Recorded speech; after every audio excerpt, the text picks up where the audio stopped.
a maker of history. Book 1. Chapter 1. An accidental spy. The boy sat up and rubbed his eyes. He was stiff, footsore, and a little chilly. There was no manservant arranging his bath and clothes, no pleasant smell of coffee, none of the small luxuries to which he was accustomed. On the contrary, he had slept all night upon a bed of bracken, with no other covering than the stiff pine needles from the tall black trees, whose rustling music had lulled him to sleep. He sat up, and remembered suddenly where he was and how he had come there. He yawned, and was on the point of struggling to his feet when he became aware of certain changed conditions in his surroundings. Some instinct, of simple curiosity perhaps, but of far-reaching effect, led him to crawl back into his hiding place and watch. Last night, after many hours of painful walking, two things alone had impressed themselves upon his consciousness: the dark illimitable forest and the double line of rails, which with the absolute straightness of exact science had stretched behind and in front till the treetops in the far distance seemed to touch, and the rails themselves to vanish into the black heart of the close-growing pines. For miles he had limped along the painfully rough track without seeing the slightest sign of any break in the woods, or any human being. At last the desire for sleep had overtaken him. He was a hardy young Englishman, and a night out of doors in the middle of June under these odorous pines presented itself merely as a not disagreeable adventure. 5 minutes after the idea had occurred to him he was asleep. And now in the grey morning he looked out upon a different scene. Scarcely a dozen yards from him stood a single traveling coach of dark green, drawn by a heavy engine. At intervals of scarcely 20 paces up and down the line, as far as he could see, soldiers were stationed like sentries. They were looking sharply about in all directions, and he could even hear the footsteps of others crashing through the wood. From the train 3 or 4 men in long cloaks had already descended. They were standing in the track talking together. The young man behind the bracken felt himself in somewhat of a dilemma. There was a delightful smell of fresh coffee from the waiting coach, and there seemed to be not the slightest reason why he should not emerge from his hiding place and claim the hospitality of these people. He was a quite harmless person, with proper credentials, and an adequate explanation of his presence there. On the other hand, the spirit of adventure natural to his years strongly prompted him to remain where he was and watch. He felt certain that something was going to happen. Besides, those soldiers had exactly the air of looking for somebody to shoot. Whilst he was hesitating, something did happen. There was a shrill whistle, a puff of white smoke in the distance, and another train approached from the opposite direction. It drew up within a few feet of the one which was already waiting. Almost immediately 6 men, who were already standing upon the platform of the car, descended. One of these approached rapidly, and saluted the central figure of those who had been talking together in the track. After a few moments' conversation these two, followed by one other man only who was carrying a writing portfolio, ascended the platform of the train which had arrived first and disappeared inside. The young man who was watching these proceedings yawned. "No duel, then," he muttered to himself. "I've half a mind to go out." Then he caught sight of a particularly fierce-looking soldier with his finger already upon the trigger of his gun, and he decided to remain where he was. In about half an hour the 2 men reappeared on the platform of the car. Simultaneously the window of the carriage in which they had been sitting was opened, and the 3rd man was visible, standing before a small table and arranging some papers. Suddenly he was called from outside. He thrust his hat upon the papers, and hastened to obey the summons. A little gust of breeze from the opening and closing of the door detached one of the sheets of paper from the restraining weight of the hat. It fluttered out of the window and lay for a moment upon the side of the track. No one noticed it, and in a second or two it fluttered underneath the clump of bracken behind which the young Englishman was hiding. He thrust out his hand and calmly secured it. In less than 5 minutes the place was deserted. Amidst many hasty farewells, wholly unintelligible to the watcher, the two groups of men separated and climbed into their respective trains. As soon as everyone was out of sight, the Englishman rose with a little grunt of satisfaction and stretched himself. He glanced first at the sheet of paper, and finding it written in German, thrust it into his pocket. Then he commenced an anxious search for smoking materials, and eventually produced a pipe, a crumpled packet of tobacco, and 2 matches. "Thank heaven!" he exclaimed, lighting up. "And now for a tramp." He plodded steadily along the track for an hour or more. All the time he was in the heart of the forest. Pheasants and rabbits and squirrels continually crossed in front of him. Once a train passed, and an excited guard shouted threats and warnings, to which he replied in fluent but ineffective English. "Johnnies seem to think I'm trespassing," he remarked to himself in an aggrieved tone. "I can't help being on their beastly line." Tall, smooth-faced, and fair, he walked with the long step and lightsome grace of the athletic young Englishman of his day. He was well dressed in tweed clothes, cut by a good tailor, a little creased by his night out of doors, but otherwise immaculate. He hummed a popular air to himself, and held his head high. If only he were not so hungry. Then he came to a station. It was little more than a few rows of planks, with a chalet at one end, but a very welcome sight confronted him. A little pile of luggage, with his initials G.P., was on the end of the platform nearest to him. "That conductor was a sensible chap," he exclaimed. "Glad I tipped him. Hello?" The station master, in uniform, came hurrying out. The young Englishman took off his hat, and produced a phrase book from his pocket. He ignored the stream of words which the station master, with many gesticulations, was already pouring out. "My luggage," he said firmly, laying one hand upon the pile, and waving the phrase book. The station master acquiesced heartily. He waxed eloquent again, but the Englishman was busy with the phrase book. "Hungry. Hotel?" he attempted. The station master pointed to where the smoke was curling upwards from a score or so of houses about half a mile distant. The Englishman was getting pleased with himself. Outside was a weird-looking carriage, and on the box seat, fast asleep, was a very fat man in a shiny hat, ornamented by a bunch of feathers. He pointed to the luggage, then to the cab, and finally to the village. "Luggage, hotel, carriage," he suggested. The station master beamed all over. With a shout, which must have reached the village, he awakened the sleeping man. In less than 5 minutes the Englishman and his luggage were stored away in the carriage. His ticket had been examined by the station master, and smilingly accepted. There were more bows and salutes, and the carriage drove off.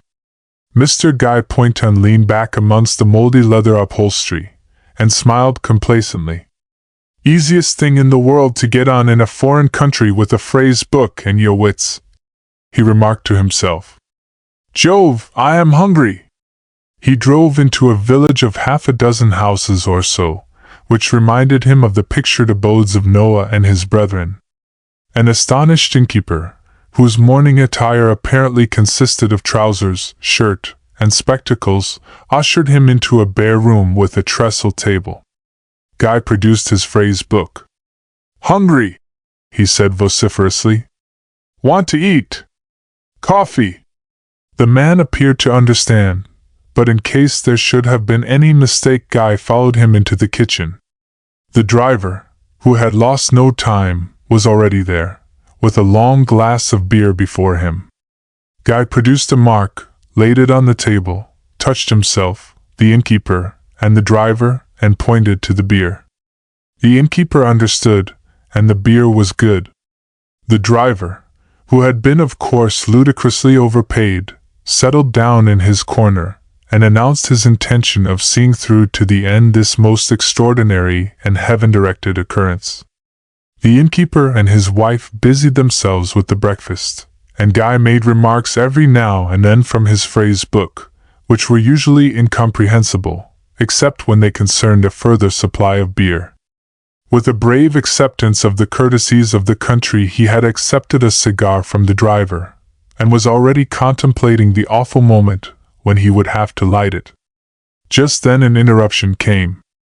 It was something very official, but whether military or of the police Guy could not tell. It strode into the room with clanking of spurs, and the driver and innkeeper alike stood up in respect. It saluted Guy. Guy took off his hat. Then there came words, but Guy was busy with his phrase book. "I cannot a word of German speak," he announced at last. A deadlock ensued. The innkeeper and the driver rushed into the breach. Conversation became furious. Guy took advantage of the moment to slip the cigar into his pocket and to light a cigarette. Finally, the officer swung himself round and departed abruptly. "Dolmetscher," the driver announced to him triumphantly. "Dolmetscher," the innkeeper repeated. Guy turned it up in his phrase book and found that it meant interpreter. He devoted himself then to stimulating the preparations for breakfast. The meal was ready at last. There were eggs and ham and veal, dark-colored bread, and coffee, sufficient for about a dozen people. The driver constituted himself host, and Guy, with a shout of laughter, sat down where he was, and ate.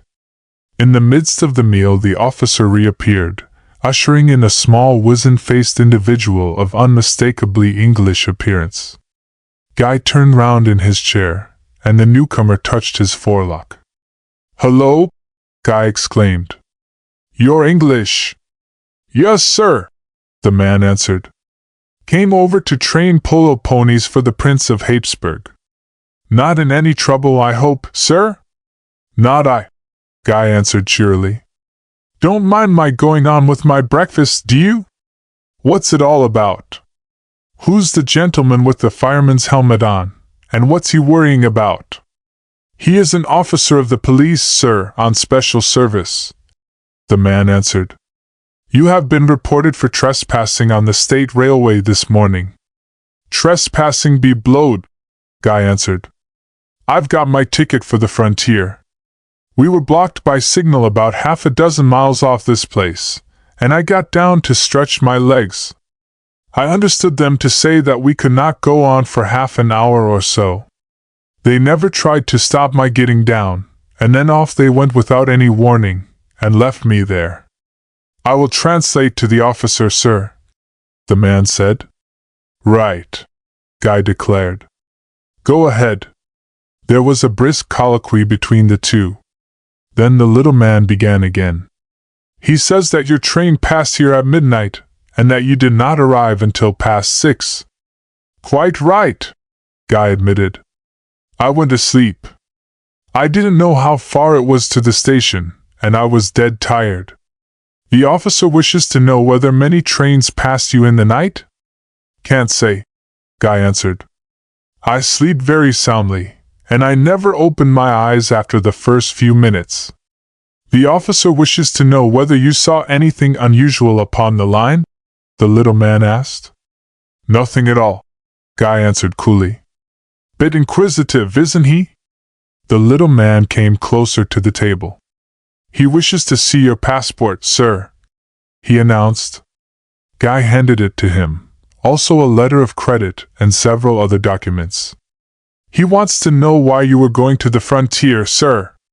"Sort of fancy to say that I'd been in Russia, that's all," Guy answered. "You tell him I'm a perfectly harmless individual. Never been abroad before." The officer listened, and took notes in his pocketbook of the passport and letter of credit. Then he departed with a formal salute, and they heard his horse's hoofs ring upon the road outside as he galloped away. The little man came close up to the table. "You'll excuse me, sir," he said, "but you seem to have upset the officials very much by being upon the line last night. There have been some rumors going about, but perhaps you're best not to know that. May I give you a word of advice, sir? Let me give you one, Guy declared. Try this beer. I thank you, sir, the man answered. I will do so with pleasure. But if you are really an ordinary tourist, sir, as I have no doubt you are, let this man drive you to Stroen, and take the train for the Austrian frontier. You may save yourself a good deal of unpleasantness. I'll do it, Guy declared. Vienna was the next place I was going to, anyhow. You tell the fellow where to take me, will you? The man spoke rapidly to the driver. I think that you will be followed, sir, he added, turning to Guy. But very likely they won't interfere with you. The railway last night for 20 miles back was held up for state purposes. We none of us know why, and it doesn't do to be too curious over here, but they have an idea that you are either a journalist or a spy. Civis Britannica sum, the boy answered, with a laugh. It doesn't quite mean what it used to, sir, the man answered quietly. Chapter 2. At the Café Montmartre. Exactly a week later, at 5 minutes after midnight, Guy Pointon, in evening dress, entered the Café Montmartre, in Paris.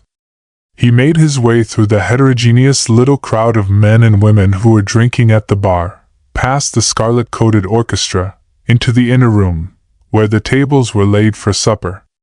Monsieur Albert, satisfied with the appearance of his new client, led him at once to a small table, submitted the wine card, and summoned a waiter. With some difficulty, as his French was very little better than his German, he ordered supper, and then lighting a cigarette, leaned back against the wall and looked around to see if he could discover any English or Americans. The room was only moderately full, for the hour was a little early for this quarter of Paris. Nevertheless, he was quick to appreciate a certain spirit of bohemianism which pleased him. Everyone talked to his neighbor. An American from the further end of the room raised his glass and drank his health. A pretty fair-haired girl leaned over from her table and smiled at him. Monsieur like talk with me, eh? English? He asked. No, divine. He shook his head smilingly.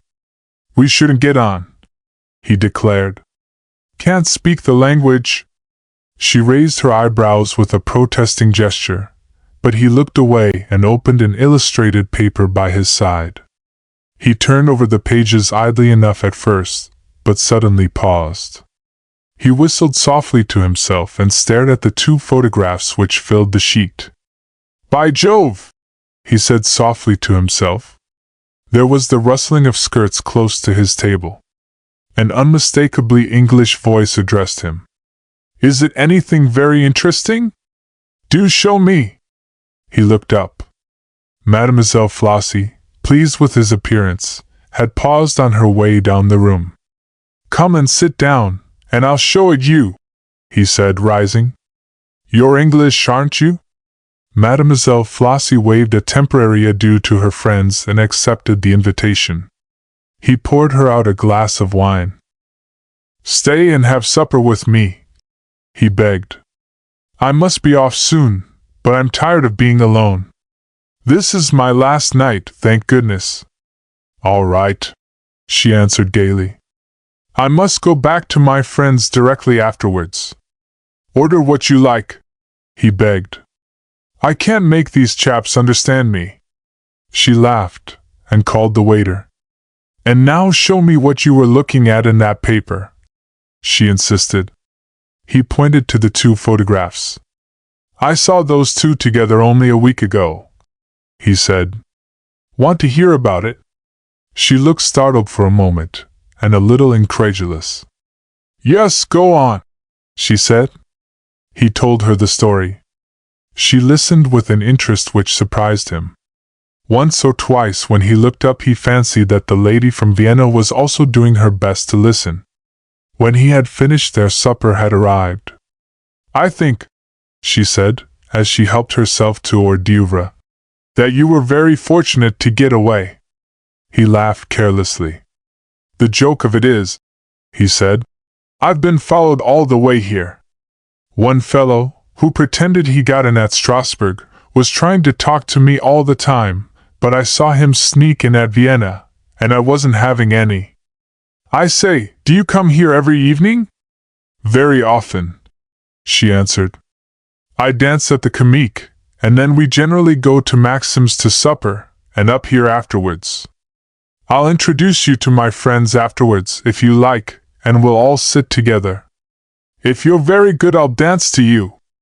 Delighted, he answered. If they speak English. I'm sick of trying to make people understand my rotten French. She nodded. They speak English all right. I wish that horrid Viennese girl wouldn't try to listen to every word we say. He smiled. She wanted me to sit at her table, he remarked. Mademoiselle Flossie looked at him warningly, and dropped her voice. Better be careful, she whispered.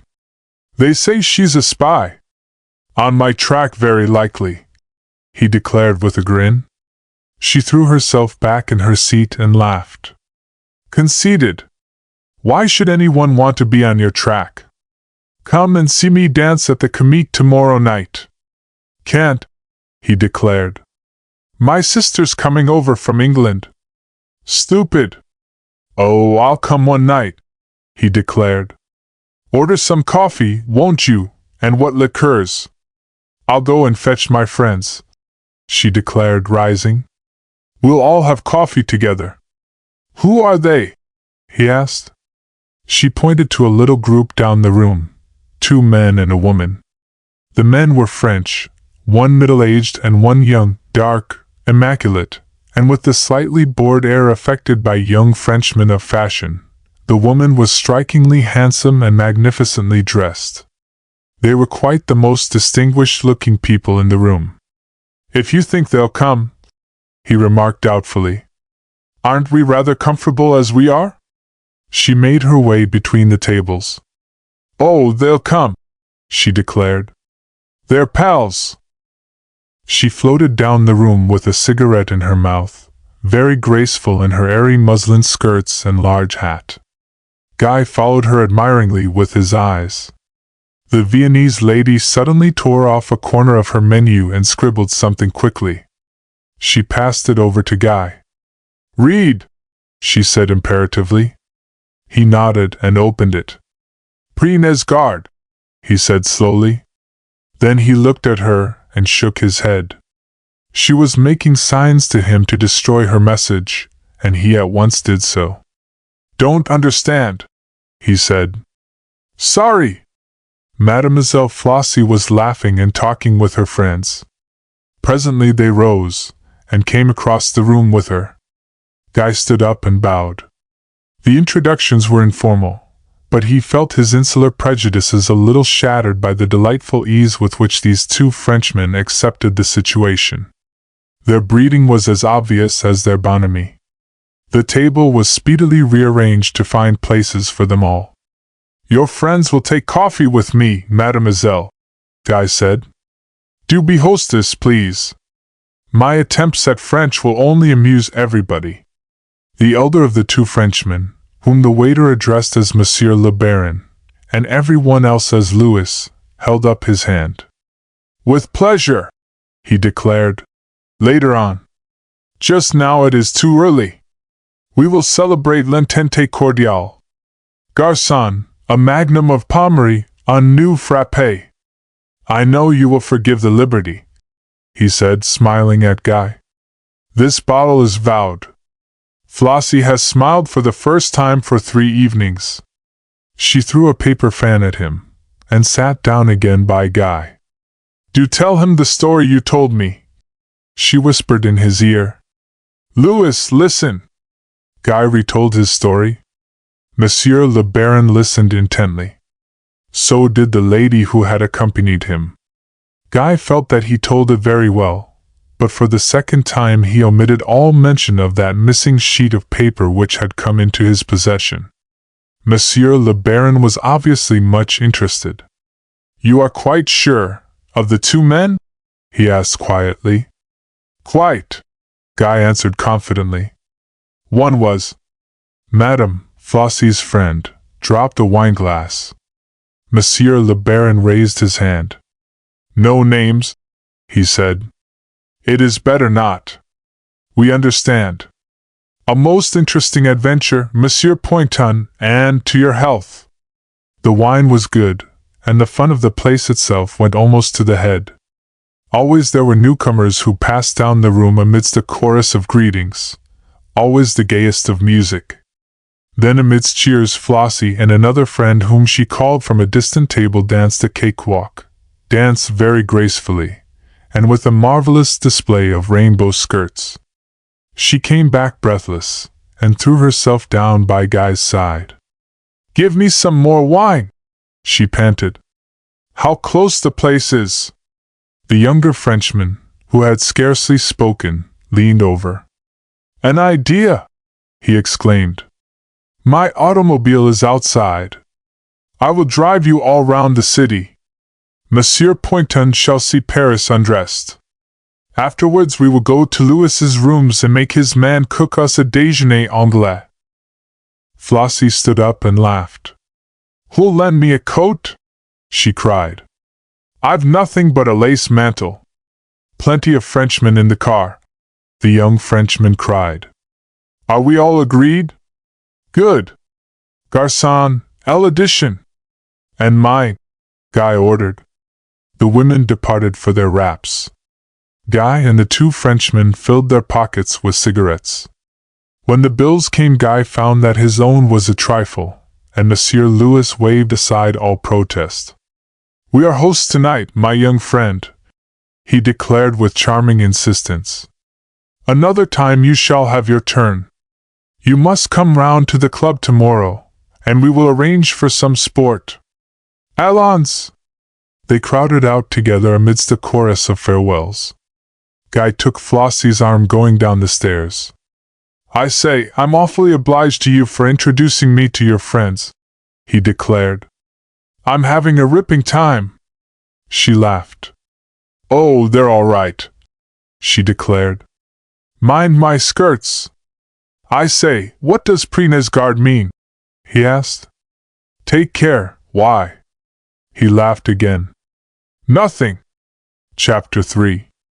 A mysterious disappearance. "Mademoiselle," the young man said, with an air of somewhat weary politeness, "I regret to say that there is nothing more to be done." He was grieved and polite because Mademoiselle was beautiful and in trouble. For the rest, he was a little tired of her. Brothers of 21, who have never been in Paris before, and cannot speak the language, must occasionally get lost, and the British Embassy is not exactly a transported Scotland Yard. "Then," she declared, with a vigorous little stamp of her shapely foot, "I don't see what we keep an ambassador here for at all, or any of you. It is scandalous." The Hon. Nigel Ferguson dropped his eyeglass and surveyed the young lady attentively. "My dear Miss Pointon," he said, "I will not presume to argue with you. We are here, I suppose, for some purpose or other. Whether we fulfill it or not may well be a matter of opinion. But that purpose is certainly not to look after any young idiot, you must excuse my speaking plainly, who runs amok in this most fascinating city. In your case, the chief has gone out of his way to help you. He has interviewed the chief of police himself, brought his influence to bear in various quarters, and I can tell you conscientiously that everything which possibly can be done is being done at the present moment. If you wish for my advice, it is this: send for some friend to keep you company here, and try to be patient. You are in all probability making yourself needlessly miserable." She looked at him a little reproachfully. He noticed, however, with secret joy that she was drawing on her gloves. "Patient! He was to meet me here 10 days ago. He arrived at the hotel. His clothes are all there, and his bill unpaid. He went out the night of his arrival, and has never returned. Patient! Well, I am much obliged to you, Mr. Ferguson. I have no doubt that you have done all that your duty required. Good afternoon." Good afternoon, Miss Poynton, and don't be too despondent. Remember that the French police are the cleverest in the world, and they are working for you." She looked up at him scornfully. "Police, indeed," she answered. "Do you know that all they have done so far is to keep sending for me to go and look at dead bodies down at the morgue? I think that I shall send over for an English detective." "You might do worse," he answered. "But in any case, Miss Poynton, I do hope that you will send over for some friend or relation to keep you company. Paris is scarcely a fit place for you to be alone and in trouble." "Thank you," she said. "I will remember what you have said." The young man watched her depart with a curious mixture of relief and regret. "The young fool's been the usual round, I suppose, and he's either too much ashamed of himself or too besotted to turn up. I wish she wasn't quite so devilish good-looking," he remarked to himself. "If she goes about alone she'll get badly scared before she's finished." Phyllis Poynton drove straight back to her hotel and went to her room. A sympathetic chambermaid followed her in. "Mademoiselle has news yet of her brother?" she inquired. Mademoiselle shook her head. Indeed, her face was sufficient answer. "None at all, Marie." The chambermaid closed the door. "It would help Mademoiselle, perhaps, if she knew where the young gentleman spent the evening before he disappeared?" she inquired mysteriously. "Of course. That is just what I want to find out." Marie smiled. "There is a young man here in the barber's shop, Mademoiselle," she announced. "He remembers Monsieur Poynton quite well. He went in there to be shaved, and he asked some questions. I think if Mademoiselle were to see him—" The girl jumped up at once. "Do you know his name?" she asked. "Monsieur Alphonse, they call him. He is on duty now." Phyllis Poynton descended at once to the ground floor of the hotel, and pushed open the glass door which led into the coiffeur's shop. Monsieur Alphonse was waiting upon a customer, and she was given a chair. In a few minutes he descended the spiral iron staircase and desired to know Mademoiselle's pleasure. "You speak English?" she asked. "But certainly, Mademoiselle." She gave a little sigh of relief. "I wonder," she said, "if you remember waiting upon my brother last Thursday week. He was tall and fair, and something like me. He had just arrived in Paris." Monsieur Alphonse smiled. He rarely forgot a face, and the young Englishman's tip had been munificent. "Perfectly, Mademoiselle," he answered. "They sent for me because Monsieur spoke no French. My chambermaid, Marie, told me that you might perhaps know how he proposed to spend the evening," she continued. "He was quite a stranger in Paris, and he may have asked for some information." Monsieur Alphonse smiled, and extended his hands. "It is quite true," he answered. "He asked me where to go, and I say to the Folies Bergères. Then he said he had heard a good deal of the supper cafes, and he asked me which was the most amusing. I tell him the Café Montmartre. He wrote it down. Do you think that he meant to go there?" she asked. "But certainly. He promised to come and tell me the next day how he amused himself. The Café Montmartre. Where is it?" she asked. "In the Place de Montmartre. But Mademoiselle pardons, she will understand that it is a place for men." "Are women not admitted?" she asked. Alphonse smiled. "But yes. Only Mademoiselle understands that if a lady should go there she would need to be very well escorted." She rose and slipped a coin into his hand. "I am very much obliged to you," she said. "By the by, have any other people made inquiries of you concerning my brother?" "No one at all, Mademoiselle," the man answered. She almost slammed the door behind when she went out. "And they say that the French police are the cleverest in the world," she exclaimed indignantly. Monsieur Alphonse watched her through the glass pane. "Seal! But she is pretty," he murmured to himself. She turned into the writing room, and taking off her gloves she wrote a letter. Her pretty fingers were innocent of rings, and her handwriting was a little shaky. Nevertheless, it is certain that not a man passed through the room who did not find an excuse to steal a second glance at her. This is what she wrote. My dear Andrew, I am in great distress here, and very unhappy. I should have written to you before, but I know that you have your own trouble to bear just now, and I hated to bother you.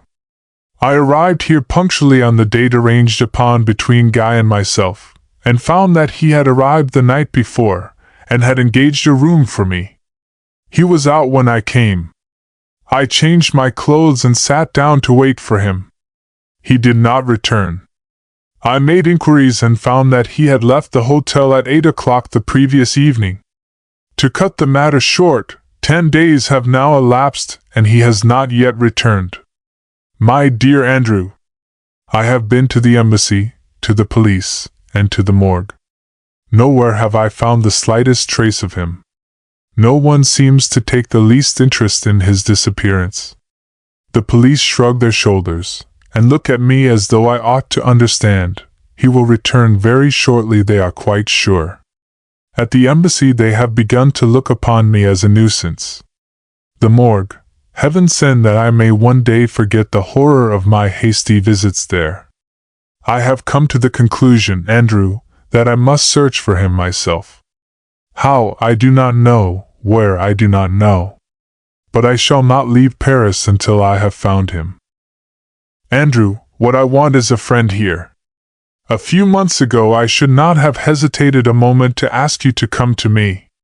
Today that is impossible. Your presence here would only be an embarrassment to both of us. Do you know of anyone who would come?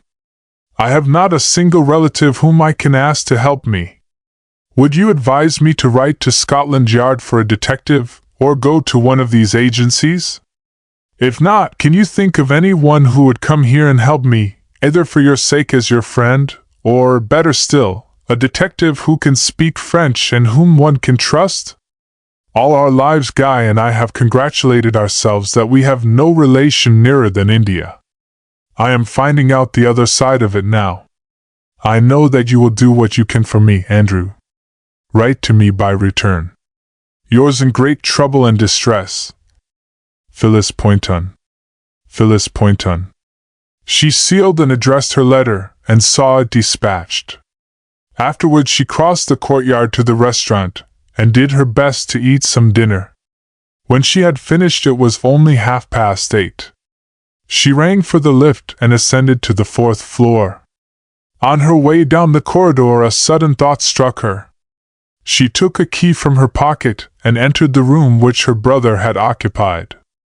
His things were still lying about in some disorder, and neither of his trunks was locked. She went down on her knees and calmly proceeded to go through his belongings. It was rather a forlorn hope, but it seemed to her just possible that there might be in some of his pockets a letter which would throw light upon his disappearance. She found nothing of the sort, however. There were picture postcards, a few photographs, and a good many restaurant bills, but they were all from places in Germany and Austria. At the bottom of the second trunk, however, she found something which he had evidently considered it worth while to preserve carefully. It was a thick sheet of official-looking paper, bearing at the top an embossed crown, and covered with German writing. It was numbered at the top, 17, and it was evidently an odd sheet of some document. She folded it carefully up, and took it back with her to her own room. Then, with the help of a German dictionary, she commenced to study it. At the end of an hour she had made out a rough translation, which she read carefully through. When she had finished she was thoroughly perplexed. She had an uncomfortable sense of having come into touch with something wholly unexpected and mysterious. "What am I to do?" she said to herself softly. "What can it mean? Where on earth can Guy have found this?" There was no one to answer her, no one to advise. An overwhelming sense of her own loneliness brought the tears into her eyes. She sat for some time with her face buried in her hands. Then she rose up, calmly destroyed her translation with minute care, and locked away the mysterious sheet at the bottom of her dressing bag. The more she thought of it, the less, after all, she felt inclined to connect it with his disappearance. Chapter 4. The Falling of the Handkerchief. Monsieur Albert looked over her shoulder for the man who must surely be in attendance, but he looked in vain. "Mademoiselle wishes a table, for herself alone," he repeated doubtfully. "If you please," she answered. It was obvious that Mademoiselle was of the class which does not frequent night cafes alone, but after all that was scarcely Monsieur Albert's concern. She came perhaps from that strange land of the free, whose daughters had long ago kicked over the barriers of sex with the same abandon that Mademoiselle Flossie would display the soles of her feet a few hours later in their national dance. If she had chanced to raise her veil, no earthly persuasions on her part would have secured for her the freedom of that little room, for Monsieur Albert's appreciation of likeness was equal to his memory for faces. But it was not until she was comfortably ensconced at a corner table, from which she had a good view of the room, that she did so, and Monsieur Albert realized with a philosophic shrug of the shoulders the error he had committed. Phyllis looked about her with some curiosity. It was too early for the habitués of the place, and most of the tables were empty. The scarlet-coated band were smoking cigarettes, and had not yet produced their instruments. The conductor curled his black mustache and stared hard at the beautiful young English lady, without, however, being able to attract a single glance in return. One or two men also tried to convey to her by smiles and glances the fact that her solitude need continue no longer than she chose. The unattached ladies put their heads together and discussed her with little peals of laughter. To all of these things she remained indifferent. She ordered a supper which she ate mechanically, and wine which she scarcely drank. All the while she was considering, now that she was here, what could she do? Of whom was she to make inquiries? She scanned the faces of the newcomers with a certain grave curiosity which puzzled them. She neither invited nor repelled notice. She remained entirely at her ease. Monsieur Albert, during one of his peregrinations round the room, passed close to her table. She stopped him. "I trust that mademoiselle is well served," he remarked with a little bow. "Excellently, I thank you," she answered. He would have passed on, but she detained him. "You have very many visitors here," she remarked. "Is it the same always?" He smiled. "Tonight," he declared, "it is nothing. There are many who come here every evening. They amuse themselves here." "You have a good many strangers also?" she asked. "But certainly," he declared. "All the time." "I have a brother," she said, "who was here 11 nights ago. Let me see, that would be last Tuesday week. He is tall and fair, about 21, and they say like me. I wonder if you remember him." Monsieur Albert shook his head slowly. "That is strange," he declared, "for as a rule I forget no one. Last Tuesday week I remember perfectly well. It was a quiet evening. La Scala was here, but of the rest no one. If mademoiselle's brother was here, it is most strange." Her lip quivered for a moment. She was disappointed. "I am so sorry," she said. "I hoped that you might have been able to help me. He left the Grand Hotel on that night with the intention of coming here, and he never returned. I have been very much worried ever since." She was no great judge of character, but Monsieur Albert's sympathy did not impress her with its sincerity. "If mademoiselle desires," he said, "I will make inquiries amongst the waiters. I very much fear, however, that she will obtain no news here." He departed, and Phyllis watched him talking to some of the waiters and the leader of the orchestra. Presently he returned. "I am very sorry," he announced, "but the brother of mademoiselle could not have come here. I have inquired of the garçons, and of Monsieur Jules there, who forgets no one. They answer all the same. Thank you very much, she answered. It must have been somewhere else. She was unreasonably disappointed. It had been a very slender chance, but at least it was something tangible. She had scarcely expected to have it snapped so soon and so thoroughly. She dropped her veil to hide the tears which she felt were not far from her eyes, and summoned the waiter for her bill. There seemed to be no object in staying longer. Suddenly the unexpected happened. A hand, flashing with jewels, was rested for a moment upon her table. When it was withdrawn, a scrap of paper remained there. Phyllis looked up in amazement. The girl to whom the hand had belonged was sitting at the next table, but her head was turned away, and she seemed to be only concerned in watching the door. She drew the scrap of paper towards her and cautiously opened it. This is what she read, written in English, but with a foreign turn to most of the letters. Monsieur Albert lied. Your brother was here. Wait till I speak to you. Instinctively she crumpled up this strange little note in her hand. She struggled hard to maintain her composure.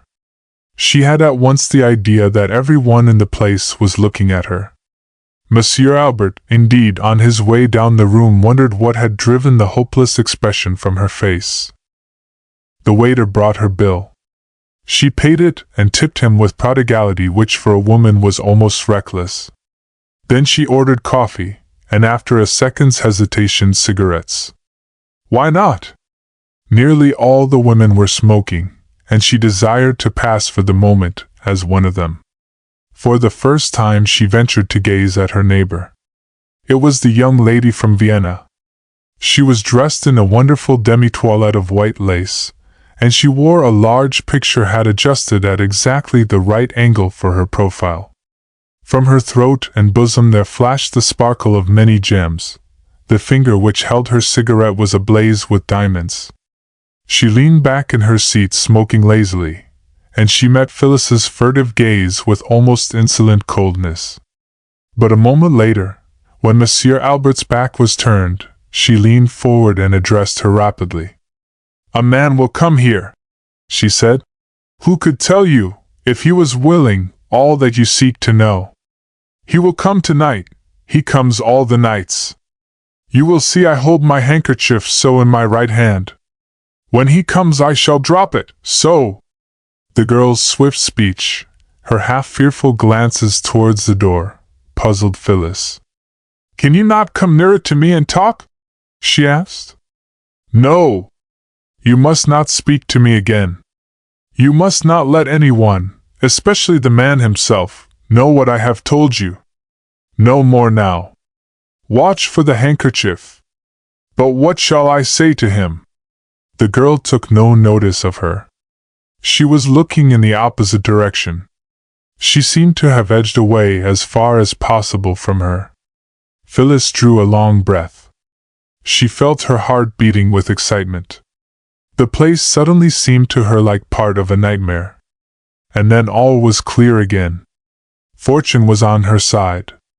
The secret of Guy's disappearance was in this room, and a few careless words from the girl at the next table had told her more than an entire police system had been able to discover. But why the mystery? What was she to say to the man when he came? The girl from Vienna was talking to some friends and toying carelessly with a little morsel of lace which she had drawn from her bosom. Phyllis watched it with the eyes of a cat. Every now and then she watched also the door. The place was much fuller now. Mademoiselle Flossie had arrived with a small company of friends from Maxim's. The music was playing all the time. The popping of corks was almost incessant, the volume of sound had swelled. The laughter and greeting of friends betrayed more abandon than earlier in the evening. Old acquaintances had been renewed, and new ones made. Mademoiselle from Vienna was surrounded by a little circle of admirers. Still she held in her right hand a crumpled-up little ball of lace. Men passing down the room tried to attract the attention of the beautiful young English demoiselle who looked out upon the little scene so indifferently as regarded individuals, and yet with such eager interest as a whole. No one was bold enough, however, to make a second effort. Necessity at times gives birth to a swift capacity. Fresh from her simple country life, Phyllis found herself still able with effortless serenity to confound the most hardened boulevarders who paused to ogle her. Her eyes and lips expressed with ease the most convincing and absolute indifference to their approaches. A man may sometimes brave anger. He rarely has courage to combat indifference. So Phyllis held her own and waited. And at last the handkerchief fell. Phyllis felt her own heart almost stop beating as she gazed down the room. A man of medium height, dark, distinguished, was slowly approaching her, exchanging greetings on every side. His languid eyes fell upon Phyllis. Those who had watched her previously saw then a change. The cold indifference had vanished from her face. She leaned forward as though anxious to attract his attention. She succeeded easily enough. He was almost opposite her table, and her half-smile seemed to leave him but little choice. He touched the back of the chair which fronted hers, and took off his hat. "Mademoiselle permits?" he asked softly. "But certainly," she answered. "It is you for whom I have been waiting." "Mademoiselle flatters me," he murmured, more than a little astonished. "Not in the least," she answered. "I have been waiting to ask you what has become of my brother, Guy Poynton." He drew out the chair and seated himself. His eyes never left her face. "Mademoiselle," he murmured, "this is most extraordinary." She noticed then that his hands were trembling. Chapter 5. Love at First Sight. "I am asking a great deal of you, George. I know it. But you see how helpless I am. And read the letter, read it for yourself." He passed Phyllis's letter across the small round dining table. His guest took it and read it carefully through. "How old is the young lady?" he asked. 23. "And the boy?" 21. "Orphans, I think you said?" "Orphans and relationless." "Well off?" "Moderately." Duncombe leaned back in his chair and sipped his port thoughtfully. "It is an extraordinary situation," he remarked. "Extraordinary indeed," his friend assented. "But so far as I am concerned, you can see how I am fixed. I am older than either of them, but I have always been their nearest neighbor and their most intimate friend. If ever they have needed advice, they have come to me for it. If ever I have needed a day's shooting for myself, or a friend, I have gone to them. This continental tour of theirs we discussed and planned out, months beforehand. If my misfortune had not come on just when it did, I should have gone with them, and even up to the last we hoped that I might be able to go to Paris with Phyllis." Duncombe nodded. "Tell me about the boy," he said. His host shrugged his shoulders. "You know what they're like at that age," he remarked. "He was at Harrow, but he shied at college, and there was no one to insist upon his going. The pair of them had only a firm of lawyers for guardians. He's just a good-looking, clean-minded, high-spirited young fellow, full of beans, and needing the bit every now and then. But, of course, he's no different from the run of young fellows of his age, and if an adventure came his way, I suppose he'd see it through." "And the girl?" Andrew Pelham rose from his seat. "I will show you her photograph," he said. He passed into an inner room divided from the dining room by curtains. In a moment or two he reappeared. "Here it is," he said, and laid a picture upon the table. Now Duncombe was a young man who prided himself a little on being unimpressionable. He took up the picture with a certain tolerant interest and examined it, at first without any special feeling. Yet in a moment or two he felt himself grateful for those great disfiguring glasses from behind which his host was temporarily, at least, blind to all that passed. A curious disturbance seemed to have passed into his blood. He felt his eyes brighten, and his breath come a little quicker, as he unconsciously created in his imagination the living presentment of the girl whose picture he was still holding. Tall she was, and slim, with a soft, white throat and long, graceful neck, eyes rather darker than her complexion warranted, a little narrow, but bright as stars, a mouth with the divine lines of humor and understanding. It was only a picture, but a realization of the living image seemed to be creeping in upon him. He made the excuse of seeking a better light, and moved across to a distant lamp. He bent over the picture, but it was not the picture which he saw. He saw the girl herself, and even with the half-formed thought he saw her expression change. He saw her eyes lit with sorrow and appeal. He saw her arms outstretched towards him. He seemed even to hear her soft cry. He knew then what his answer would be to his friend's prayer. He thought no more of the excuses which he had been building in his mind, of all the practical suggestions which he had been prepared to make. Common sense died away within him. The matter-of-fact man of 30 was ready to tread in the footsteps of this great predecessor, and play the modern knight-errant with the wholeheartedness of Don Quixote himself. He fancied himself by her side, and his heart leaped with joy of it. He thought no more of abandoned cricket matches and neglected house parties. A finger of fire had been laid upon his somewhat torpid flesh and blood. "Well?" Andrew asked. Duncombe returned to the table, and laid the picture down with a reluctance which he could scarcely conceal. "Very nice photograph," he remarked. "Taken locally?" "I took it myself," Andrew answered. "I used to be rather great at that sort of thing before my eyes went dicky." Duncombe resumed his seat. He helped himself to another glass of wine. "I presume," he said, "from the fact that you call yourself their nearest friend, that the young lady is not engaged?" "No," Andrew answered slowly. "She is not engaged." Something a little different in his voice caught his friend's attention. Duncombe eyed him keenly. He was conscious of a sense of apprehension. He leaned over the table. "Do you mean, Andrew?" he asked hoarsely. "Do you mean?" "Yes, I mean that," his friend answered quietly. "Nice sort of old fool, am I not? I'm 12 years older than she is. I'm only moderately well off and less than moderately good-looking. But after all, I'm only human, and I've seen her grow up from a fresh, charming child into one of God's wonderful women. Even a gardener, you know, George, loves the roses he has planted and watched over.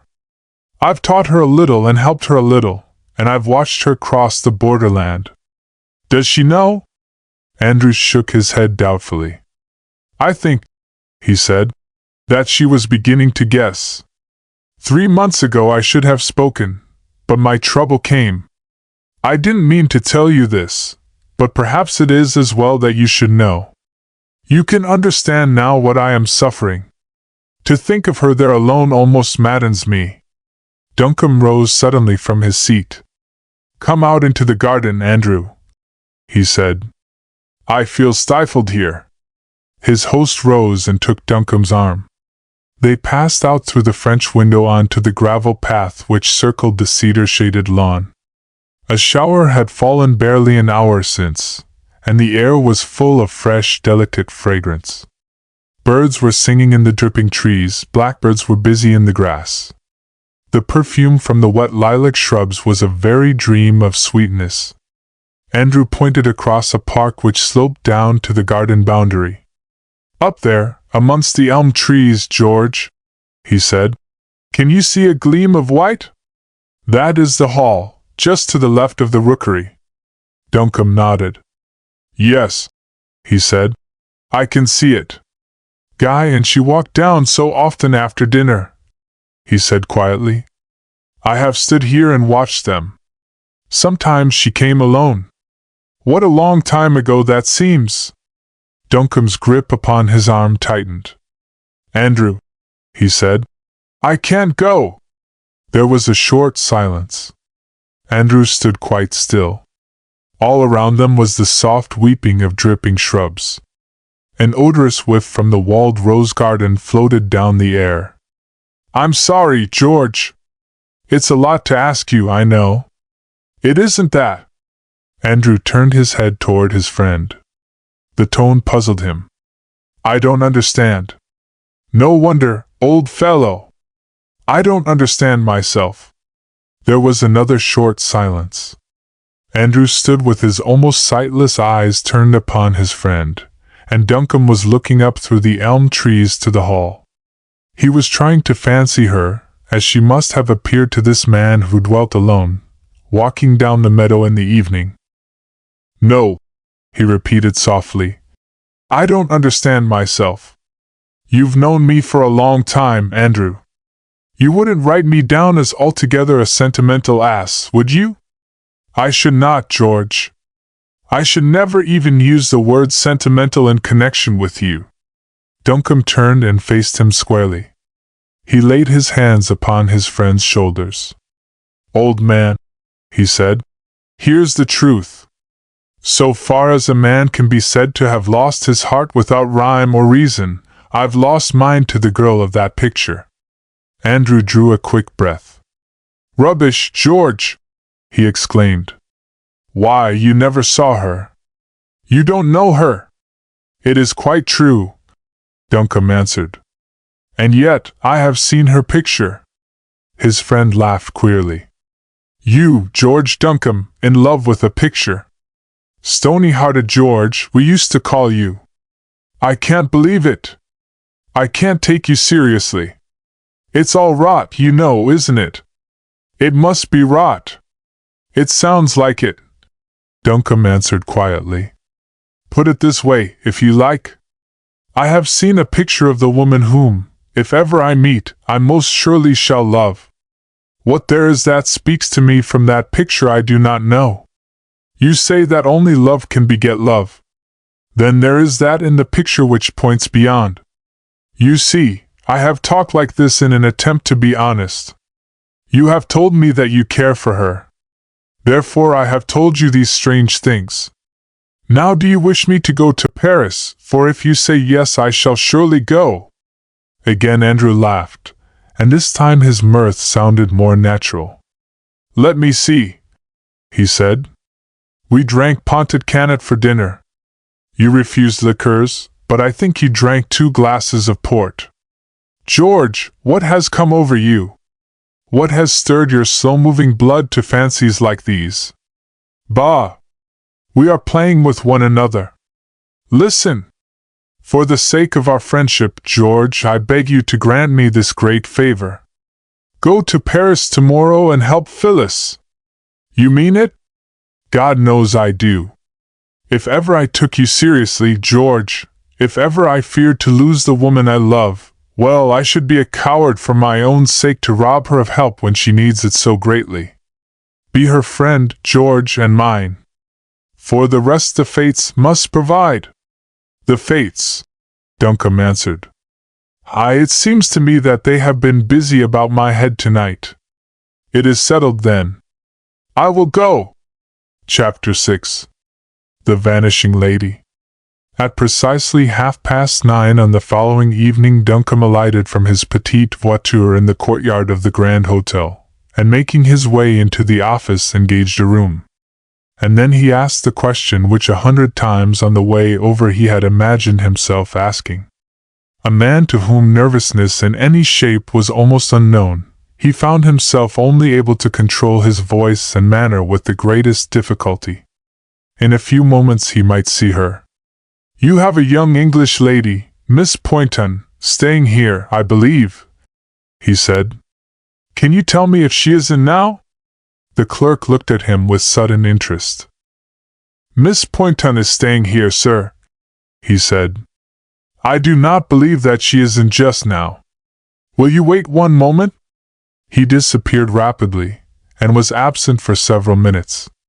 When he returned he came out into the reception hall. "The manager would be much obliged if you would step into his office for a moment, sir," he said confidentially. Will you come this way? Duncombe followed him into a small room behind the counter. A gray-haired man rose from his desk and saluted him courteously. Sir George Duncombe, I believe, he said. Will you kindly take a seat? Duncombe did as he was asked. All the time he felt that the manager was scrutinizing him curiously. Your clerk, he said, told me that you wished to speak to me. Exactly, the manager answered. You inquired when you came in from Miss Poynton. May I ask, are you a friend of hers? I am here on behalf of her friends, Duncombe answered. I have letters to her. The manager bowed gravely. I trust, he said, that you will soon have an opportunity to deliver them. We are not, of course, responsible in any way for the conduct or doings of our clients here, but I am bound to say that both the young people of the name you mention have been the cause of much anxiety to us. What do you mean? Duncombe asked quickly. Mr. Guy Poynton, the manager continued, arrived here about 3 weeks ago, and took a room for himself and one for his sister, who was to arrive on the following day. He went out that same evening, and has never since returned. Of that fact you are no doubt aware. Duncombe nodded impatiently. Yes, he said. That is why I am here. His sister arrived on the following day, and was naturally very distressed. We did all that we could for her. We put her in the way of communicating with the police and the embassy here, and we gave her every assistance that was possible. 4 nights ago Mademoiselle went out late. Since then we have seen nothing of her. Mademoiselle also has disappeared. Duncombe sprang to his feet. He was suddenly pale. Good God! He exclaimed. 4 nights ago. She went out alone, you say? How else? She had no friends here. Once or twice at my suggestion she had taken one of our guides with her, but she discontinued this as she fancied that it made her conspicuous. She was all the time going round to places making inquiries about her brother. Duncombe felt himself suddenly precipitated into a new world, a nightmare of horrors. He was no stranger in the city, and grim possibilities unfolded themselves before his eyes. 4 nights ago. You have sent to the police? Naturally. But in Paris, Monsieur must excuse me if I speak plainly, a disappearance of this sort is never regarded seriously by them. You know the life here without doubt, Monsieur. Your accent proves that you are well acquainted with the city. No doubt their conclusions are based upon direct observation, and in most cases are correct. But it is very certain that Monsieur the Superintendent regards such disappearances as these as due to one cause only. Duncombe frowned, and something flashed in his eyes which made the manager very glad that he had not put forward this suggestion on his own account. With regard to the boy, he said, this might be likely enough. But with regard to the young lady it is of course wildly preposterous. I will go to the police myself, he added, rising. One moment, Sir George, the manager continued. The disappearance of the young lady was a source of much trouble to me, and I made all possible inquiries within the hotel. I found that on the day of her disappearance Mademoiselle had been told by one of the attendants in the barber's shop, who had waited upon her brother on the night of his arrival, that he, Monsieur Guy, had asked for the name of some cafés for supper, and that he had recommended Café Montmartre. Mademoiselle appears to have decided to go there herself to make inquiries. We have no doubt that when she left the hotel on the night of her disappearance it was to there that she went. You have told the police this? Yes, I have told them, the manager answered dryly. Here is their latest report, if you care to see it. Duncombe took the little slip of paper and read it hastily. Disappearance of Mademoiselle Poynton, from England. We regret to state no trace has been discovered of the missing young lady. Signed, Jules Lagarde, Superintendent. Jules Lagarde. That was only issued a few hours ago, the manager said.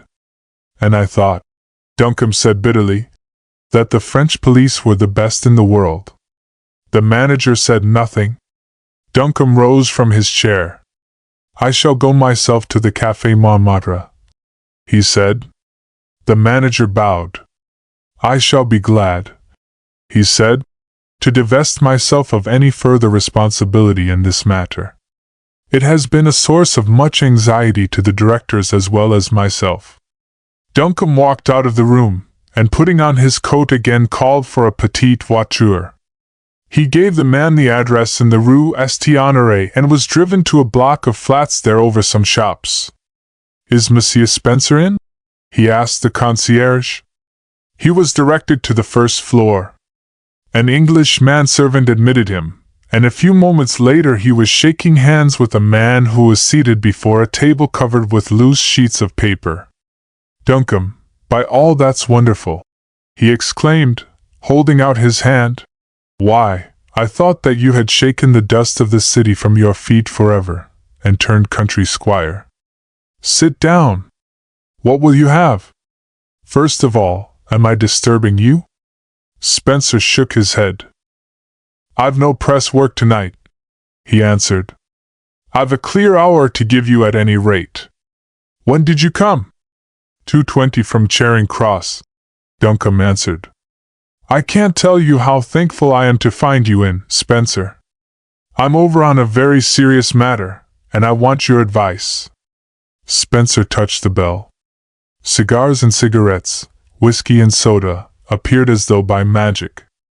Now help yourself and go ahead, old chap, his host declared. I'm a good listener. He proved himself so, sitting with half-closed eyes and an air of close attention until he had heard the whole story. He did not once interrupt, but when Duncombe had finished he asked a question. What did you say was the name of this café where the boy had disappeared? Café Montmartre. Spencer sat up in his chair. His expression had changed. The devil, he murmured softly. You know the place? Very well. It has an extraordinary reputation. I am sorry to say it, Duncombe, but it is a very bad place for your friend to have disappeared from. Why? In the first place, it is the resort of a good many of the most dangerous people in Europe, people who play the game through to the end. It is a perfect hotbed of political intrigue, and it is under police protection. Police protection! A place like that! Duncombe exclaimed. Not as you and I understand it, perhaps, Spencer explained. There is no Scotland Yard extending a protecting arm over the place, and that sort of thing. But the place is haunted by spies, and there are intrigues carried on there in which the Secret Service police often take a hand. In return, it is generally very hard to get to the bottom of any disappearance, or even robbery there through the usual channels. To the casual visitor, and of course it attracts thousands from its reputation, it presents no more dangers perhaps than the ordinary night café of its sort. But I could think of a dozen men in Paris today, who, if they entered it, I honestly believe would never be seen again. Spencer was exaggerating, Duncombe murmured to himself. He was a newspaper correspondent, and he saw these things with the halo of melodrama around them. And yet, 4 nights ago, his face was white and haggard. The boy, he said, could have been no more than an ordinary visitor. He had no great sum of money with him, he had no secrets, he did not even speak the language. Surely he would have been too small fry for the intriguers of such a place. One would think so, Spencer answered musingly. You are sure that he was only what you say? He was barely 21, Duncombe answered, and he had never been out of England before. What about the girl? She is 2 years older. It was her first visit to Paris. Spencer nodded. The disappearance of the boy is of course the riddle, he remarked. If you solve that, you arrive also at his sister's whereabouts. Upon my word, it is a poser. If it had been the boy alone, well, one could understand. The most beautiful ladies in Paris are at the Montmartre. No one is admitted who is not what they consider chic. The great dancers and actresses are given handsome presents to show themselves there. On a representative evening it is probably the most brilliant little roomful in Europe. The boy of course might have lost his head easily enough, and then been ashamed to face his sister. But when you tell me of her disappearance, too, you confound me utterly. Is she good-looking? Very. She would go there, of course, asking for her brother. Spencer continued thoughtfully. An utterly absurd thing to do, but no doubt she did. And, look here, Duncombe, I tell you what I'll do. I have my own 2 news-grabbers at hand, and nothing particular for them to do this evening. I'll send them up to the Café Montmartre. It's awfully good of you, Spencer. I was going myself, Duncombe said, a little doubtfully. You idiot! His friend said cheerfully, yet with a certain emphasis.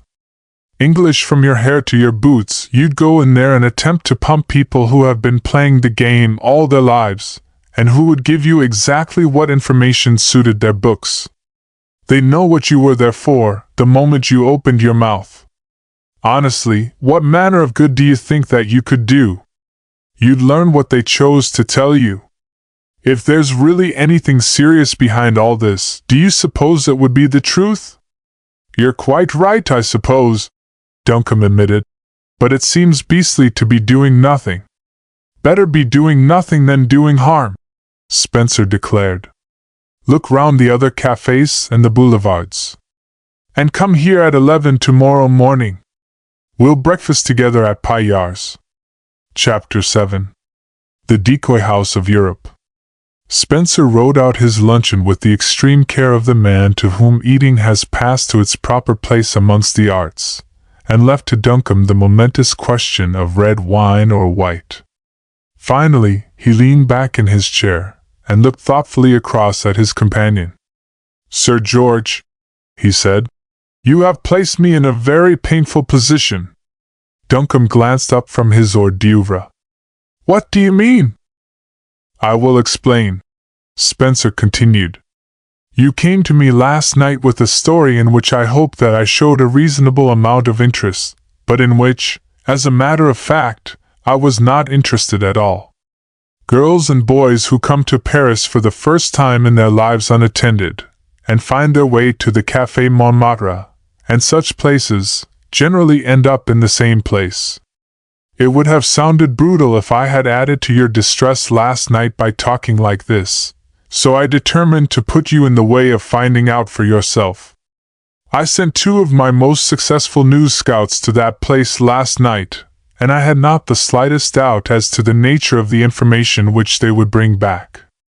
It turns out that I was mistaken. What did they discover? Duncombe asked eagerly. Nothing. Duncombe's face fell, but he looked a little puzzled.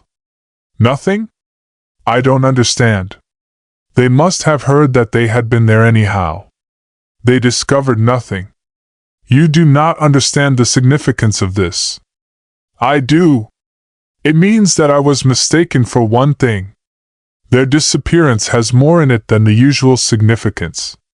Evil may have come to them, but not the ordinary sort of evil. Listen.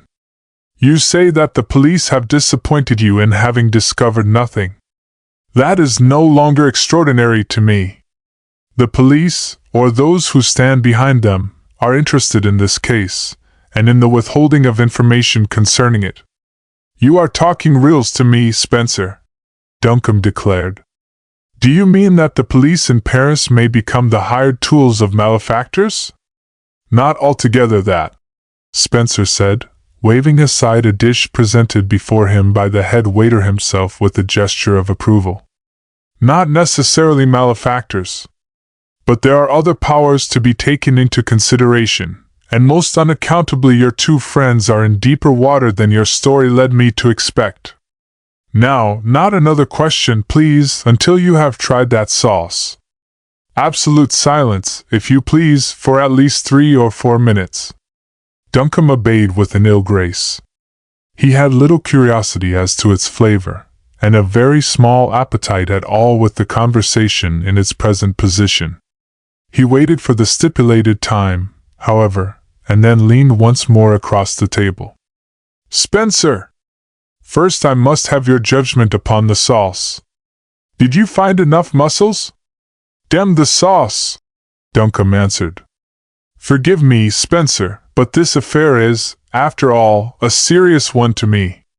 You say that your two scouts, as you call them, discovered nothing. Well, they had only one evening at it. Will they try again in other directions? Can I engage them to work for me? Money is absolutely no object."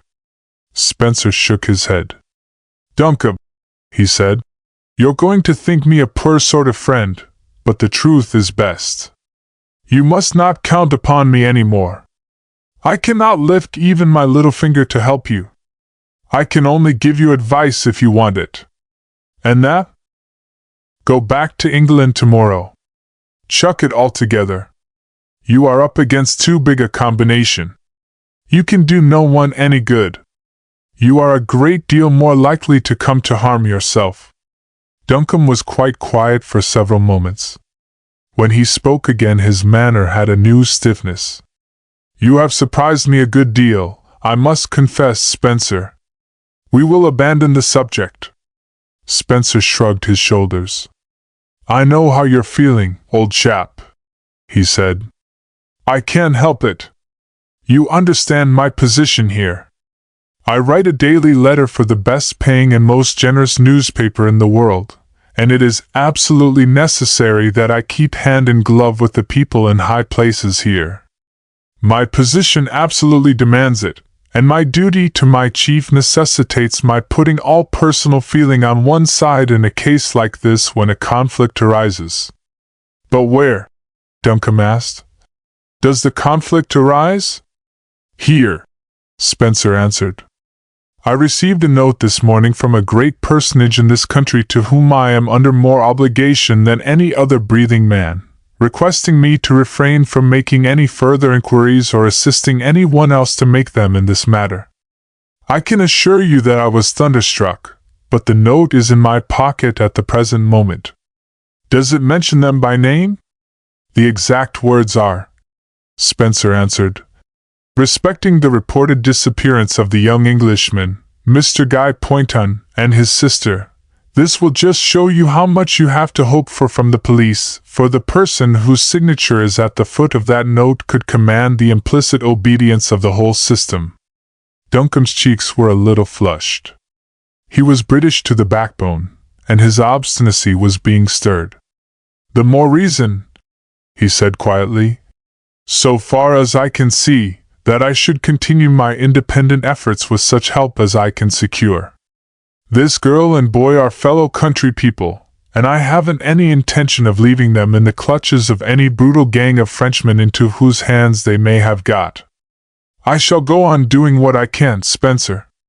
The journalist shrugged his shoulders.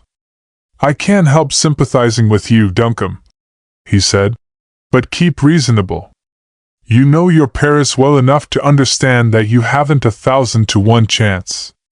Besides, Frenchmen are not brutal.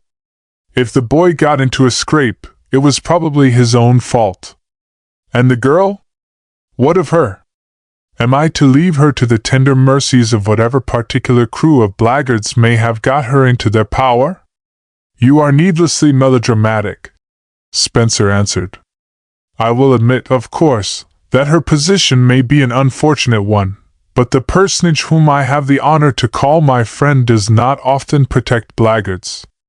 Be reasonable, Duncombe. These young people are not relatives of yours, are they?" "No. Nor very old friends? The young lady, for instance?" Duncombe looked up, and his face was set in grim and dogged lines. He felt like a man who was nailing his colors to the mast. "The young lady," he said, "is, I pray heaven, my future wife." Spencer was honestly amazed, and a little shocked. "Forgive me, Duncombe," he said. "I had no idea, though perhaps I ought to have guessed." They went on with their luncheon in silence for some time, except for a few general remarks. But after the coffee had been brought, and the cigarettes were alight, Spencer leaned once more across the table. "Tell me, Duncombe, what you mean to do. I shall go to the Café Montmartre myself tonight. At such a place there must be hangers-on and parasites who see something of the game. I shall try to come into touch with them. I am rich enough to outbid the others who exact their silence." "You must be rich enough to buy their lives then," Spencer answered gravely. "For if you do succeed in tempting anyone to betray the inner happenings of that place on which the seal of silence has been put, you will hear of them in the morgue before a fortnight has passed. They must take their risk," Duncombe said coldly. "I am going to stuff my pockets with money tonight, and I shall bid high. I shall leave word at the hotel where I am going. If anything happens to me there, well, I don't think the Café Montmartre will flourish afterwards." "Duncombe," his friend said gravely, "nothing will happen to you at the Café Montmartre. Nothing ever does happen to anyone there. You remember poor de Lorson?" "Quite well. He was stabbed by a girl in the Rue Pigalle. He was stabbed in the Café Montmartre, but his body was found in the Rue Pigalle. Then there was the Vicomte de Sauvenac. He was found dead in his study, poisoned. He was found there, yes, but the poison was given to him in the Café Montmartre, and it was there that he died. I am behind the scenes in some of these matters, but I know enough to hold my tongue, or my London letter wouldn't be worth £1 a week. I am giving myself away to you now, Duncombe. I am risking a position which it has taken me 20 years to secure. I've got to tell you these things, and you must do as I tell you. Go back to London." Duncombe laughed as he rose to his feet. "Not though the Vicomte's fate is to be mine tonight," he answered. "The worse held this place is the worse the crew it must shelter. I should never hold my head up again if I sneaked off home and left the girl in their hands. I don't see how you can even suggest it." "Only because you can't do the least good," Spencer answered. "And besides, don't run away with a false impression. The place is dangerous only for certain people. The authorities don't protect murderers or thieves except under special circumstances. The Vicomte's murderer and de Lorson's were brought to justice. Only they keep the name of the place out of it always. Tourists and shows visit it, and visit safely every evening. They pay fancy prices for what they have, but I think they get their money's worth. But for certain classes of people it is the decoy house of Europe. Foreign spies have babbled away their secrets there, and the greatest criminals of the world have whispered away their lives to some fair daughter of Judas at those tables. I, who am behind the scenes, tell you these things, Duncombe." Duncombe smiled.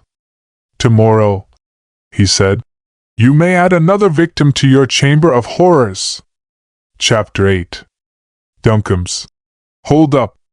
The amber wine fell in a little wavering stream from his upraised glass onto the tablecloth below. He leaned back in his chair and gazed at his 3 guests with a fatuous smile.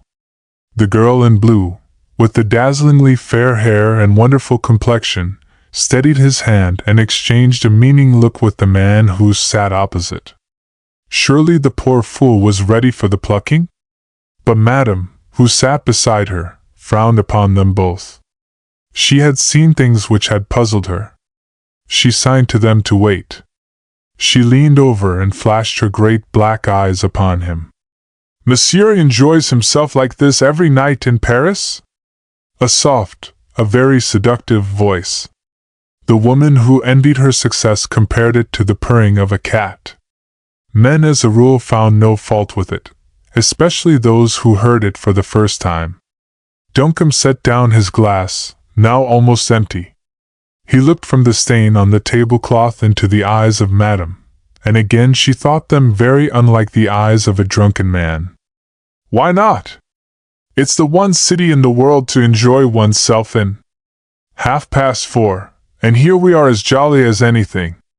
Chucked out of everywhere in London at 12:30. Time, gentlemen, please, and out go the lights. Jove, I wonder what they'd think of this at the Continental. Let's have another bottle. The fair-haired girl, Flossie to her friends, Mademoiselle Marmillon until you had been introduced, whispered in his ear. He shook his head vaguely. She had her arm round his neck. He removed it gently. We'll have another here first anyhow, he declared. Hi, garçon! Ring the bell, there's a good chap, monsieur. Dash it, I've forgotten your name. No, don't move. I'll do it myself. He rose and staggered towards the door. The bell isn't that way, monsieur, Madame exclaimed. It is to the right. Louis, quick! Monsieur Louis sprang to his feet. There was a queer grating little sound, followed by a sharp click. Duncombe had swung round and faced them. He had turned the key in the door, and was calmly pocketing it. The hand which held that small shining revolver was certainly not the hand of a drunken man. They all three looked at him in wonder, Madame, Monsieur Louis, and Mademoiselle Flossie. The dark eyebrows of Madame almost met, and her eyes were full of the promise of evil things. Monsieur Louis, cowering back from that steadily pointed revolver, was white with the inherited cowardice of the degenerate. Flossie, who had drunk more wine than any of them, was trying to look as though it were a joke. Duncombe, with his disordered evening clothes, his stained shirt front and errant tie, was master of the situation. He came and stood a few feet away from them. His blundering French accent and slow choice of words had departed. He spoke to them without hesitation, and his French was almost as good as their own. I want you to keep your places, he said, and listen to me for a few minutes. I can assure you I am neither mad nor drunk. I have a few questions to ask you, and if your answers are satisfactory you may yet find my acquaintance as profitable as though I had been the pigeon I seemed. Keep your seat, Monsieur le Baron! Monsieur Louis, who had half risen, sat down again hastily. They all watched him from their places around the table. It was Madame whom he addressed more directly, Madame with the jet-black hair and golden earrings, the pale cheeks and scarlet lips. I invited you into a private room here, he said, because what I have said to you three is between ourselves alone. You came, I presume, because it promised to be profitable. All that I want from you is information, and for that I am willing to pay. Monsieur Louis interposed. He stroked his little black mustache with a much-bearing hand. With the other he gesticulated. Monsieur talks reasonably, he declared. But why all this mystery? Why this feigned drunkenness? Why the show of arms? If we can help Monsieur, it is an affair of pleasure, and if he chooses to make a present to these ladies in return, why, no doubt they will be charmed. Me, I presume, he has no intention to insult.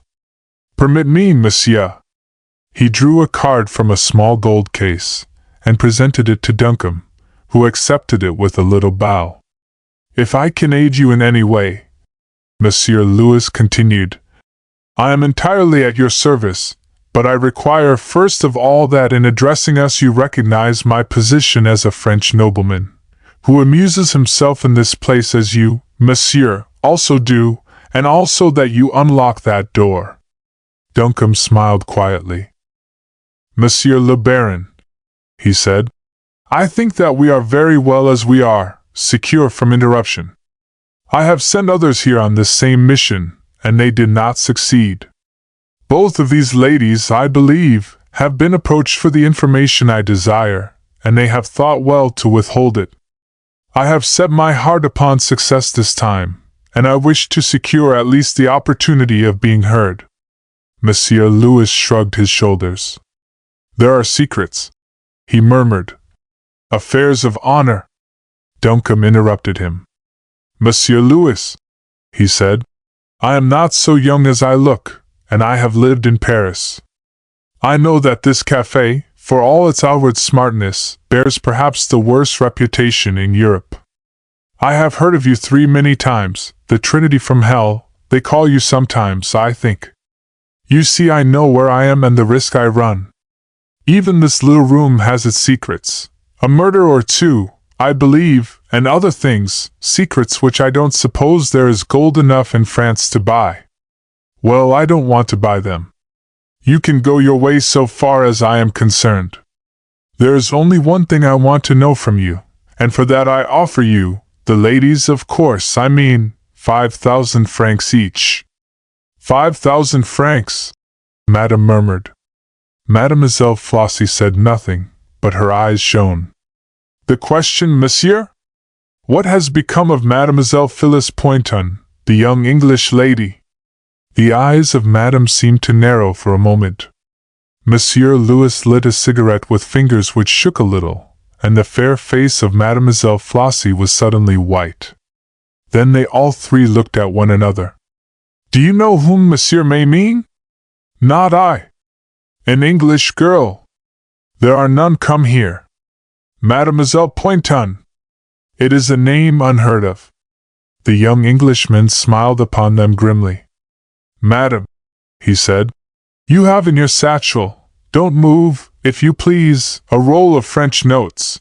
Indeed you must not move, very cleverly abstracted from my pocket by my charming young companion, Mademoiselle Flossie here. Now I have at least half a dozen friends in the café below whom I could summon here by touching that bell, and the identification of those notes would be a perfectly simple matter. Shall I do it? Or will you earn another roll by giving me the information I seek? Madame leaned forward and whispered in the man's ear. Monsieur Louis nodded. Tell him, Mademoiselle Flossie murmured tremulously. Monsieur will not break faith with us. He will not let it be known from whence he gained the knowledge. Agreed, the young Englishman declared. Go on. Madame held up her hand. I, she said, will tell monsieur what we know. She rose to her feet and leaned over the table. The blue-black sequins on her dress glittered and shone in the dull light. Her figure was superb, her neck and bosom a flawless white. The Englishman, however, was unmoved. His keen gray eyes were fixed upon her, but the revolver remained in his right hand. From downstairs they could hear the music of violins, the rattle of glasses, the hum of voices and laughter. Madame frowned slightly as she marked the young Englishman's alertness. She was used to victims, and his imperturbability annoyed her. I trust, she said, that you will remember, monsieur, that I am breaking a pledged word. If monsieur the director here knew that I was telling you of Mademoiselle Poynton, there would be much trouble for all of us. Duncombe nodded. Go on, he said. Mademoiselle came here first about a month or perhaps 6 weeks ago, she said. From that time on she was a regular visitor. She came alone. She spoke to no one. She was always a mystery. She was very handsomely dressed, for an English girl, quite chic. She spent money, and Monsieur Albert the director kept always a table for her. As time went on we began to feel the mystery. We asked ourselves, for what purpose does she come here? For what, indeed? One night Monsieur Albert, who was always besieged with questions about her, took too much wine. I have seen that happen with him but once, since that time never. He told us about Mademoiselle. She made some inquiries about her brother, and Monsieur Albert was able to tell her his whereabouts. After that he scarcely expected to see her again, but the next night she was here also. Then Monsieur Albert learned more. Mademoiselle was in a small way an artist, and she had conceived the idea of painting a picture of the café, an early morning picture of effects, monsieur understands. There was to be the morning sunlight streaming across the supper tables, the faces of all of us aged and haggard. Monsieur Louis here, without doubt, a very child of the devil. Oh, a very moral picture, monsieur. It was to convert us all. Monsieur Albert declared that he would arrange to have it here on exhibition, and we should all mend our ways. Monsieur knew perhaps that the young lady was an artist? The question was flashed suddenly upon him as though the intention was to take him by surprise. Duncombe, however, remained unmoved. "I am here, madam, to ask, not to answer questions," he said. "Will you kindly proceed? I am greatly interested." Madame put her hand to her throat for a moment, as though to loosen her necklace. She had not the appearance of being greatly in love with her questioner. "There came a night," she continued, "when Mademoiselle broke through her rule. A man came in and sat at her table. His name was the Vicomte d'Aubard, and he was known to most of us, though to the young lady he appeared to be a stranger. They talked earnestly for an hour or more. When she left, he accompanied her." The Englishman had grown paler. Madame saw it and smiled. Her lover, perhaps. It was good to make him suffer. "Flossie here," she continued, "was outside, and saw them depart. They drove off together in the Vicomte's coupe. They were apparently on the best of terms. Since then we have not seen her again, nor the Vicomte. Monsieur knows now as much as we know." "And how long ago is that?" Duncombe asked quietly. "A week tonight," Madame replied. Duncombe laid down a roll of notes upon the table. "I wish," he said, "to prove to you that I am in earnest.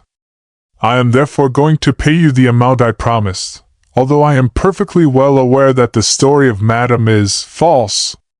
"Monsieur!" "As I remarked," he repeated. "False. Now listen to me. I want to tempt one of you, I don't care which, to break through this thieves' compact of yours. I have paid 1,000 francs for lies. I will pay 10,000 francs for truth. 10,000 francs for the present whereabouts of Mademoiselle Phillips Oppenheim." Mademoiselle Flossie looked up at him quickly. Then she glanced furtively at Madame, and the flash of Madame's eyes was like lightning upon blue steel. Duncombe moved towards the door. "I will pay the bill downstairs," he said. "Good night. Think over what I have said. 10,000 francs. Monsieur Louis stood up and bowed stiffly. Mademoiselle Flossie ventured to throw him a kiss. Madame smiled inscrutably. The door closed. They heard him go downstairs. Madame picked up his card and read aloud. Sir George Duncombe, Risley Hall, Norfolk. Grand Hotel, Paris. Sir George Duncombe. Risley Hall, Norfolk. Grand Hotel, Paris. If one could only, Madame murmured, tell him the truth, collect the money, and, Flossie murmured, half fearfully. Monsieur le Baron smiled.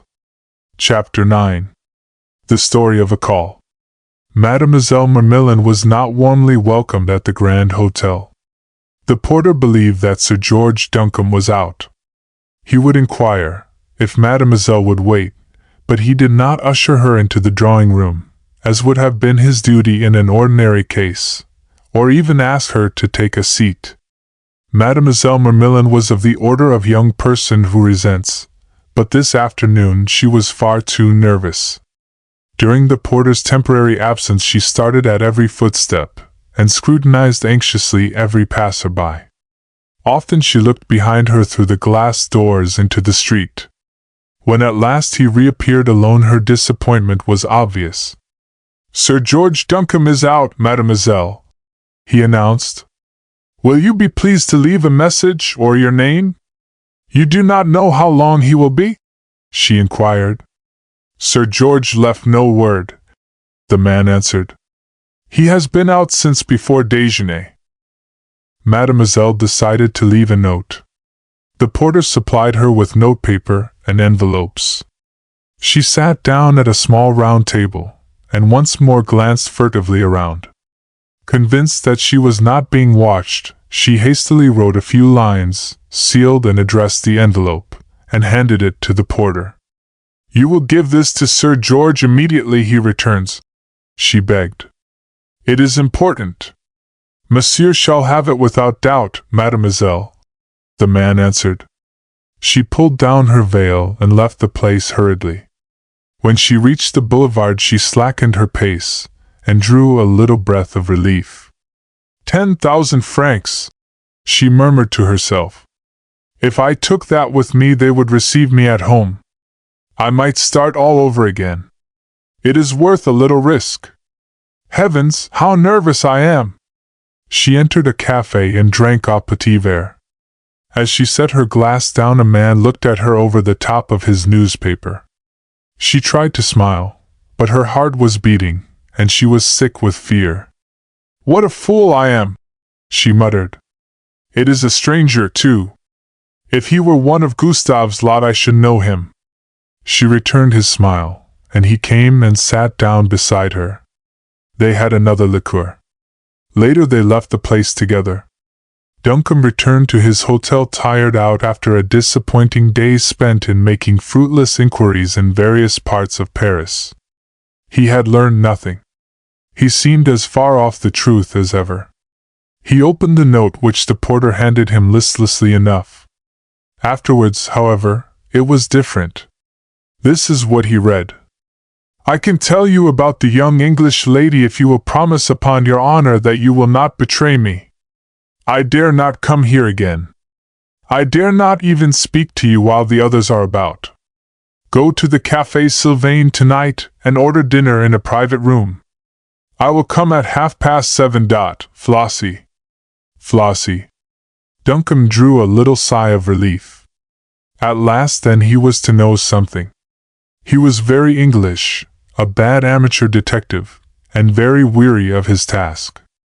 Nothing but his intense interest in the girl herself, an interest which seemed to have upset the whole tenor of his life, would have kept him here plodding so relentlessly away at a task which seemed daily to present more difficulties and complications. Yet so absorbed had he become that the ordinary duties and pleasures which made up the routine of his life scarcely ever entered into his mind. There had been men coming down to shoot, whom in an ordinary way he would not have dreamed of putting off, a cricket match which had been postponed until his return, and which he had completely forgotten. Paris had nothing in the shape of amusement to offer him in place of these things, yet in his own mind these things were as if they had not been. Every interest and energy of his life was concentrated upon the one simple object of his search. He gave the man 1/2 crown, and walked to the lift whistling. The porter shook his head, and Duncombe receded considerably in his estimation, notwithstanding the tip. He considered Mademoiselle Flossie a little obvious for a gentleman of Duncombe's class. Duncombe treated himself to a cocktail and a cigarette as he changed his clothes. It was positively the first gleam of hope he had had. And then suddenly he remembered Spencer's warning, and he became grave. He was at the Café Sylvain early. He ordered dinner, gave elaborate instructions about a young lady when she arrived, and with a glass of absinthe and another cigarette sat down to wait. At 7:45 he began to get restless. He summoned the waiter again, and gave a more detailed description of Mademoiselle Flossie. The waiter was regretful but positive. No young lady of any description had arrived expecting to meet a gentleman in a private room. Duncombe tried him with her name. But yes, Mademoiselle Mermillon was exceedingly well known there. He would give orders that she should be shown up immediately she arrived. It would be soon, without doubt. At 8:15 Duncombe dined alone, too disappointed to resent the waiter's sympathetic attitude. At 9 o'clock he returned to the hotel on the chance that a message might have been sent there. He read the English newspapers, and wrote letters until midnight. Then he ordered a carriage and drove to the Café Montmartre. He mounted the stairs and passed through the little bar which led into the supper room. Monsieur Albert came forward with a low bow. "You can find me a table, I suppose?" Duncombe remarked, looking round. "Where shall I sit?" Monsieur Albert shook his head slowly. His hands were outstretched, his manner sad, but resigned. "I am very sorry, monsieur, but tonight every place is taken. I have had to turn others away already," he declared. "1,000 regrets." Duncombe looked at him astonished. The place was more than half empty. "Surely you can find me a small table somewhere," he said. "I was here last evening, you know. If it is because I am alone, I will order supper for 2 and a magnum of wine." Monsieur Albert was immovable. He remembered Duncombe well, and he was proud of his patronage, but tonight it was impossible to offer him a table. Duncombe began to be annoyed. "Very well," he said. "I will stay in the bar." "You can't turn me out of there, can you?" Monsieur Albert was evasive. He desired Monsieur Duncombe to be amused, and the people who remained in the bar, well, it was not possible to get rid of them, but they were not fitting company for him. "There is the Café Mazarine," he added confidentially. "A few steps only from here, a most amusing place. The most wonderful ladies there, too, very chic, and crowded every night. Monsieur should really try it. The commissionaire would direct him, a few yards only." "Much obliged to you," Duncombe answered, turning on his heel. "I may look in there presently." He seated himself at a small round table and ordered a drink. The people here were of a slightly different class from those who had the entree to the supper room, and were mostly crowded round the bar itself. At a small desk within a few feet of him, a middle-aged woman with a cold, hard face sat with a book of account before her and a pile of bills. There was something almost Espionage-like about her appearance. She never spoke. Her expression never changed. Once their eyes met. She looked at him steadfastly, but said nothing. The girl behind the bar also took note of him. She was very tall and slim, absolutely colorless, and with coils of fair hair drawn tightly back from her forehead. She was never without a cigarette, lighting a fresh one always from its predecessor, talking all the while unceasingly, but without the slightest change of expression. Once she waved the men and girls who stood talking to her on one side, and Duncombe fancied that it was because she desired a better view of him. Suddenly he was startled by a voice close at hand. He looked up. The woman at the desk was speaking to him. "Monsieur would be well advised," she said, "if he departed." Duncombe looked at her in amazement. She was writing rapidly in her book, and her eyes were fixed upon her work. If he had not actually heard her, it would have been hard to believe that she had spoken. "But why, madam?" he asked. "Why should I go? I am in no one's way. I can pay for what I have." She dipped her pen in the ink. "I know nothing of monsieur or his business," she said, still without even glancing towards him. "But I know that Monsieur Albert does not wish him to remain." "The devil take Monsieur Albert!" Duncombe answered angrily. "I am waiting to speak to someone who comes here regularly, and I shall stay until she comes." The woman wrote steadily for a moment. Then she blotted the page on which she had been writing, and raising her head, looked at him. "It is no affair of mine," she said, "but Monsieur Albert has sent for the police. They may say that you have had too much wine, or that you owe money. In either case you will be removed. The police will not listen to you. Monsieur Albert has special discretion.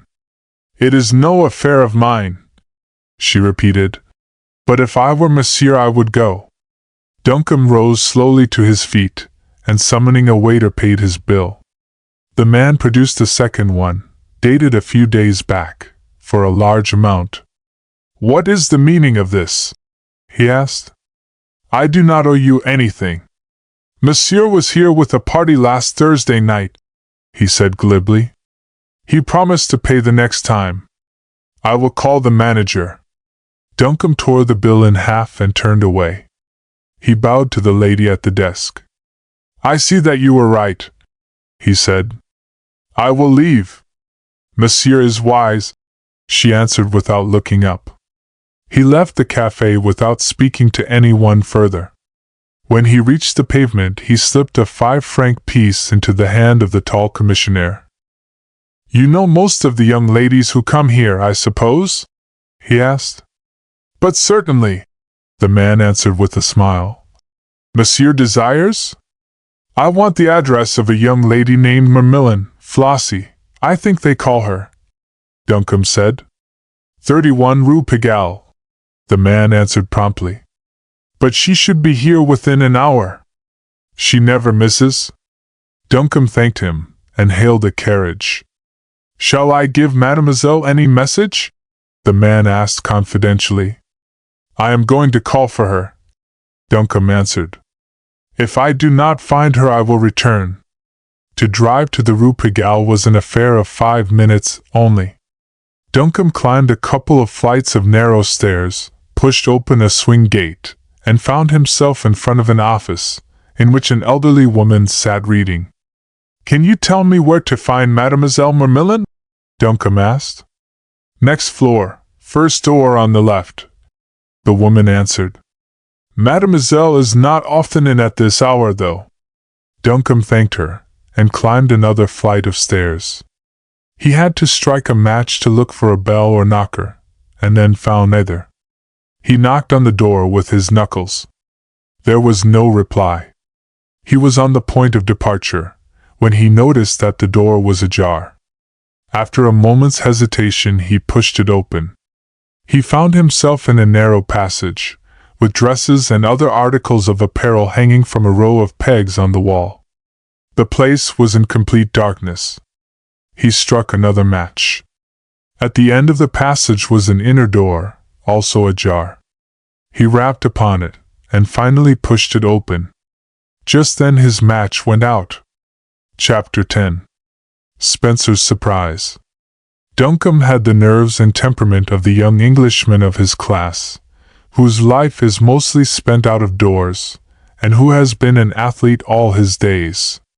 But nevertheless at that moment he was afraid. Something in the stillness of the room oppressed him. He could see nothing, hear nothing except the clock ticking upon the mantelpiece. And yet he was afraid. He fumbled desperately in his pocket for his matchbox. When he had found it, he discovered that it was empty. With a sense of positive relief, he backed out of the room and hastily descended the stairs. The old lady was still in her sitting room reading the paper. She set it down at his entrance, and looked at him over the top of her spectacles. "Pardon, madam," he said, removing his hat. "I find the rooms of Mademoiselle are open, but all is in darkness. I cannot make anyone hear." Madame took up her paper. "Then Mademoiselle is probably out," she declared. "It is generally so at this hour. Monsieur can leave his name." "But the doors are all open," Duncombe said. "I go presently and close them," Madame answered. "The careless hussy!" Duncombe produced a small piece of gold. Madame laid down the paper at once. She looked at it as though ready to snatch it from his hand. "Madame would oblige me very much if she would ascend with me at once," Duncombe said. "I should like to make quite sure whether the young lady is there or not." Madame was on her feet with remarkable celerity. She accepted the coin and carefully placed it in a purse drawn from somewhere amongst the folds of her voluminous skirts. "We shall need a candle," Duncombe reminded her. She lit a lamp, talking all the while. "Monsieur is very generous," she declared. "Mademoiselle Flossie is a charming young lady. No wonder she has many friends. There was one," she continued, "who came here with her this afternoon, but he left almost at once," she added hastily, aware of her indiscretion. "Ah, these stairs! They grow steeper for one so corpulent. At last!" She pushed open the door, and went sideways down the narrow passage. Directly they had entered it, they had a view of the room beyond. Madame cried out, and Duncombe felt all his vague fears spring into a terrified apprehension of actual evil. The curtain before the window had been hastily drawn, but the lamp which the portress carried was sufficient feebly to illuminate the room. The tablecloth and a broken vase lay upon the floor. A few feet off was an overturned chair. Upon the canopied bed lay a prostrate figure, the head thrown back at an unnatural angle, the eyes open but glazed. Duncombe dared do no more than cast one single horrified glance at it. Madame set down the lamp upon the table, and made the room hideous with shrieks. "Good God!" she cried.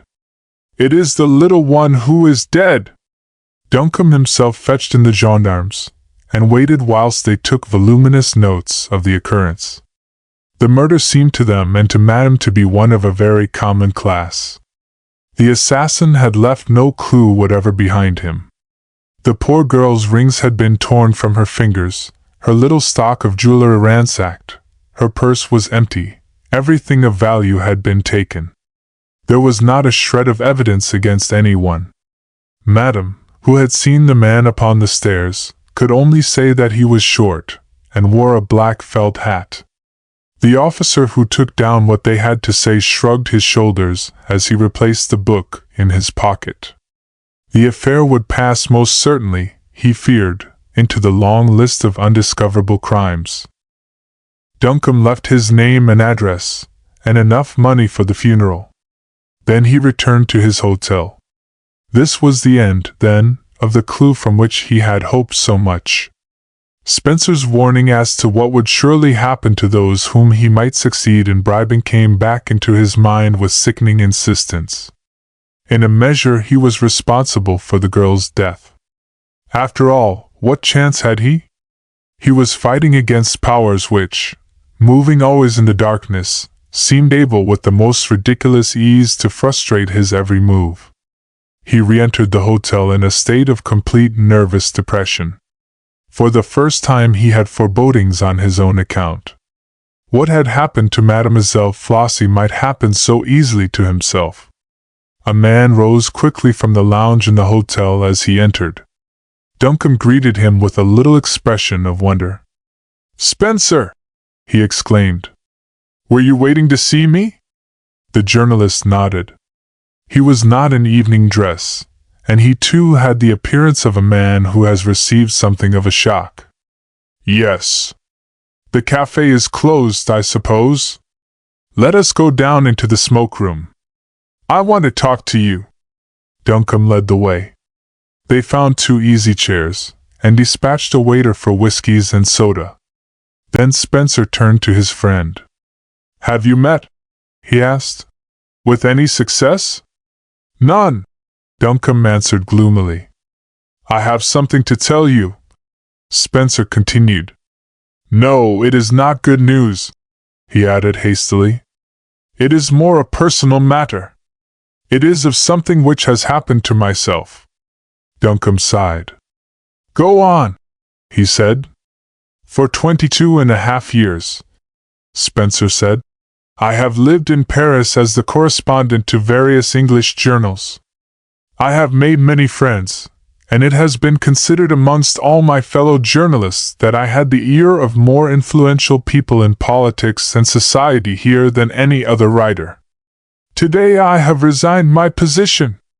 Duncombe managed to summon up enough interest to be surprised. "I had no idea," he said, "that you were contemplating anything of the sort." "I was not," Spencer answered grimly. "I am as much surprised myself as all my friends will be." Duncombe was puzzled.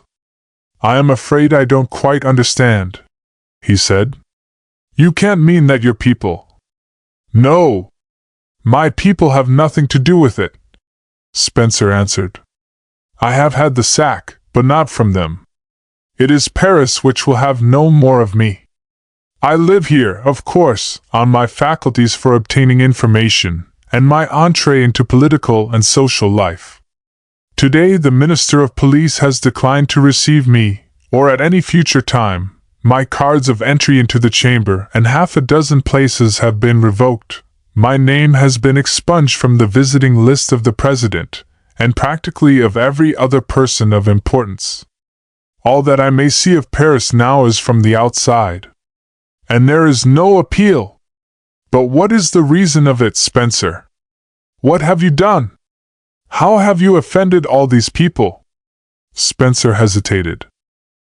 I don't want you to blame yourself in any way, Duncombe, he said.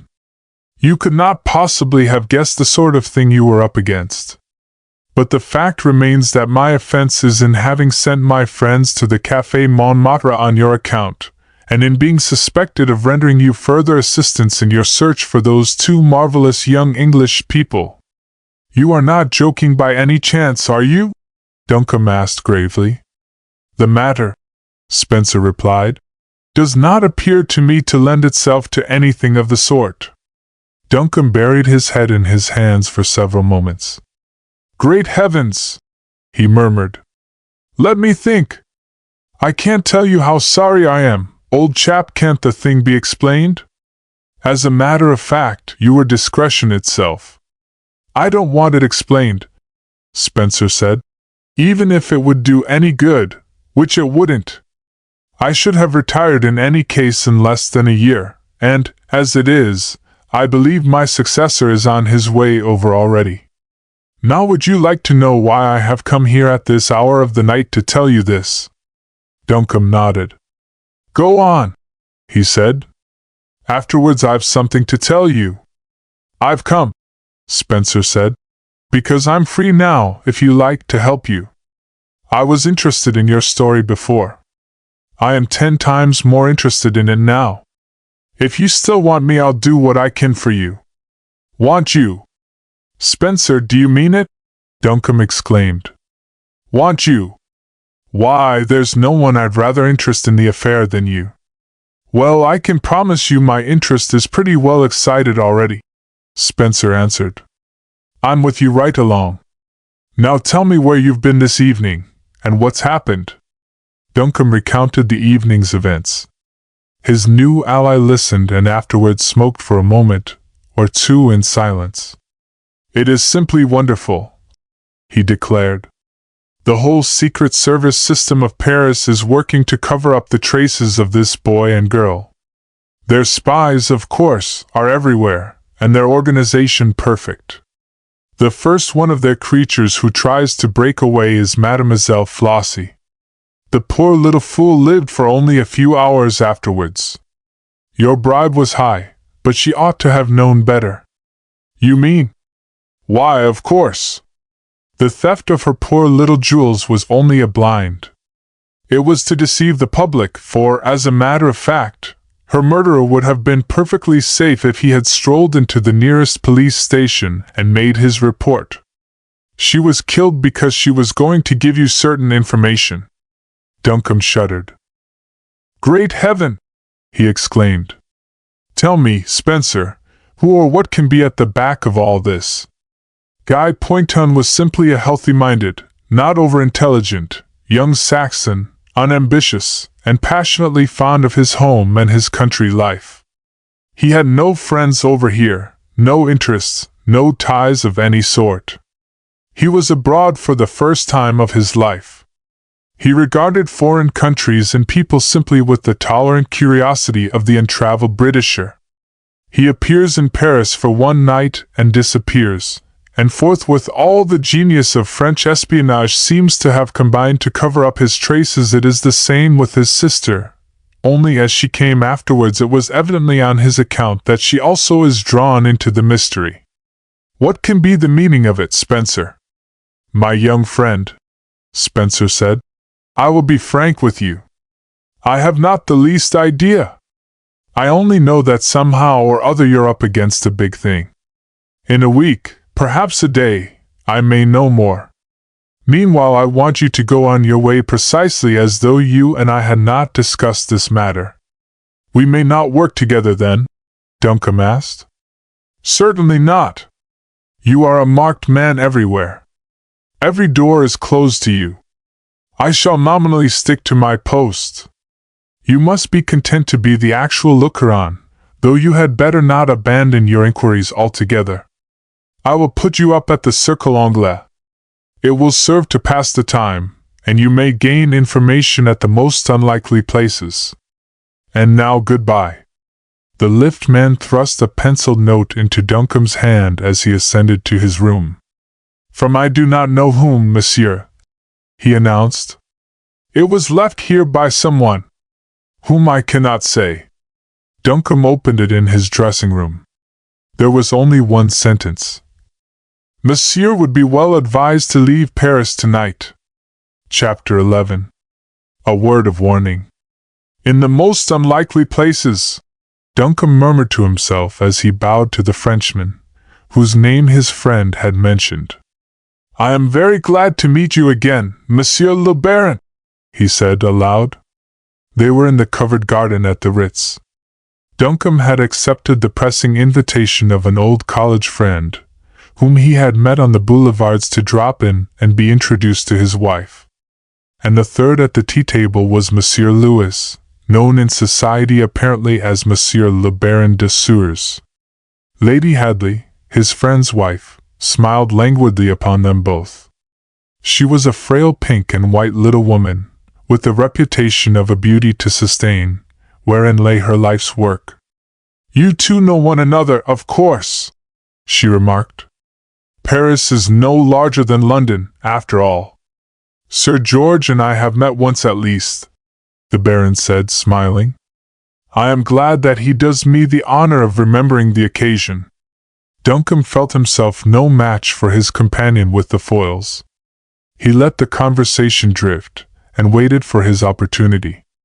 Presently some more guests arrived, and Duncombe drew his host on one side. "Hadley," he said, "how long have you known the Baron?" "Met him at Dorset House about 2 years ago, I think," Hadley answered. "He was doing a round of country houses. I'm not sure that he didn't stay at Sandringham. One of the real old French families, you know, de Sures." Duncombe nodded. There did not seem to be much that he could say. He mingled with the other guests, and observed his social duties. But he watched the Baron, and he took care that they left together. "Are you going my way, Baron?" he asked, as they stepped into the Place Vendôme. "I was going to the Cercle Anglais," the Baron answered. "Do you belong?" "I am up for a month's membership, but I am not elected yet," Duncombe answered. "Then you shall come in as my guest," the Baron declared. "You are exceedingly kind," Duncombe answered. "I wonder whether I might presume still further upon your good nature and ask you a question." "The asking," the Baron murmured, "involves nothing. You bear, I am told, an honored name, and you are well received in society. Why do you associate with murderers and thieves in that hell of a cafe where I saw you first?" The Baron smiled. "My friend," he said, "I seek always the life amusing, and I find it there." "I was robbed before your eyes, Baron." The Frenchman sighed. "I am so sorry," he said, "that I did not see it. That indeed would have been amusing. You know that the young lady who sat with us is dead? A most bizarre happening." The Baron assented with a little sigh. "I cannot imagine how it occurred. The newspaper reports are not convincing. One would like to reconstruct the story. Poor little Flossie. She was most amusing, but just a little, a very little, too fond of flourishing her jewelry. One will miss her, though." Referring for one moment to our meeting at the cafe. "You told me a story there, you and your friend Madame, of a young English lady, which the facts seem scarcely to sustain." The Baron sighed. "My friend," he said, "we did the best we could at a moment's notice. I rather fancied the story myself. As to facts, what have they to do with it? You demanded a story, and you got it. I rather flattered myself that under the circumstances it was not bad. You admit now, then, that it was not the truth." "The truth? My dear Sir George! Supposing that the whereabouts of your charming young friend had been known to me, do you suppose that I should have permitted myself to be bullied into disclosing it?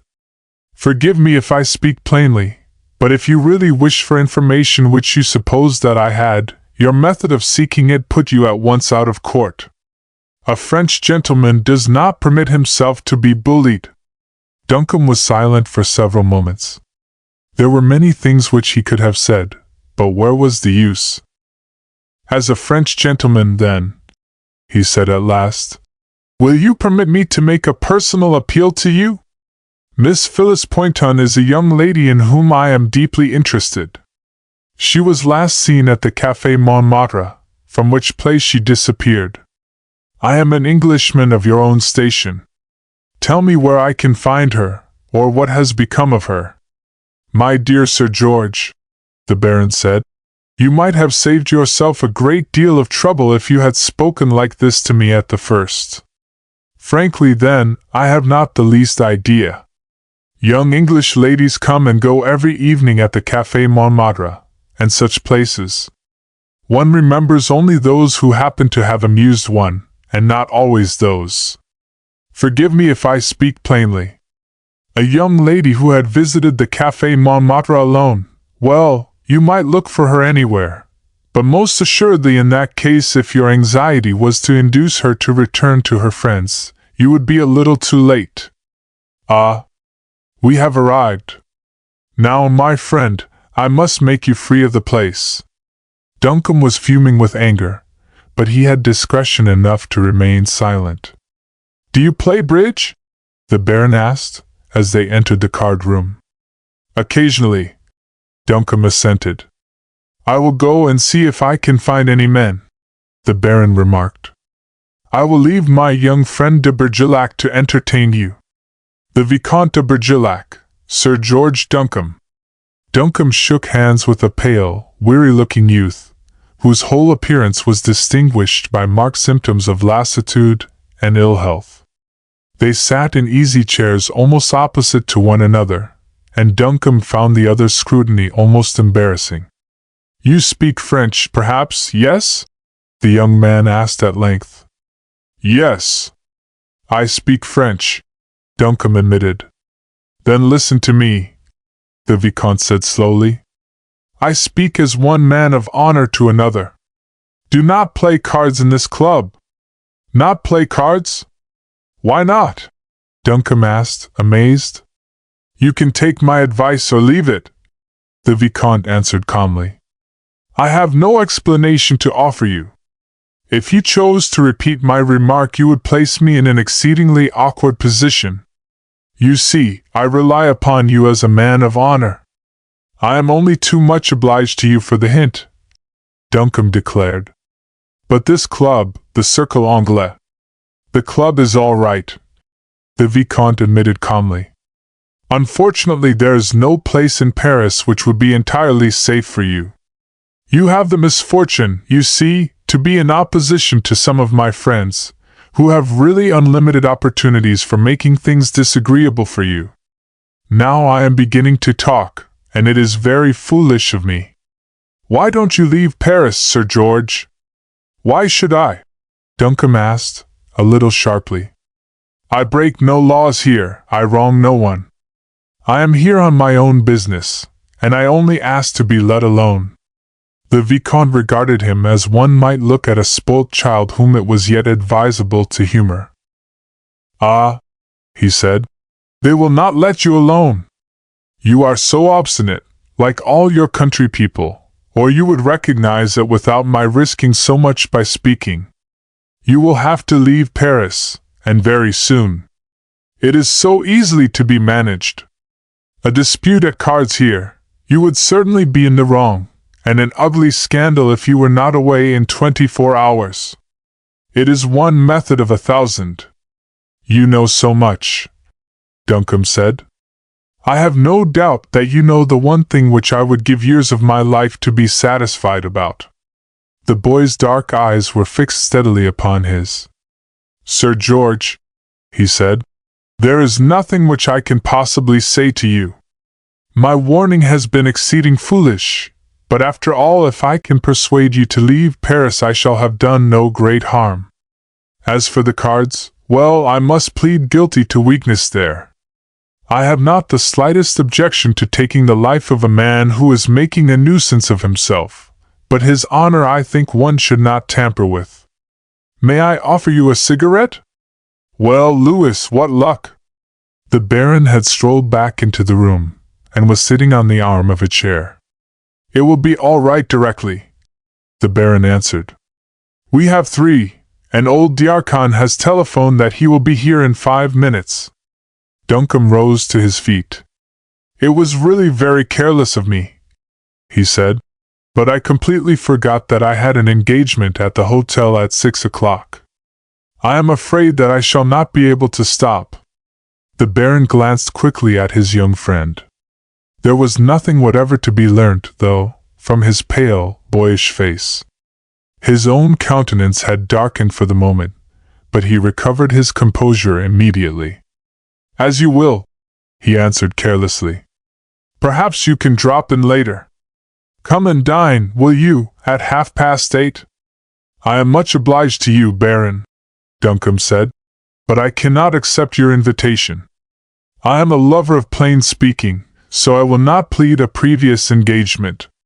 But the one thing I want from you, the thing which I have almost a right to demand, you will not give. I do not feel, therefore, that any more than ordinary intercourse is possible between us." The Baron bowed gravely. "My dear Sir George," he said, "I am answered. I wish I could drive out of your mind that extraordinary hallucination relative to my supposed knowledge of your young English friend. It is impossible." "Very good. I shall look forward to a time, Sir George, when we may meet on a better footing." Duncombe left the hotel with the recollection of that curiously ironic smile fresh in his mind. Chapter 12. The Shadowing of Duncombe. For 3 days Duncombe saw nothing of Spencer. 3 long days devoid of incident, hopelessly dull, aimless, and uninteresting. On the 4th the only change in the situation was scarcely a reassuring one. He became aware that he was being watched. There was no particular secrecy about it. Even in the hotel itself someone was always on his heels. The absence of any attempt at concealment convinced him that it was the authorized police who had thus suddenly showed their interest in him. The suspicion was soon to be confirmed. The manager called him on the 4th morning into his private office. "Monsieur will pardon me, I trust," he said, "if I take the liberty of asking him a question." "Certainly," Duncombe answered. "Go ahead." "Monsieur is aware that he has been placed under the surveillance of the police?" "The fact," Duncombe said, "has been borne in upon me during the last few hours." "What of it?" The manager coughed. "This is a cosmopolitan hotel, Sir George," he said, "and we make no pretense at ultra-exclusiveness, but we do not care to see the police on the premises." "Neither do I," Duncombe answered. "Can you suggest how we may get rid of them?" "Monsieur does not quite understand," the manager said smoothly. "Clearly he has done something to bring him under the suspicion of the law. Under these circumstances it would be more agreeable to the management of the hotel if Monsieur would depart." Duncombe did not wish to depart. The hotel at which Phyllis Poynton's trunks were still awaiting her return was the hotel at which he wished to stay. "Look here, Monsieur Huber," he said. "I give you my word of honor that I have broken no law, nor engaged in any criminal action whatever since I came to Paris. This game of having me watched is simply a piece of bluff. I have done nothing except make inquiries in different quarters respecting those 2 young English people who are still missing. In doing this I seem to have run up against what is nothing more nor less than a disgraceful conspiracy. Every hand is against me. Instead of helping me to discover them, the police seem only anxious to cover up the tracks of those young people." The manager looked down at his desk. "We hotel keepers," he said, "are very much in the hands of the police. We cannot judge between them and the people whom they treat as suspected persons. I know very well, Sir George, that you are a person of respectability and character, but if the police choose to think otherwise, I must adapt my views to theirs. I am sorry, but we must really ask you to leave." Sir George turned on his heel. "Very good," he said. "I will go and take rooms elsewhere." He left the hotel and walked towards the Ritz. At the corner of the Place Vendôme, an automobile was pulled up with a jerk within a few feet of him. A tired-looking boy leaned over wearily towards him from the front seat. "Sir George," he said, "can you give me 5 minutes?" "With pleasure," he answered.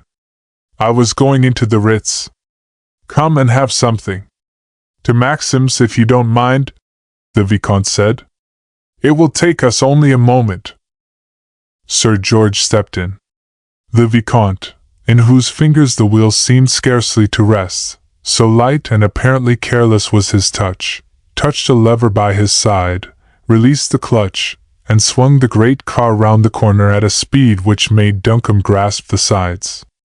At a pace which seemed to him most ridiculous, they dashed into the Rue de Rivoli, and with another sharp turn pulled up before Maxim's.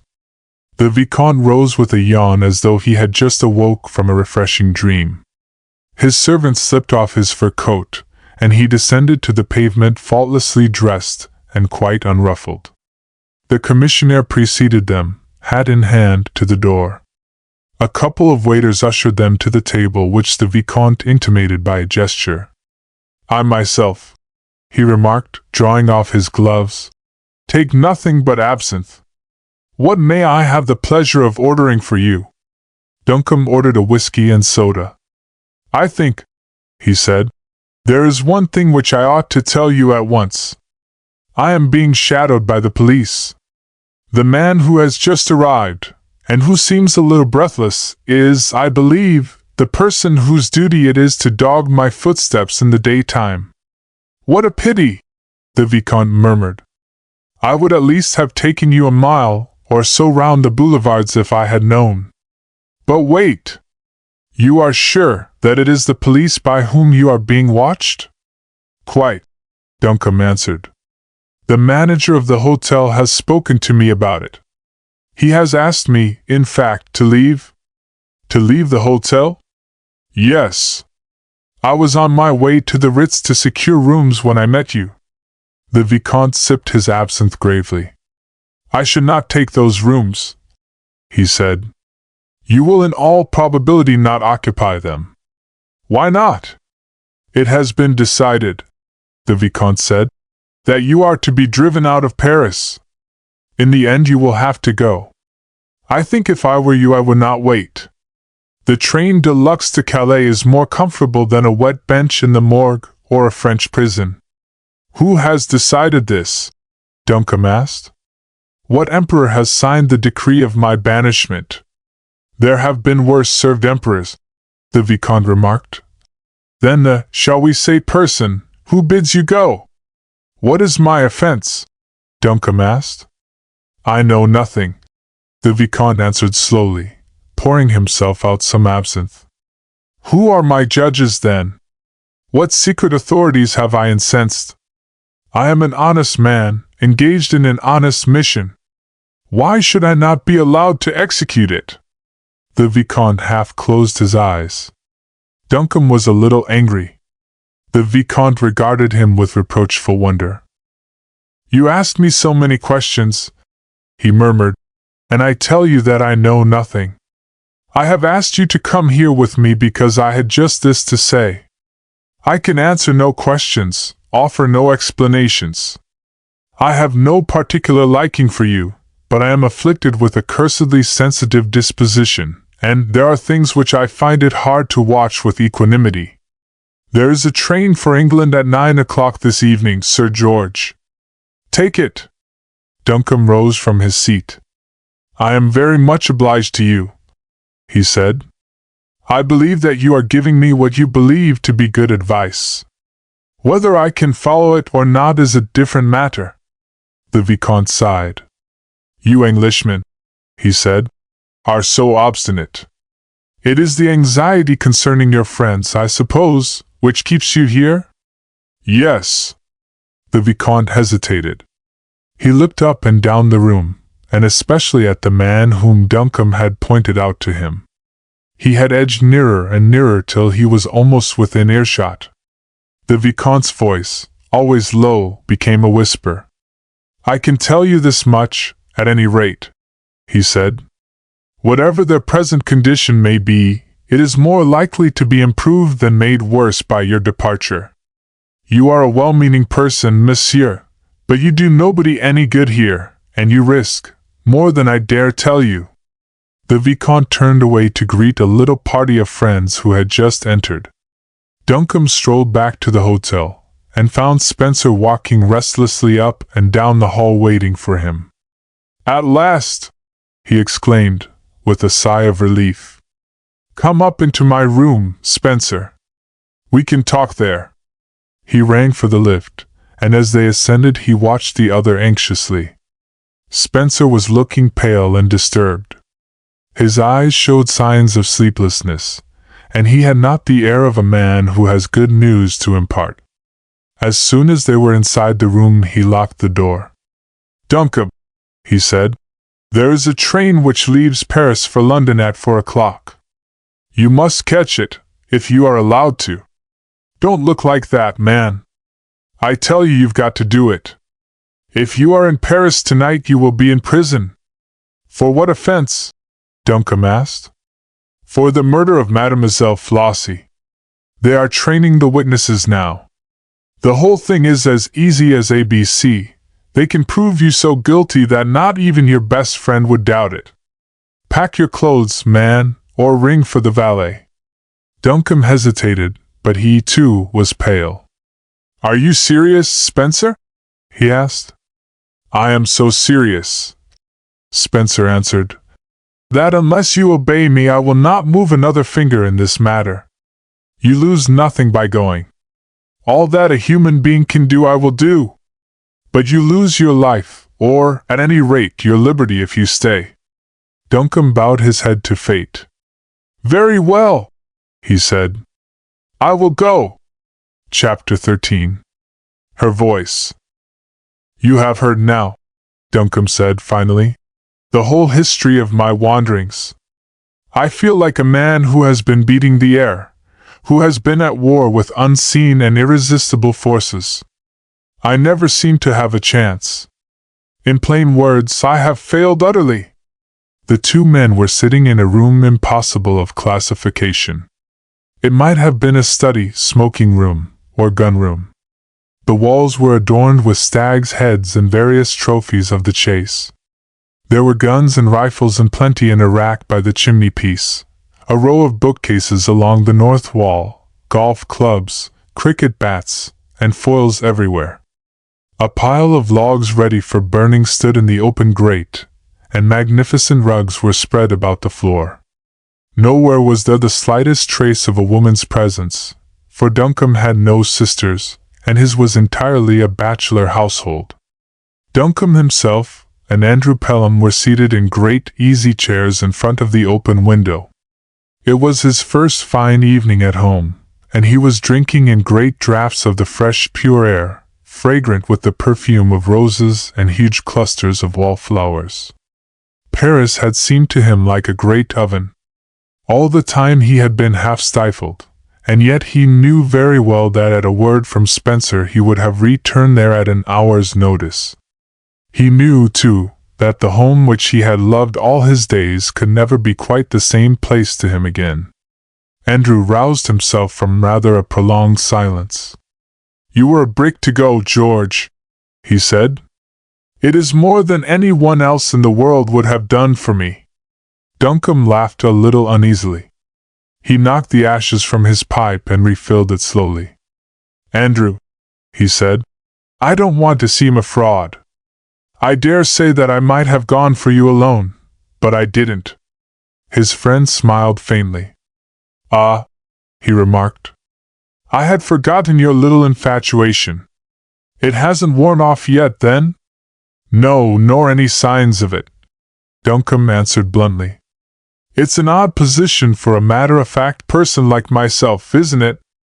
I tell you, Andrew, I've really tried to care for some of the girls about here. The place wants a mistress, and I'm the 10th baronet in the direct line. One's got to think about these things, you know. I've tried hard, and I've never even come near it. It will wear off, Andrew said.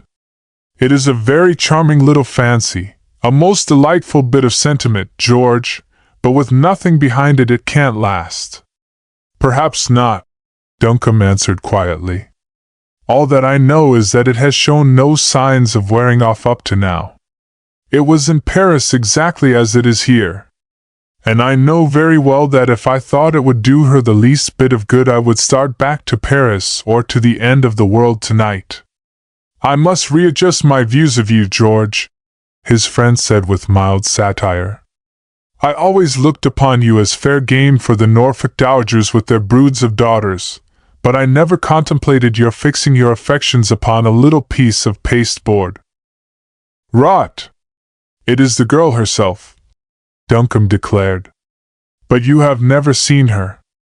Duncombe shrugged his shoulders. He said nothing. What was the use? Never seen her. Had she not found her way into every beautiful place his life had knowledge of? If you had, Andrew murmured. Well, the picture is like her. I remember when she was a child. She was always fascinating, always delightful to watch. Duncombe looked out upon the gardens which he loved, and sighed. If only Spencer would send for me to go back to Paris, he said with a sigh. Andrew turned his head. You can imagine now, he said, what I have been suffering. The desire for action sometimes is almost maddening. I think that the man who sits and waits has the hardest task. They were silent for some time, smoking steadily. Then Duncombe reverted once more to his wanderings. You remember the story they told me at the cafe, Andrew, he said. It was a lie, of course, but was Miss Poynton anything of an artist? To the best of my belief, Andrew answered. She has never touched a brush or a pencil since she left school. Duncombe looked out into the gathering twilight. It is a devil's riddle, this, he said slowly. Why did she go to that place at all? God only knows, Andrew murmured. Duncombe's teeth were hard set. A paper knife, which he had caught up from the table, snapped in his fingers. There was something in his throat which nearly choked him. Phyllis Poynton, Andrew continued, was as sweet and pure a woman as ever breathed. She must have loathed that place. She could only have gone there to seek for her brother or for whom? For those who knew where he was. Duncombe turned his head. Andrew. Yes, old chap. Let me look at her photograph again. Andrew drew it from his pocket and passed it over.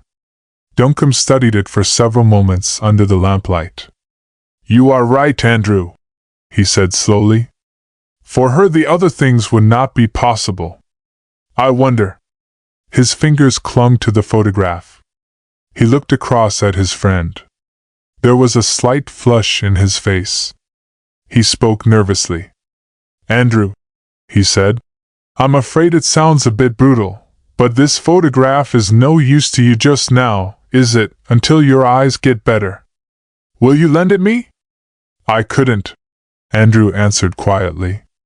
I can't see it now, of course, but I like to feel it in my pocket, and it will be the first thing I shall look at when the doctor lets me take off these beastly glasses, if ever he does.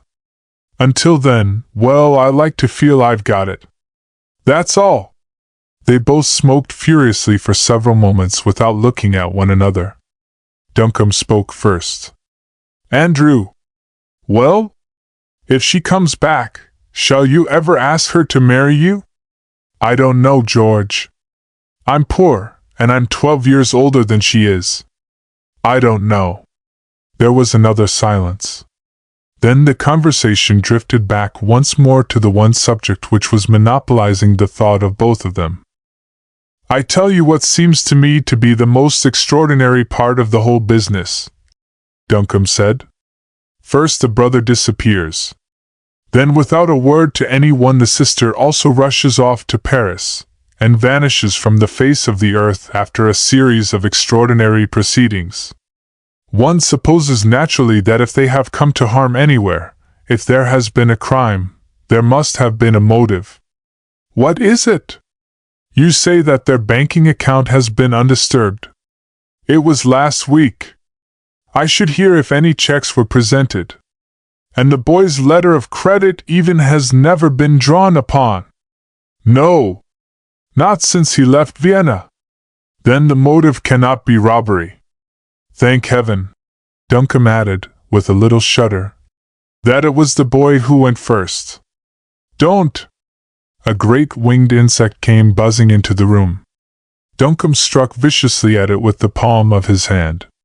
Lord, he muttered, what a fool I am! I've never been away from home before, Andrew, without longing to get back, and here I am, just back from Paris in August, from turning night into day, from living just the sort of life I hate, and I'd give anything to be going back there tomorrow. I'm a haunted man, Andrew. I got up last night simply because I couldn't sleep, and walked down as far as the paddock. I seemed to see her face in all the shadowy corners, to see her moving towards me from amongst the trees. And I'm not an imaginative person, Andrew, and I've got no nerves. Look. He held out his hand, strong and firm and brown. It was as steady as a rock. I can't sleep, he continued. I can't rest. Is there witchcraft in this thing, Andrew? Andrew Pelham laughed shortly. It was a laugh which had no kinship to mirth. And I, he said, have seen her grow up. We were boy and girl together. I stole apples for her. I have watched her grow from girlhood into womanhood. I have known flesh and blood, and you a cardboard image. I too am a strong man, and I am helpless. I lie awake at night and I think. It is as though the red flames of hell were curling up around me. George, if she has come to any evil, whether I am blind or whether I can see, I'll grope my way from country to country till my hand is upon the throat of the beast who has harmed her. The man's voice shook with passion. Duncombe was awed into silence. He had known Andrew Pelham always as a good-natured, good-hearted giant, beloved of children and animals, deeply religious, a man whose temper, if he possessed such a thing, was always strictly under control. Such an outburst as this was a revelation. Duncombe understood then how slight a thing his own suffering was. You shall not go alone, Andrew, he said softly. But for the present we must wait. If anyone can help us, Spencer will. A servant came in with the whiskey and glasses, and silently arranged them upon the table. Duncombe rose and attended to his duties as host. Can I get you anything further, sir? The man asked. Nothing, thanks, Duncombe answered. Tell the servants to go to bed. We will lock up. Say when, Andrew. Andrew took his glass mechanically. Out in the lane the silence of the summer night was suddenly broken by the regular tread of horses' feet and the rumbling of vehicles. Duncombe Hall was built like many of the old-fashioned houses in the country, with its back to the road, and the window at which they were sitting looked out upon it. Duncombe leaned forward in his chair. Visitors by the last train going up to Runton Place, he remarked. Runton has quite a large party for the first. Hello? They're stopping. I'd better go out. He rose from his chair. The omnibus had stopped in the lane, and they could hear the voices of the occupants clearly through the soft darkness. Someone was apparently getting out, and stumbled. A girl's soft laugh rang out distinctly above the man's exclamation. Duncombe was already stepping over the windowsill when he felt a clutch like iron upon his shoulder. He looked round in amazement. Andrew's face was transformed. He was struggling for words. Her voice! He exclaimed hoarsely. Am I dreaming, George? It was her voice. Chapter 14. Laughter of Women. The door of the omnibus was opened as Duncombe stepped over the low wall into the road. A tall man in a long light Inverness descended. "Hello, Duncombe!" he exclaimed, holding out his hand. "I was coming in to see you for a moment." "Good man," Duncombe answered. "Bring your friends, won't you?" He held open the gate hospitably, but Lord Runton shook his head. "I only wanted a word with you," he said. "We're all starving, and if you don't mind we'll get on as quickly as we can. About tomorrow. You shoot with us, of course?" "Delighted," Duncombe answered. "Cresswell met me at the station," Lord Runton continued. "I'd drawn out a plan for the shoot, but it seems that Cresswell, old fool, hasn't got his harvest in from the 2 fields by Ketton's gorse. What I wanted to ask you was if we might take your turnips up from Miles Bottom to the north end of the gorse. We can make our circuit then without a break." "My dear fellow," Duncombe protested, "was it worthwhile asking me such a thing?" "Of course you can." "That's settled then," Lord Runton declared, turning back towards the omnibus. "Let me introduce you to my friends," he added, resting his hand upon the other's shoulder. "And then we'll be off." Duncombe, in whose ears his friend's cry was still ringing, pressed eagerly forward. "This is my neighbour, Sir George Duncombe," Lord Runton said, looking into the carriage, "who will shoot with us tomorrow. Miss Fielding and Mr. Fielding, Lady Ongrave and the Baron von Roth." Lady Ongrave held out her hand. "Sir George and I are almost old friends," she said, with a somewhat languid smile. "We were both at Castle Holcombe last autumn." Duncombe murmured something conventional as he bowed over her fingers. His whole attention was riveted upon the tall, pale girl in the further corner of the omnibus. Her acknowledgment of his introduction had been of the slightest, and her features were obscured by a white veil. She looked away from him at once and continued a whispered conversation with the white-haired gentleman at her side. Duncombe could think of no excuse for addressing her. "I shall have the pleasure of meeting you all again tomorrow," he said, closing the door after Lord Runton. "I won't keep you now. I know what the journey is down from town. Good night, Runton." "Good night, George." 10 o'clock sharp. The carriage rolled off, and Duncombe returned to his own domain. Andrew was waiting for him impatiently by the gate. "Well," he exclaimed eagerly, "you have seen her." "Well?" The man was trembling with excitement. There were drops of perspiration upon his forehead. His voice sounded unnatural. "I saw a young lady in the carriage," Duncombe answered. "Or rather I did not see her, for she wore a veil, and she scarcely looked at me. But she was introduced to me as Miss Fielding, and her father was with her." "Fielding! Fielding!" Andrew repeated. "Never mind that. What was she like? What colored hair had she?" "I told you that she kept her veil down," Duncombe repeated. "Her hair was a sort of deep, red-brown, what I could see of it. But seriously, Andrew, what is the use of discussing her? One might as soon expect one of my housemaids to change into Phyllis Poynton, as to discover her with a brand-new father, a brand-new name, and a guest at Runton Place." Andrew was silent for a moment. He touched his spectacles with a weary gesture, and covered his eyes with his hand. "Yes," he said, "I suppose you are right. I suppose I am a fool. But the voice, the laughter of women," said Duncombe, "is music all the world over. One cannot differ very much from the other." "You are quite wrong, George," Andrew said. "The voices of women vary like the thumb marks of criminals. There are no two attuned exactly alike. It is the receptive organs that are at fault. We, who have lost one sense, find the others a little keener. The laughter of that girl, George, will you keep me a few days longer? Somehow I cannot bring myself to leave until I have heard her voice once more. Duncombe laughed heartily. My dear fellow, he said, I shall bless your uncommonly sensitive ears if they keep you here with me even for an extra few days. You shall have your opportunity, too. I always dine at Runton Place after our first shoot, and I know Runton quite well enough to take you. You shall sit at the same table. Hullo, what's this light wobbling up the drive?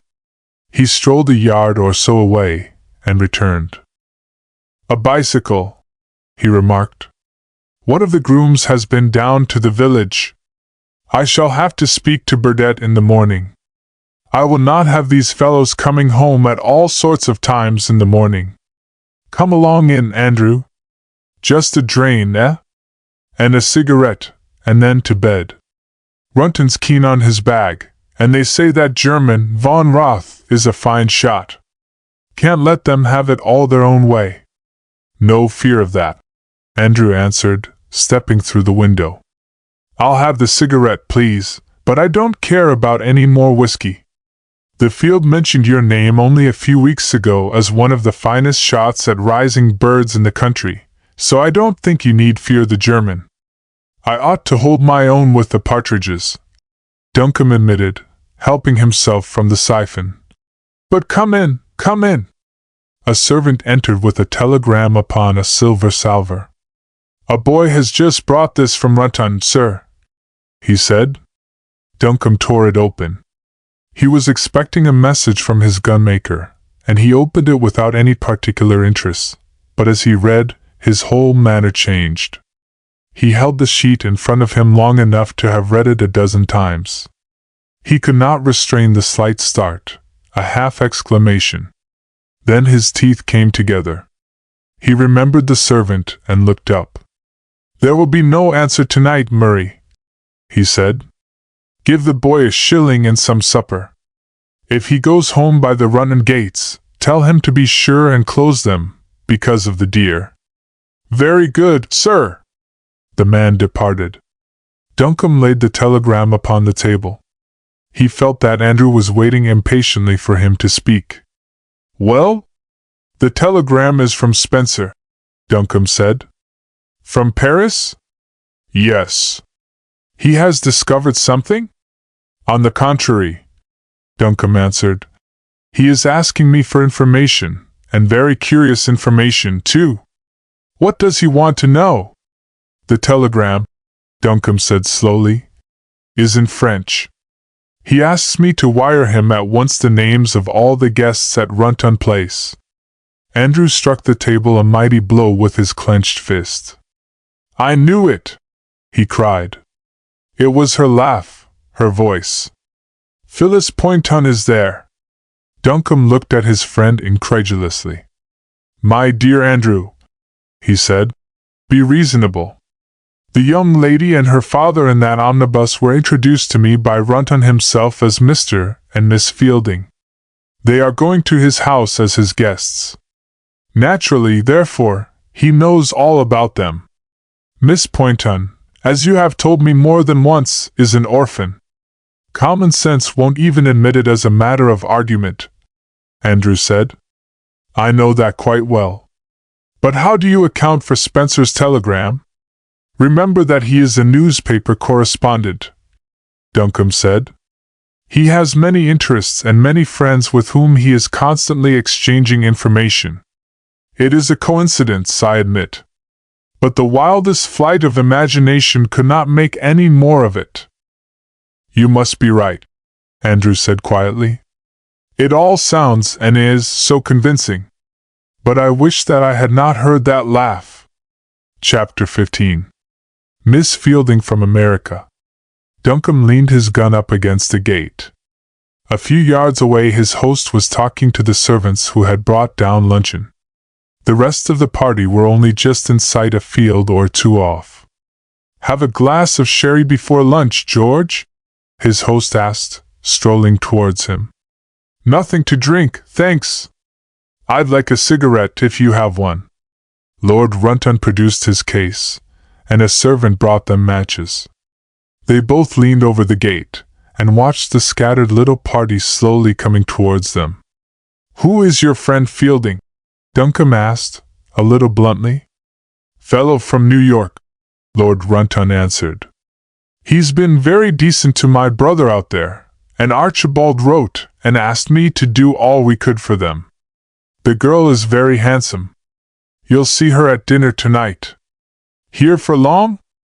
"No, unfortunately," Lord Runton answered. "I had very hard work to get them to come at all. Cicely has written them 3 or 4 times, I think, but they've always had engagements. They're only staying till Monday, I think. Very quiet, inoffensive sort of chap, Fielding, but the girl's a ripper. Hello? Here they are. I'll introduce you." A groom had thrown open the gate of the field across which they were looking, and Lady Runton from the box seat of a small mail phaeton waved her whip. She drove straight across the furrows towards them a little recklessly, the groom running behind. By her side was a girl with coils of deep brown hair, and a thick black veil worn after the fashion of the traveling American. "Just in time, aren't we?" Lady Runton remarked, as she brought the horses to a standstill. "Help me down, Jack, and look after Miss Fielding, Sir George. By the by, have you two met yet?" Duncombe bowed. He was bareheaded, and held out his hands. "I saw Miss Fielding for a moment last night," he said. "Or rather, I didn't see her. We were introduced, however. What do you think of our maligned English weather, Miss Fielding?" he asked. She raised her veil and looked at him deliberately. He had been prepared for this meeting, and yet it was with difficulty that he refrained from a start.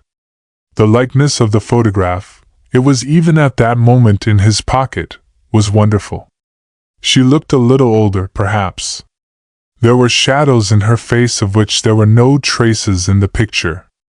And yet the likeness was wonderful. "Today at least is charming," she said. "But then I am quite used to your climate, you know. I have lived in Europe almost as much as in America." She certainly had no trace of any accent. She spoke a little more slowly, perhaps, than most young English women, but there was nothing whatever in her words or in her pronunciation of them to suggest a transatlantic origin. She stood by his side looking about her with an air of interest, and Duncombe began to wonder whether after all she was not more beautiful than the photograph which he had treasured so jealously. He became conscious of a desire to keep her by his side. "Is your father shooting, Miss Fielding?" She laughed softly. "You don't know my father, Sir George," she answered. "He hates exercise, detests being out of doors, and his idea of paradise when he is away from business is to be in a large hotel where every one speaks English, where there are tapes and special editions and an American bar." Duncombe laughed. "Then I am afraid Mr. Fielding will find it rather hard to amuse himself down here." "Well, he's discovered the telephone," she said. "He's spending the morning ringing up people all over the country. He was talking to his bankers when we came out. Oh, here come the rest of them. How tired they look, poor things, especially the Baron. Nature never meant him to tramp over plowed fields, I am sure. Baron, I was just saying how warm you look." The Baron took off his cap, gave up his gun to a keeper, and turned a glowing face towards them. "My dear young lady," he declared, "I am warm. I admit it, but it is good for me. Very good indeed. I tried to make your father walk with us. He will be sure to suffer some day if he takes no exercise." "Oh, father's never ill," the girl answered. "But then he eats nothing, Sir George. I hope you're going to devote yourself to me at luncheon. I'm terribly hungry." "So we all are," Lady Runton declared. "Come along, everyone."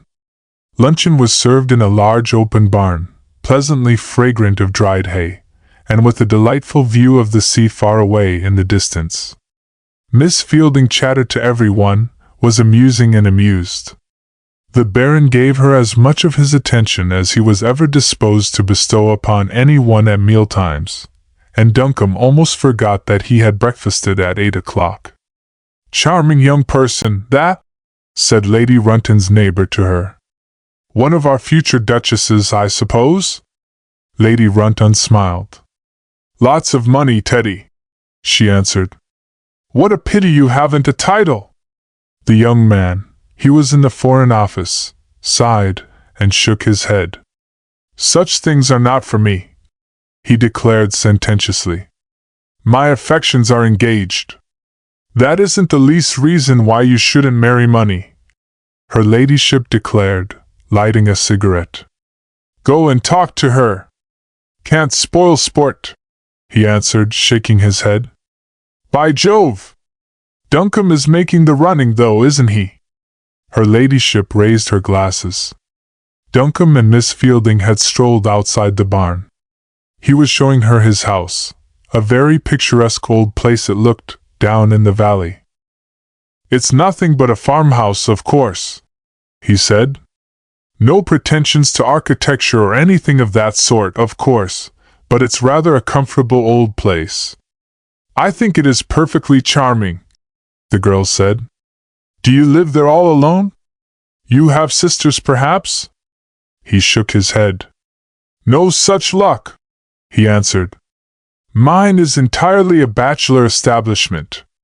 A great part of the time I am alone. Just now I have a pal staying with me, awfully decent chap, from Devonshire." She was certainly silent for a moment. He fancied too that there was a change in her face. "From Devonshire," she repeated, with a carelessness which, if it was not natural, was exceedingly well assumed. "I believe I knew some people once who came from there.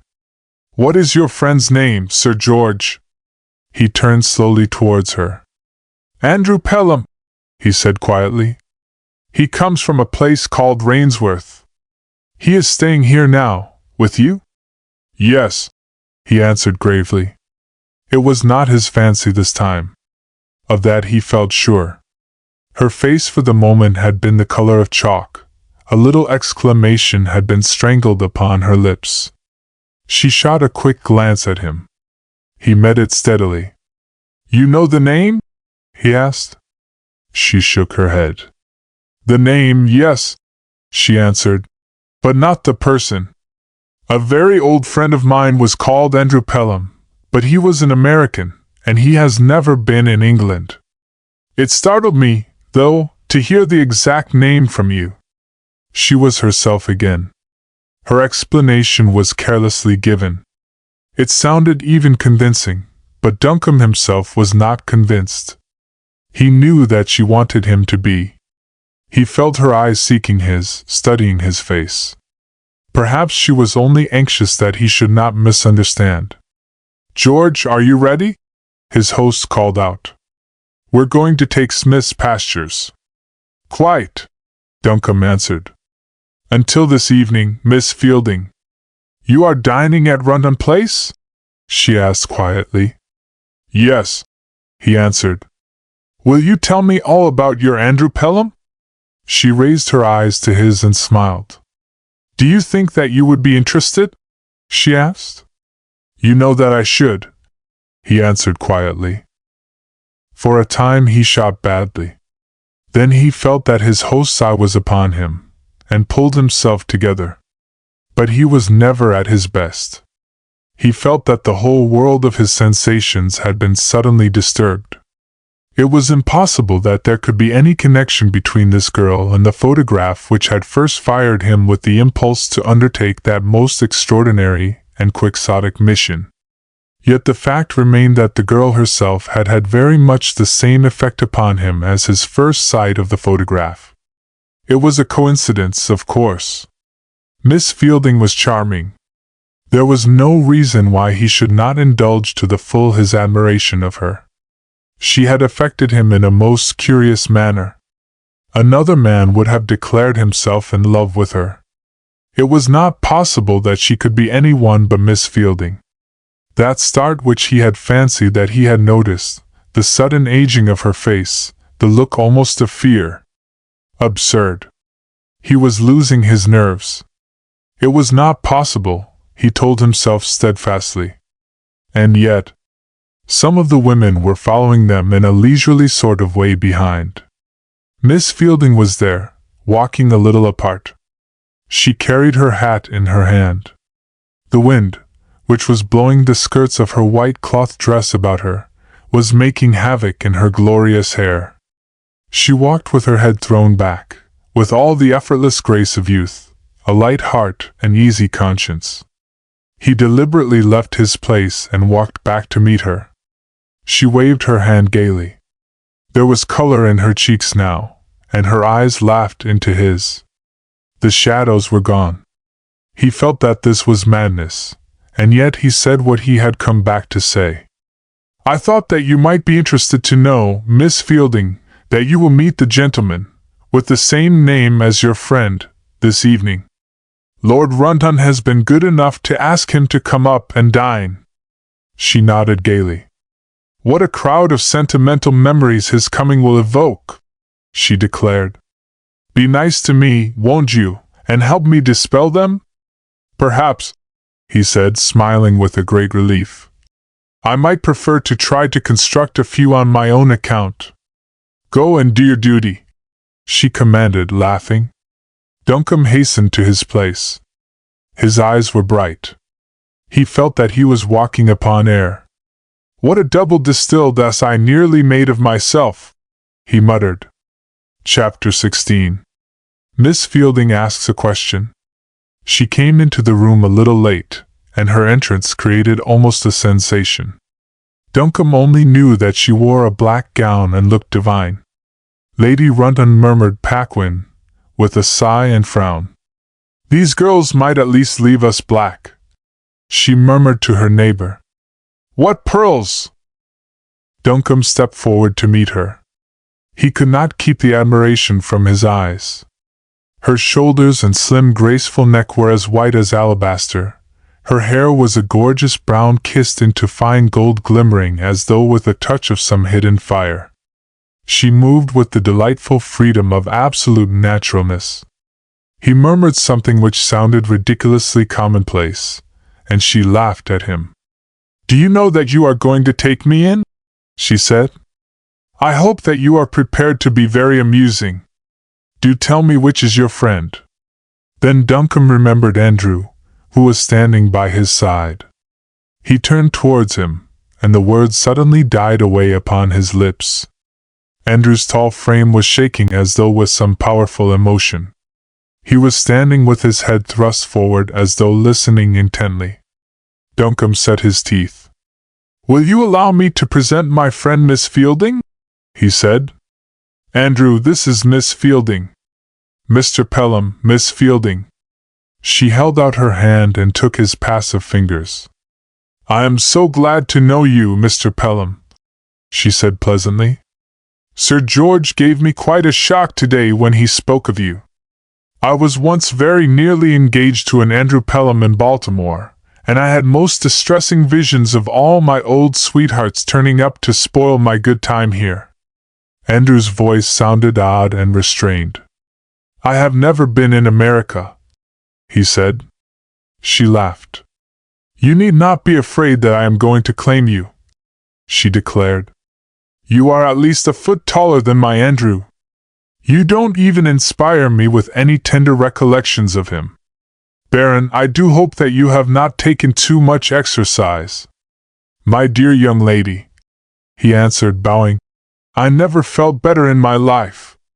Be thankful that it is not your hard fate to be my dinner companion. I am so hungry I should have no time for conversation." "On the contrary," she declared, "I almost regret it. I much prefer to do some of the talking myself, but I seldom get a chance. Will you promise to give me a show tonight, Sir George? As long as you permit me to say 2 or 3 things which are in my mind," he answered, lowering his voice a little. "You may do all the rest of the talking." "Dear me, I am curious already," she exclaimed. "What are the 2 or 3 things, Sir George?" "Why, Do you see, nearly everyone has gone, she added suddenly. Come along. She laid her hand upon his arm and led him away. Soon he was by her side at the table. Their companions were uninteresting. Andrew was out of sight. Duncombe forgot everything else in the world except that he was with her. Their conversation was of trifles, yet intimate trifles. The general talk buzzed all round them. Neither made any effort to arrest it. To Duncombe she seemed simply the image he had created and worshipped suddenly come to life. That it was not in fact her picture went for nothing. There was no infidelity. The girl who had existed in his dreams was here. It was for her that he had departed from the even tenor of his ways, for her he had searched in Paris, for her he had braved the horrors of that unhappy week. Already he felt that she belonged to him, and in a vague sort of way she, too, seemed to be letting herself drift, to be giving color to his unconscious assumption by her lower tone, by the light in her eyes which answered his, by all those little nameless trifles which go to the sealing of unwritten compacts. Once her manner changed. Her father, who was on the opposite side of the table a little way off, leaned forward and addressed her. Say, Sybil, where did we stay in Paris? I've forgotten the name of the place. El Hotel d'Athenes, she answered, and at once resumed her conversation with Duncombe. But somehow the thread was broken.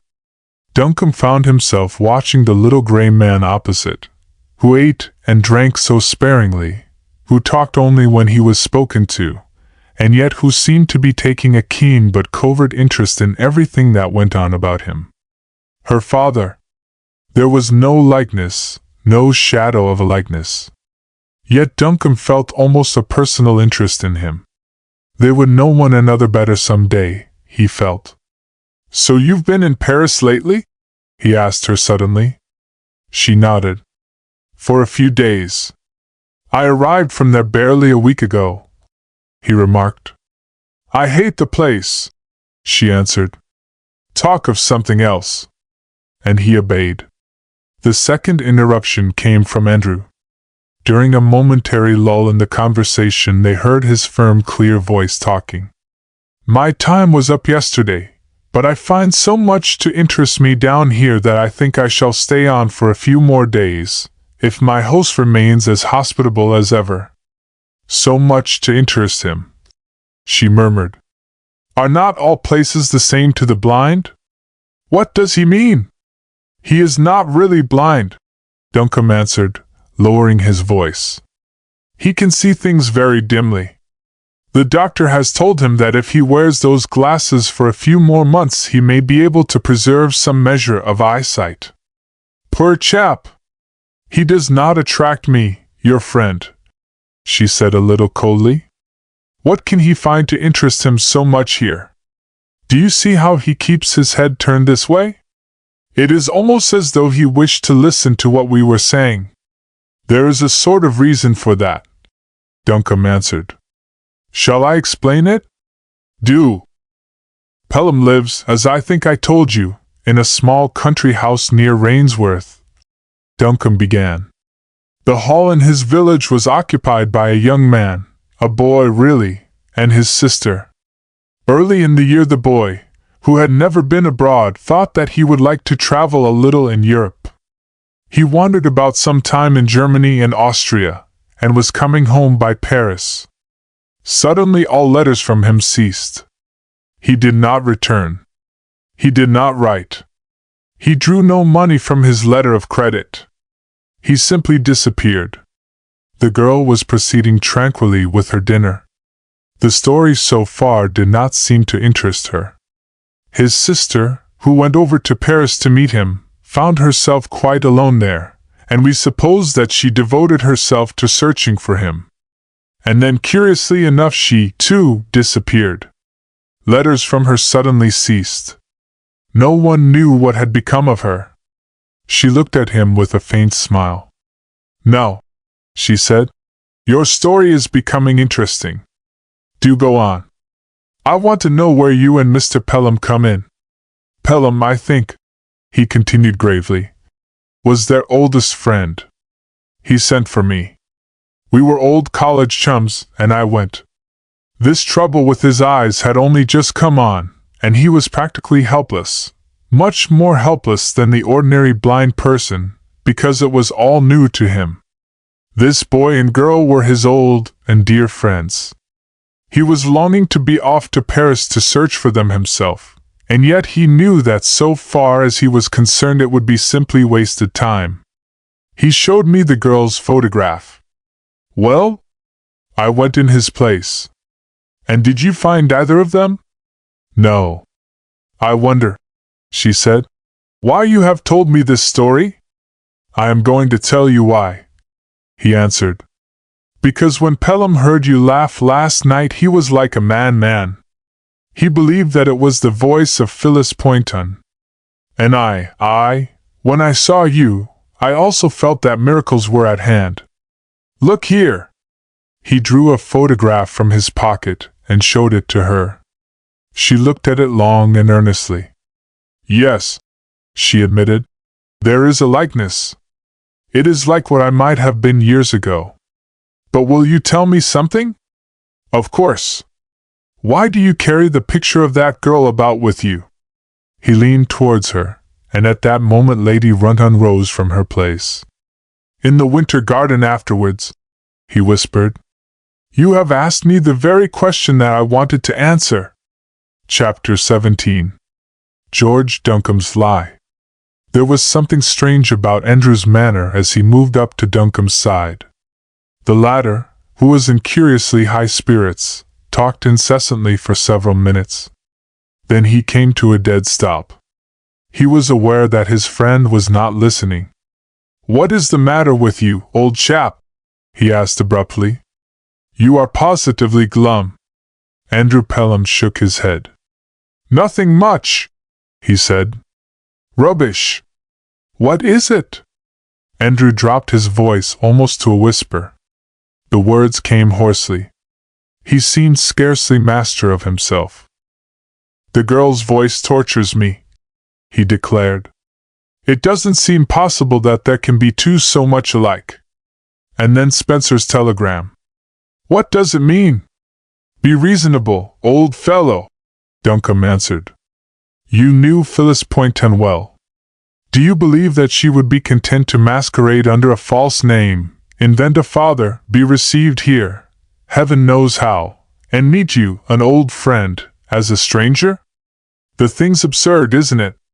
Granted. But what about Spencer's telegram? It is an enigma, of course. We can only wait for his solution. I have wired him the information he asked for. In the meantime. Well, in the meantime? There is nothing to be gained by framing absurd hypotheses. I don't mind telling you, Andrew, that I find Miss Fielding the most delightful girl I ever met in my life. Tell me exactly, George, how she compares with the photograph you have of Phyllis Poynton. Duncombe sipped his wine slowly. She is very like it, he said, and yet there are differences. She is certainly a little thinner and taller. The features are similar, but the hair is quite differently arranged. I should say that Miss Fielding is 2 or 3 years older than Phyllis Poynton, and she has the air of having traveled and been about more. A few months of events, Andrew murmured, might account for all those differences. Duncombe laughed as he followed his host's lead and rose. Get that maggot out of your brain, Andrew, he exclaimed, as quickly as possible. Will you take my arm? Mind the corner. They found the drawing room almost deserted. Runton raised his eyeglass and looked around. I bet those women have collared the billiard table, he remarked. Come along, you fellows. They recrossed the hall and entered the billiard room. Lady Runton was playing with the Lord Lieutenant's wife, the Countess of Appleton. The others were all sitting about, either on the lounge or in the winter garden beyond. Miss Fielding was standing on the threshold, and Duncombe advanced eagerly towards her. On the way, however, he was buttonholed by an acquaintance, and the master of the hounds had something to say to him afterwards about one of his covers. When he was free, Miss Fielding had disappeared. He made his way into the winter garden, only to find her sitting in a secluded corner with the Baron. She looked up at his entrance, but made no sign. Duncombe reluctantly re-entered the billiard room, and was captured by his host for a rubber of bridge. The rubber was a long one. Duncombe played badly and lost his money. Declining to cut in again, he returned to the winter garden. Miss Fielding and the Baron were still together, only they had now pushed their chairs a little further back, and were apparently engaged in a very confidential conversation. Duncombe turned on his heel and re-entered the billiard room. It was not until the party broke up that he found a chance of speaking to her. He was sensible at once of a change in her manner. She would have passed him with a little nod, but he barred her way. "You have treated me shockingly," he declared, with a smile which was a little forced. "You promised to let me show you the winter garden." "Did I?" she answered. "I am so sorry. I must have forgotten all about it. The Baron has been entertaining me delightfully. Good night." He half stood aside. "I haven't by any chance offended you, have I?" he asked in a low tone. She raised her eyebrows. "Certainly not," she answered. "Excuse me, won't you? I want to speak to Lady Runton before she goes upstairs." Duncombe stood on one side and let her pass with a stiff bow. As he raised his eyes, he saw that Mr. Fielding was standing within a few feet of him, smoking a cigarette. He might almost have overheard their conversation. "Good night, Mr. Fielding," he said, holding out his hand. "Are you staying down here for long?" "For 2 days, I believe," Mr. Fielding answered. "My daughter makes our plans." He spoke very slowly, but without any accent. Nothing in his appearance, except perhaps the fact that he wore a black evening tie, accorded with the popular ideas of the traveling American. "If you have an hour to spare," Duncombe said, "it would give me a great deal of pleasure if you and your daughter would walk down and have a look over my place. Part of the hall is Elizabethan, and I have some relics which might interest Miss Fielding." Mr. Fielding removed the cigarette from his mouth. "I thank you very much, sir," he said. "We are Lord Runton's guests, and our stay is so short that we could scarcely make any arrangements to visit elsewhere. Glad to have had the pleasure of meeting you all the same." Duncombe sought out his host. "Runton, old chap," he said, "do me a favor. Bring that fellow Fielding and his daughter round to my place before they go." Lord Runton laughed heartily. "Is it a case?" he exclaimed. "And you, our show bachelor, too? Never mind my chaff, old chap, she's a ripping good-looking girl, and money enough to buy the country." "I don't mind your chaff," Duncombe answered. "But will you bring her?" Lord Runton looked thoughtful. "How the dickens can I? We are all shooting at the Duke's tomorrow, and I believe they're off on Saturday. You're not in earnest by any chance, are you, George?" "Damnably," he answered. Lord Runton whistled softly. "Fielding doesn't shoot," he remarked, "but they're going with us to Beaumanoir. Shall I drop him a hint? He might stay a day longer, just to make a few inquiries about you on the spot, you know." "Get him to stay a day longer, if you can," Duncombe answered. "But don't give me away. The old chap's none too cordial as it is."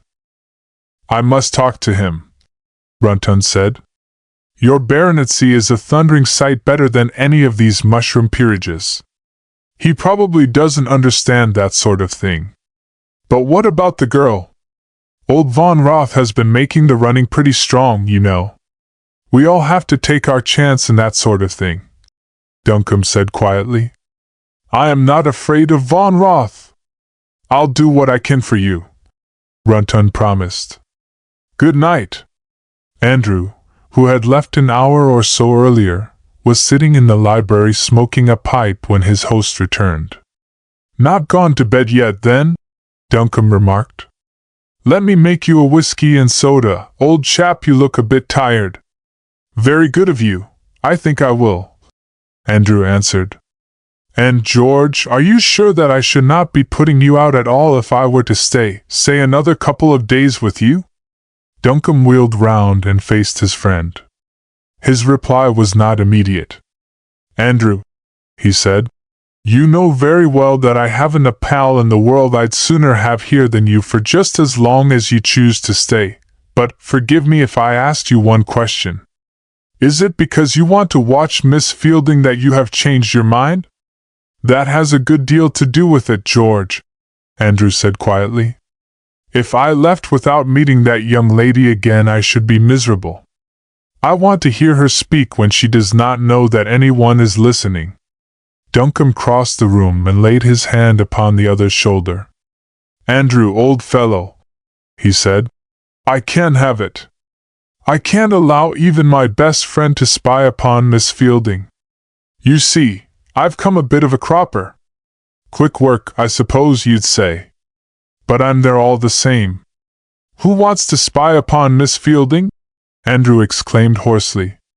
She can be the daughter of a multimillionaire or a penniless adventurer for all I care. All I want is to be sure that she isn't Phyllis Poynton. You are not yet convinced? No. There was a moment's silence. Duncombe walked to the window and returned. Andrew, he said, doesn't what I told you just now make a difference? Andrew groaned. Of course it would, he answered.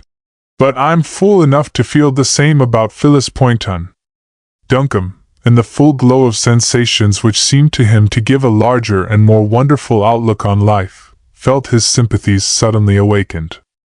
Andrew Pelham, his old chum, sitting there with his huge, disfiguring glasses and bowed head, was surely the type of all that was pathetic. He forgot all his small irritation at the other's obstinacy. He remembered only their long years of comradeship and the tragedy which loomed over the life of his chosen friend. Once more his arm rested upon his shoulder. I'm a selfish brute, Andrew, he said. Stay as long as you please, and get this idea out of your brain. I'm trying to get Miss Fielding and her father down here, and if I can manage it anyhow I'll leave you two alone, and you shall talk as long as you like. Come, we'll have a drink together now and a pipe afterwards. He walked across to the sideboard, where the glasses and decanters were arranged. Then for the first time he saw upon the tray awaiting him a telegram. He gave a little exclamation as he tore it open. Andrew looked up. What is it, George? He asked. A telegram? Duncombe stood with his eyes glued upon the oblong strip of paper. A curious pallor had crept into his face from underneath the healthy tan of his complexion. Andrew, sightless though he was, seemed to feel the presence in the room of some exciting influence. He rose to his feet and moved softly across to the sideboard. Is it a telegram, George? He whispered hoarsely. Read it to me. Is it from Spencer? Duncombe collected himself with an effort. It's nothing, he answered with a little laugh, in which all the elements of mirth were lacking. Nothing at all. A note from Heggs, my head keeper, about some poachers. Confound the fellow! Andrew's hand was suddenly upon the sideboard, traveling furtively across its shining surface. Duncombe watched it with a curious sense of fascination. He felt altogether powerless to interfere. He was simply wondering how long it would be before those long, powerful fingers seized upon what they sought. He might even then have swept aside the envelope, but he felt no inclination to do so. The fingers were moving slowly but surely. Finally, with a little grab, they seized upon it. Then there was another moment of suspense. Slowly the hand was withdrawn. Without a second's warning, Duncombe felt himself held in the grip of a giant. Andrew had him by the throat. You have lied to me, George! He cried. There was a telegram. Chapter 18. Who are these people? It seemed to Duncombe that time stood still. Andrew's face, wholly disfigured by the hideous dark spectacles, unrecognizable, threatening, was within a few inches of his own. He felt the other's hot breath upon his cheek. For a moment there stole through his numbed senses the fear of more terrible things. And then the grip which held him relaxed. Andrew stood away gasping. The crisis was over. "You lied to me, George." "Why?" Duncombe did not answer. He could not. It was as though his body had been emptied of all breath. "You meant to keep the contents of that telegram a secret from me." "Why? Was I right after all?" "Read me that telegram, George. Read it me truthfully." "The telegram is from Spencer," Duncombe said. "He is coming here." "Here? Is he giving up the search? Has he failed then?" "He does not say," Duncombe answered. "He says simply that he is coming here. He has wired for a motor to meet him at Lynn. He may be here tonight." A discordant laugh broke from Pelham's lips. "What about your Miss Fielding now?" he exclaimed. "Why do you suppose that he is leaving Paris, and coming here?" "I was right. I knew that I was right." Duncombe stood up. His expanse of shirt front was crumpled and battered. His white tie was hanging down in ribbons. "Listen, Andrew!" he exclaimed. "I am speaking of the girl by whose side I sat tonight at dinner, who calls herself Miss Fielding, who has, in plain words, denied that she knows anything of Phyllis Poynton. I want you to understand this. Whatever she may choose to call herself, that shall be her name. I will not have her questioned or bullied or watched. If Spencer comes here to do either, I have finished with him. I elect myself her protector. I will stand between her and all suspicion of evil things." "She has found a champion indeed!" Pelham exclaimed fiercely. "With Miss Fielding I have nothing to do. Yet you had better understand this. If she be Phyllis Poynton, she belongs to me, and not to you. She was mine before you heard her name. I have watched her grow up from a child. I taught her to ride and to shoot and to swim. I have watched her listening to the wind, bending over the flowers in her garden. I have walked with her over the moor when the twilight fell and the mists rose. We have seen the kindling of the stars, and we have seen the moon grow pale and the eastern sky ablaze. I have taught her where to look for the beautiful things of life. She has belonged to me in all ways save one.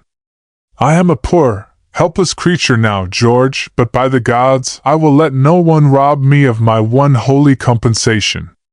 She is the girl I love, the better part of myself. Phyllis Poynton may be all these things to you," Duncombe answered. "I do not know her. I do not recognize her. Find her, if you can, make of her what you will. All that I ask of you is that you divest your mind of these senseless suspicions. Seek Phyllis Poynton where you will, but leave alone the woman whom I love. I will not have her troubled or annoyed by needless importunities. She says she is Miss Fielding. Then she is Miss Fielding. It is enough for me. It must be enough for you." "And what about Spencer?" Pelham asked grimly. "Spencer in this matter is my servant," Duncombe answered. "If his search for Phyllis Poynton entails his annoying Miss Fielding, then he is dismissed. I will have no more to do with the business. I have heard of this man Spencer," Andrew answered. "If you think that he is the sort of creature whom you can order about like that, I fancy that you are mistaken. You may try to call him off, if you like, but you won't succeed. He is searching for Phyllis Poynton, and he is coming here. I believe that he will find her." The windows were wide open, and both men suddenly turned round. There was no mistaking the sound which came to them from the road outside, the regular throb and beat of a perfectly balanced engine. Then they heard a man's voice, cool and precise. "Here you are, then, and a sovereign for yourself. A capital little car this. Good night." The little iron gate opened and closed. A tall man in a loose traveling coat, and carrying a small bag, entered. He saw Duncombe standing at the open window, and waved his hand.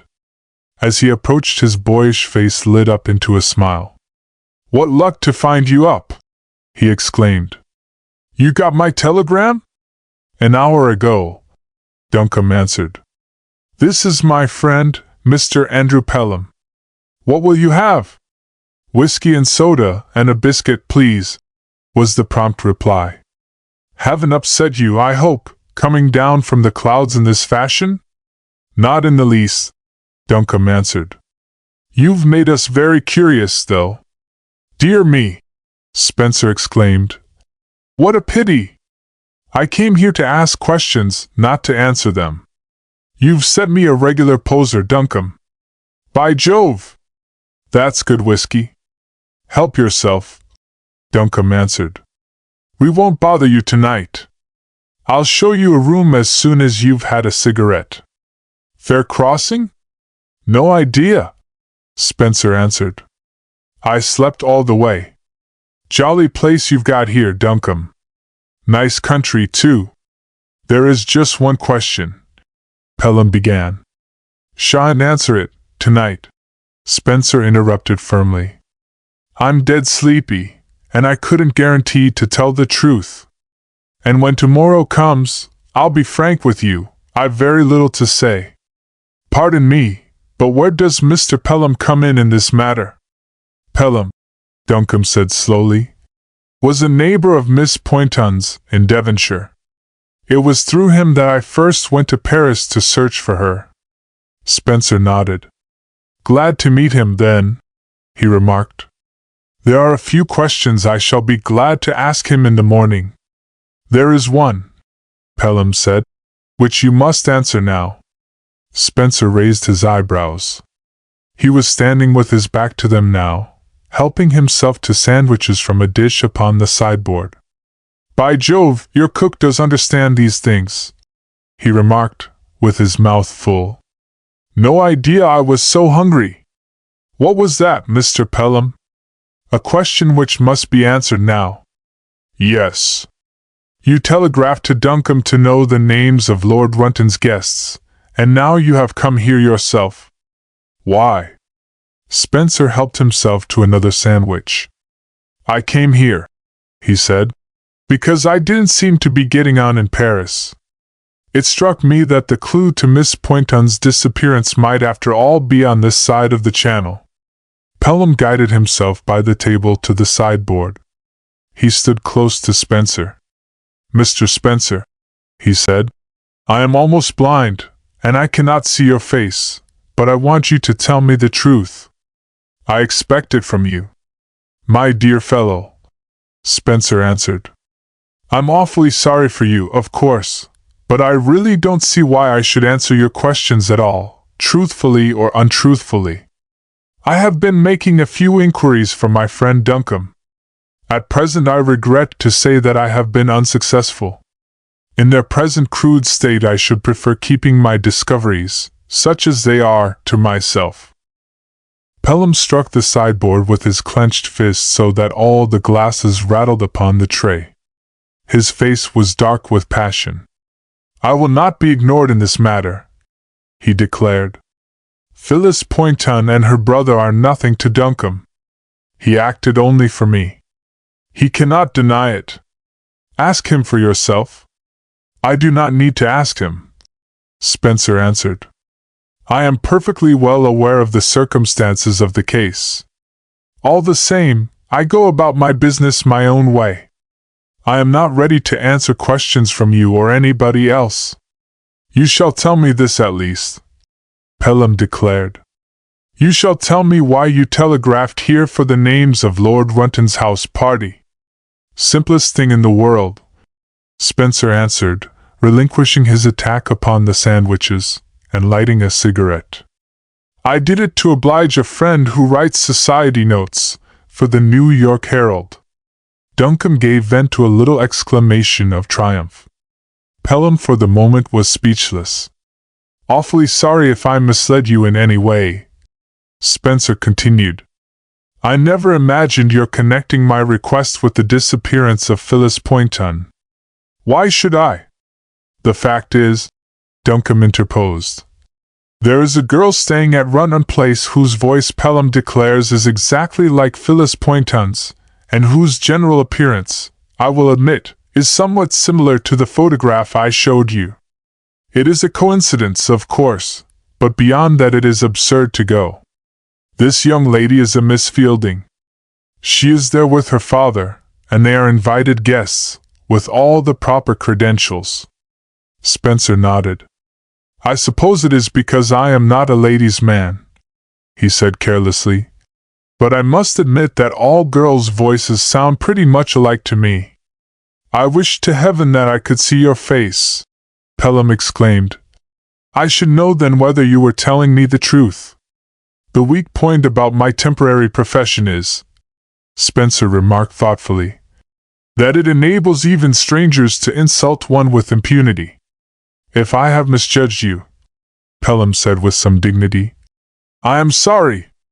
I am to understand, then, that you have no news whatever to give us about the disappearance of Phyllis Poynton and her brother? Not a scrap, Spencer answered. I will wish you both good night then, Pelham said. No, don't trouble, George.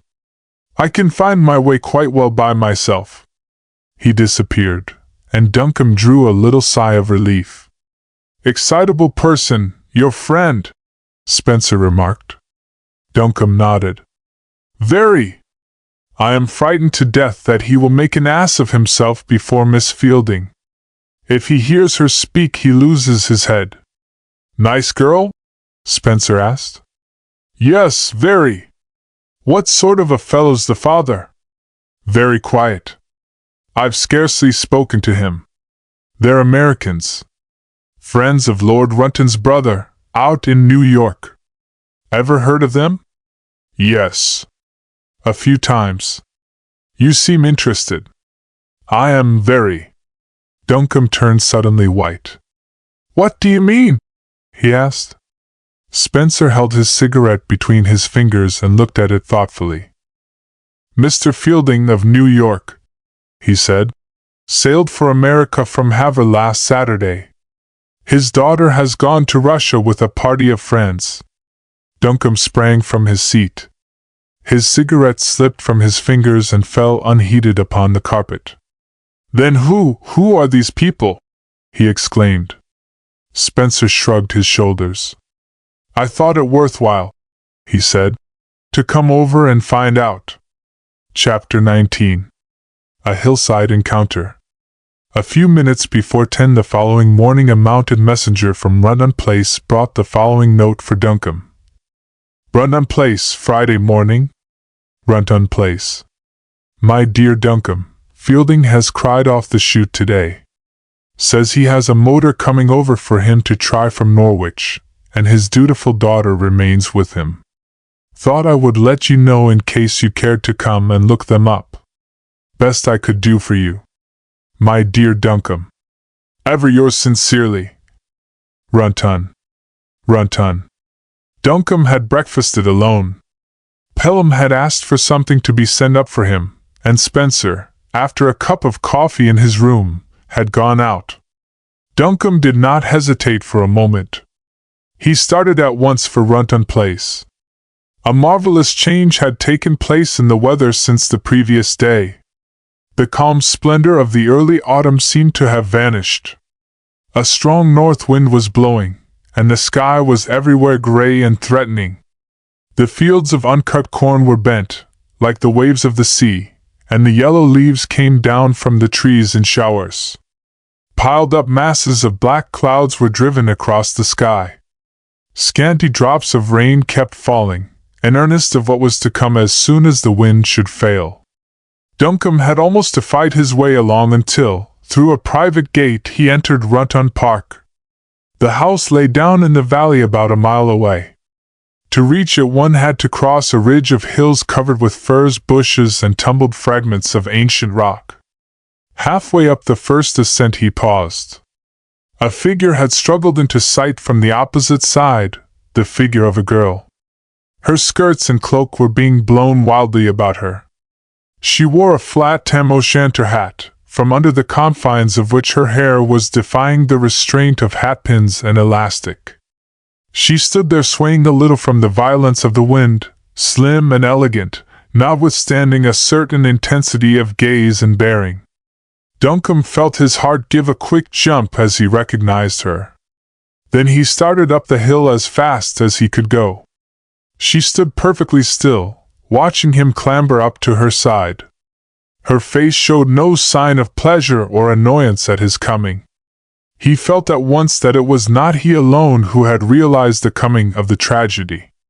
No words of conventional greeting passed between them as he clambered breathless to her side. The wind had brought no coloring to her cheeks. There were rims under her eyes. She had the appearance of one who had come into touch with fearsome things. "What do you want with me?" she asked. "Why are you here?" "To be with you," he answered. "You know why." She laughed mirthlessly. "Better go back," she exclaimed. "I am no fit companion for anyone today. I came out to be alone." A gust of wind came tearing up the hillside. They both struggled for breath. "I came," he said, "to find you. I was going to the house. Something has happened which you ought to know." She looked back towards the long white front of the house, and there was terror in her eyes. "Something is happening there," she muttered, "and I am afraid." He took her gloveless hand. It was as cold as ice. She did not resist his touch, but her fingers lay passively in his. "Let me be your friend," he pleaded. "Never mind what has happened, or what is going to happen. You are in trouble. Let me share it with you." "You cannot," she answered. "You, nor anyone else in the world. Let me go." "You don't understand." "I understand more than you think," he answered. She turned her startled eyes upon him. "What do you mean?" she cried.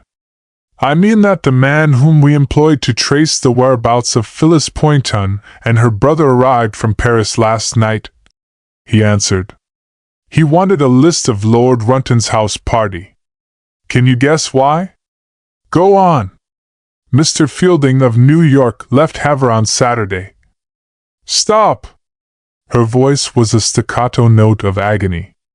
Between the fingers which were pressed to her face he could see the slow, painful flushing of her cheeks.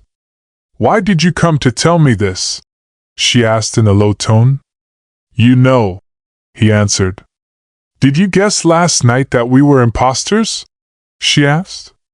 "Certainly not," he answered. "Andrew was tortured with doubts about you. He believed that you were Phillips Oppenheim." "I am," she whispered. "I was afraid of him all the evening. He must have known." It seemed to Duncombe that the rocks and gorse bushes were spinning round and the ground was swaying under his feet. The wind, which had kept them both half breathless, seemed full of mocking voices. She was an impostor. These were her own words. She was in danger of detection, perhaps of other things. At that very moment Spencer might have gained an entrance into Runton Place. He felt uncertain of himself, and all the time her eyes watched him jealously. "Why did you come here?" she cried. "Why do you look at me like that? It is no concern of yours who I am. Why do you interfere?" "Everything that concerns you concerns me," he answered. "I don't care who you are or who you say you are. I don't even ask you for any sort of explanation. I came to warn you about Spencer. For the rest, here am I, your friend, whatever happens. You are terrified. Don't go back to the house. Give me the right to take care of you. I'll do it." Then for the first time a really human expression lit up her face. The sick fear passed away. Her features were suddenly softer. The light in her eyes was a beautiful thing. "You are kind," she murmured. Kinder than I ever dreamed anyone could be who knew. Will you be kinder still? Try me, he begged. Then go away. Forget who I am. Forget who I am not. Shut yourself up in your study for 24 hours, and come out without any memories at all. Oh, do this for me, do this, she begged, with a sudden break in her voice. She leaned a little towards him. A long wisp of her hair blew in his face. A moment of madness came to him with the gust of wind which blew her almost into his arms. For one exquisite moment he held her. The violets at her bosom were crushed against his coat. Then she tore herself away. You are mad, she cried. It is my fault. Oh, let me go! Never, he answered, passionately clasping at her hand. Call yourself by what name you will, I love you. If you are in trouble, let me help. Let me go back to the house with you, and we will face it together, whatever it may be. Come! She wrung her hands. The joy had all gone from her face. Oh, what have I done? She moaned. Don't you understand that I am an impostor? The man down there is not my father. Oh, let me go! She wrenched herself free. She stood away from him, her skirt gathered up into her hand, prepared for flight.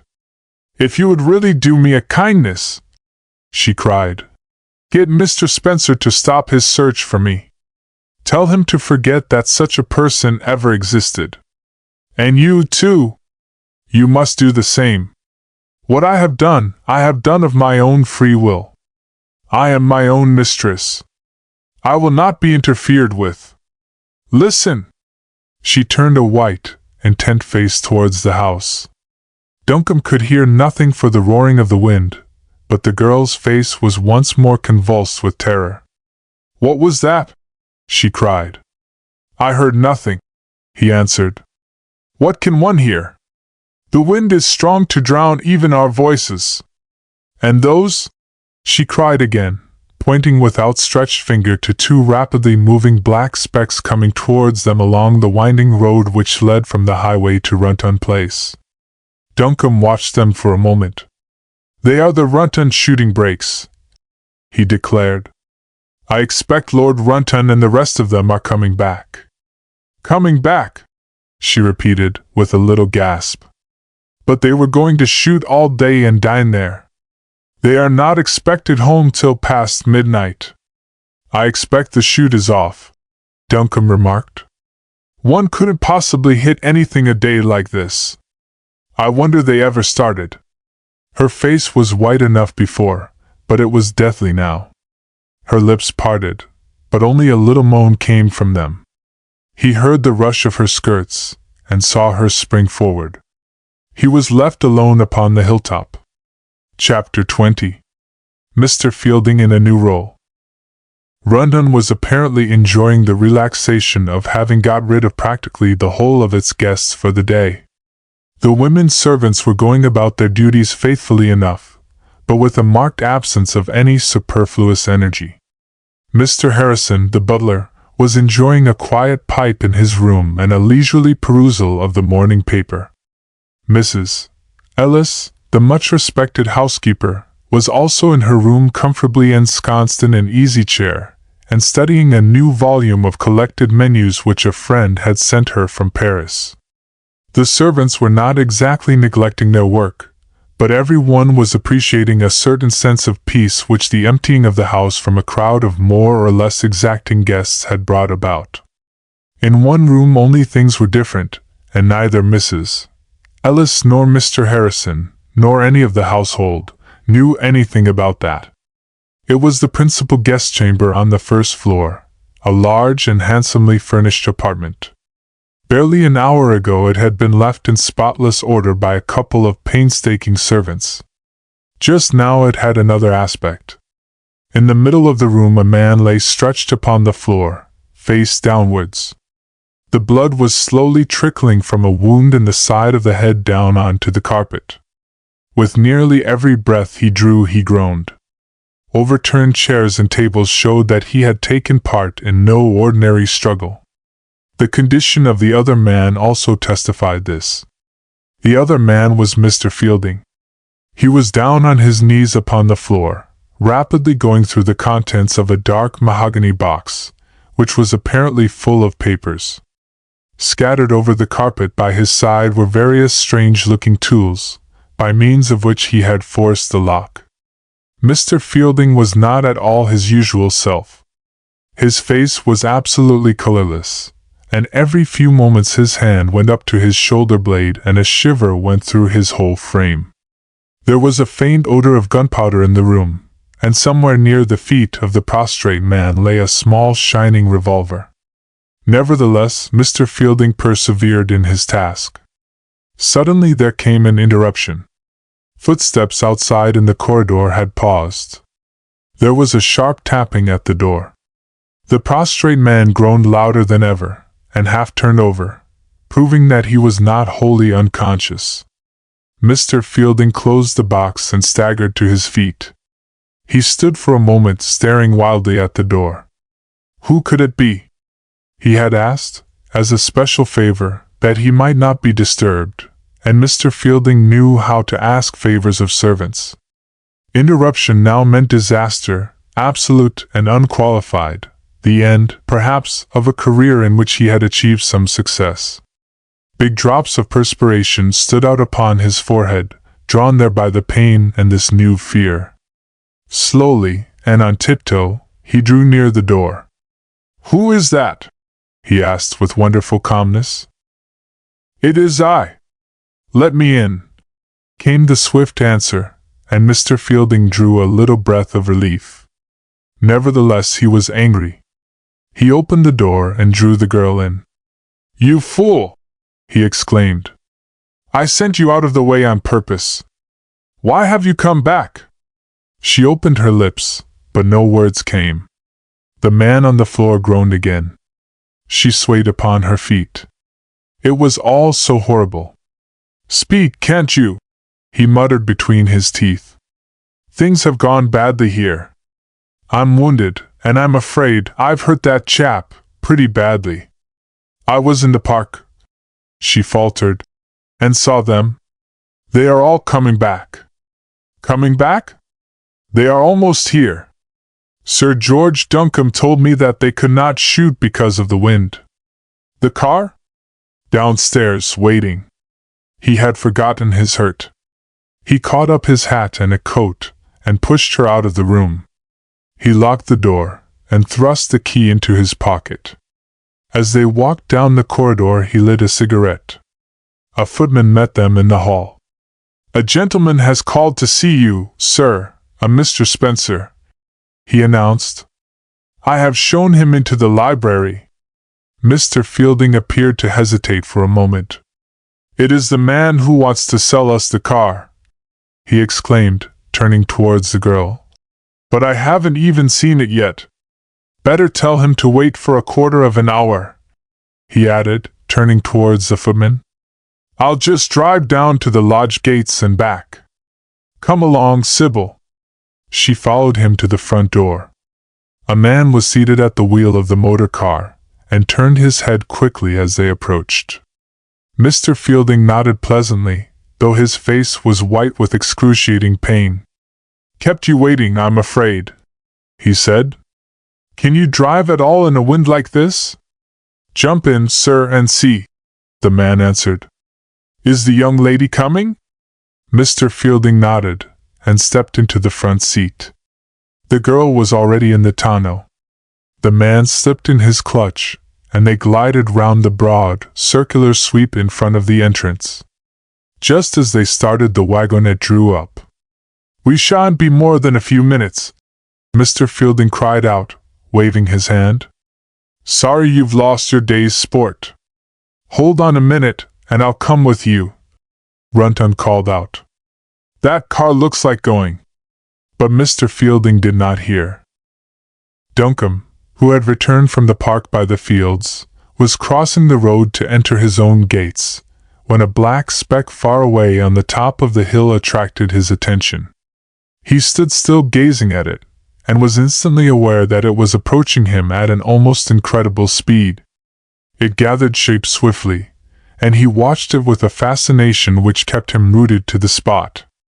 Above the wind he could hear the throbbing of its engines.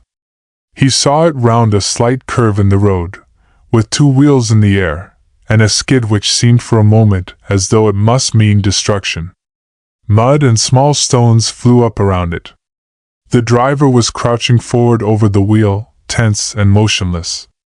Duncan moved to the side of the road to let it pass, with a little exclamation of anger. Then it came more clearly into sight, and he forgot his anger in his amazement. The seat next the driver was occupied by a man leaning far back, whose face was like the face of the dead. Behind was a solitary passenger. She was leaning over, as though trying to speak to her companion. Her hair streamed wild in the wind, and on her face was a look of blank and fearful terror. Duncan half moved forward. She saw him, and touched the driver's arm. His hand seemed to fly to the side of the car, and his right foot was jammed down. With grinding of brakes and the screaming of locked wheels, the car was brought to a standstill within a few feet of him. He sprang eagerly forward. She was already upon her feet in the road. "Sir George," she said, "your warning, as you see, was barely in time. We are adventurer and adventuress, detected. I suppose you are a magistrate. Don't you think that you ought to detain us? What can I do to help you?" he asked simply. She looked at him eagerly. There were mud spots all up her gown, even upon her face. Her hair was wildly disordered. She carried her hat in her hand. "You mean it?" she cried. "You know that I do." She turned and looked up the road along which they had come. There was no soul in sight. She looked even up at the long line of windows which frowned down upon them from the back of the hall. They, too, were empty. She thrust a long envelope suddenly into his hand. "Guard this for me," she whispered. "Don't let anyone know that you have it. Don't speak of it to anyone. Keep it until I can send for it." He thrust it into his inner pocket and buttoned his coat. "It is quite safe," he said simply. Her eyes flashed her gratitude upon him. For the first time he saw something in her face, heard it in her tone, which made his heart beat. After all, she was human. "You are very good to me," she murmured. "Believe me, I am not quite as bad as I seem. Goodbye."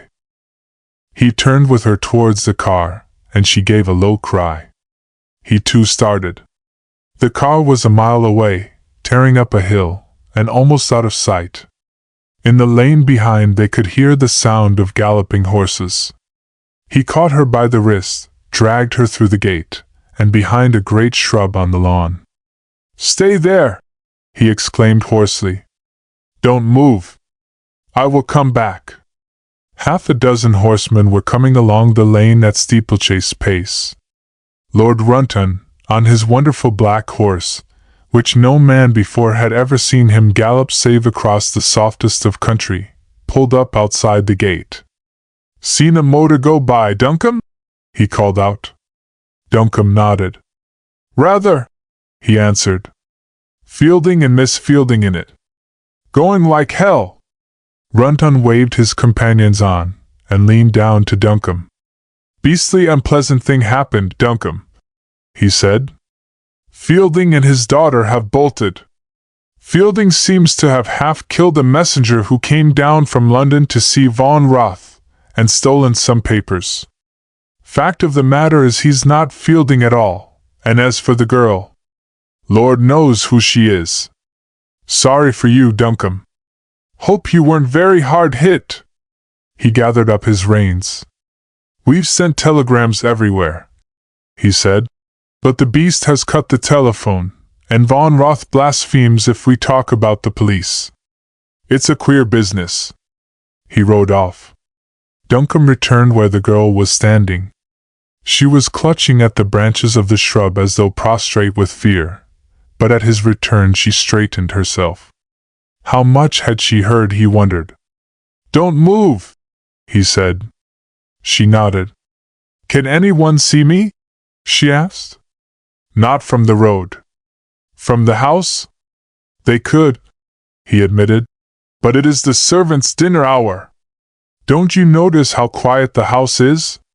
"Yes." She was very white. She seemed to find some difficulty in speaking. There was fear in her eyes. "It would not be safe for you to leave here at present," he said. "I am going to take you into a little room leading out of my study. No one ever goes in it. You will be safe there for a time. If I could sit down, for a little while." He took her arm and led her unresistingly towards the house. The library window was closed, but he opened it easily and helped her through. At the further end of the room was an inner door, which he threw open. "This is a room which no one except myself ever enters," he said. "I used to do a little painting here sometimes. Sit down, please, in that easy chair. I am going to get you a glass of wine." They heard the library door suddenly opened. A voice, shaking with passion, called out his name. "Duncombe, are you here? Duncombe!" There was a dead silence. They could hear him moving about the room. "Hiding, are you? Brute! Come out, or by heavens, I'll shoot you if you don't tell me the truth. I heard her voice in the lane. I'll swear to it." Duncombe glanced quickly towards his companion. She lay back in the chair in a dead faint. Chapter 21. A Woman's Cry. The three men were sitting at a small round dining table, from which everything except the dessert had been removed. Duncombe filled his own glass and passed around a decanter of port. Pelham and Spencer both helped themselves almost mechanically. A cloud of restraint had hung over the little party. Duncombe raised his glass and half emptied its contents. Then he set it down and leaned back in his chair. "Well," he said, "I am ready for the Inquisition. Go on, Andrew." Pelham fingered his own glass nervously. He seemed to find his task no easy one. "George," he said, "we are old friends. I want you to remember it. I want you also to remember that I am in a hideous state of worry and nerves." He passed his hand over his forehead just above his eyes as though they were hurting him. "I am not behaving to you as a guest should to his host. I admit it freely. I have lost my temper more than once during the last 24 hours. I am sorry.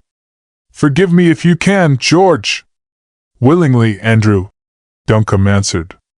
"I shall think no more about it." "At the same time," Pelham continued, "there is another point to be considered. Have you been quite fair to me, George? Remember that Phyllis Poynton is the one person whose existence reconciles me to life. You had never even heard her name before I sent for you. You went abroad, like the good fellow you are, to find her for me. You assure me that you have discovered nothing. Let me put you upon your honor, George. Is this absolutely true?" "I have discovered nothing about Phyllis Poynton," Duncombe declared quietly. "About Miss Fielding, then?" "Phyllis Poynton and Miss Fielding are two very different persons," Duncombe declared. "That may be so," Pelham said, "although I find it hard to believe that God ever gave to two women voices so exactly similar. Yet if you are assured that this is so, why not be altogether frank with me?" "What have you to complain of?" Duncombe asked. "Something has happened at Runnon Place, in which Mr. Fielding and his daughter are concerned," Pelham continued. "I have heard all manner of strange rumors. This afternoon I distinctly heard the girl's voice in the lane outside. She was crying out as though in fear. A few minutes later I heard you speaking to someone in the library. Yet when I entered the room you would not answer me." "Supposing I grant everything that you say, Andrew," Duncombe answered. Supposing I admit that strange things have happened with regard to Mr. Fielding and his daughter which have resulted in their leaving Rutland Place, even that she was there in the lane this afternoon, how does all this concern you? Because, Pelham declared, striking the table with his fist, I am not satisfied that the girl who has been staying at Rutland Place, and calling herself Miss Fielding, is not in reality Phyllis Poynton. Duncombe lit a cigarette, and passed the box round. Do you know what they are saying tonight of Mr. Fielding and his daughter? He asked quietly. No. That the one is a robber, and the other an adventuress, Duncombe answered. This much is certainly true. They have both left Rutland Place at a moment's notice, and without taking leave of their host and hostess. Remember, I never knew Phyllis Poynton. You did. Ask yourself whether she is the sort of young person to obtain hospitality under false pretenses, and then abuse it, to associate herself in a fraud with a self-confessed robber. The idea, Pelham said quietly, is absurd. While we are on the subject, Spencer remarked, drawing the cigarettes towards him. May I ask you a few questions, Mr. Pelham? For instance, had Miss Poynton any relations in France? Not to my knowledge, Pelham answered. I have known both her and her brother for a great many years, and I never heard either of them mention any. Why did she go to Paris, then? To meet her brother. And why did he go abroad? It was a whim, I think. Just a desire to see a few foreign countries before he settled down to live the life of a country gentleman. You believe that he had no other reason? I think I may go so far as to say that I am sure of it, Pelham answered. One more question, Spencer added, intervening. But the question remained unasked. The butler had opened the dining-room door and was announcing Lord Runton. Duncombe rose to his feet in surprise. For the moment a sudden fear drew the color from his cheeks. He looked apprehensively towards his unexpected visitor. Lord Runton, however, showed no signs of any great discomposure. He was wearing his ordinary dinner clothes, and in reply to Duncombe's first question assured him that he had dined. I will try a glass of your port, if I may, George, he declared. Thanks. The butler had wheeled a chair up to the table for him, and left the room. Lord Runton filled his glass and sent the decanter round. Then he turned towards Spencer, to whom he had just been introduced. Mr. Spencer, he said, my visit tonight is mainly to you. I dare say you are aware that a somewhat unpleasant thing has happened at my house. My people tell me that you called there this morning and inquired for Mr. Fielding. Spencer nodded. Quite true, he answered. I called, but did not see him. He appears to have left somewhat hurriedly while I was waiting. You did not even catch a glimpse of him? No. You know Mr. Fielding by sight, I presume? I have seen him in Paris once or twice, Spencer answered. You will not think me impertinent for asking you these questions, I am sure, Lord Runton continued apologetically. But could you describe Mr. Fielding to me? Certainly, Spencer answered. He was tall and thin, wears glasses, was clean-shaven, bald, and limped a little. Lord Runton nodded. Thank you, he said. I presume that your visit this morning was one of courtesy. You are acquainted with Mr. Fielding? I have not that pleasure, Spencer answered. I am afraid I must confess that my visit was purely one of curiosity.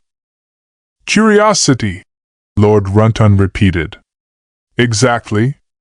Do you mind passing those excellent cigarettes of yours, Duncombe? Lord Runton hesitated for a moment.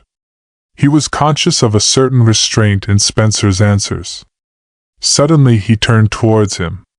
Mr. Spencer, he said, may I ask if you are Mr. Jarvis Spencer, of the Daily Messenger, the Mr. Spencer who was mentioned in connection with the investigations into the Lawson estates? Spencer nodded. Yes, he said. I am that person. Then, Lord Runton continued, I want to tell you exactly what has happened today in my house, and to ask your advice. May I? If our host has no objection, Spencer answered, glancing towards Pelham. None whatever, Duncombe answered, also glancing towards Pelham. There was a moment's silence. Pelham raised his head. If Lord Runton desires it, I will withdraw, he said slowly. At the same time, I must confess that I, too, am interested in this matter. If Lord Runton has no objection to my presence, I should like to remain. My discretion goes without saying. Duncombe moved uneasily in his chair. His eyes sought Spencer's for guidance, but found his head averted. Lord Runton raised his eyebrows slightly at what he considered a somewhat vulgar curiosity, but his reply was prompt. You are a friend of Duncombe's, Mr. Pelham, he said, and that is enough. I have to ask not only you, but all three of you, to consider what I am going to tell you as absolutely confidential. They all signified their assent. Lord Runton continued. Mr. and Miss Fielding came to me with letters from my brother, and with many convincing proofs of their identity. We none of us had the slightest suspicion concerning them. Their behavior was exactly what it should have been.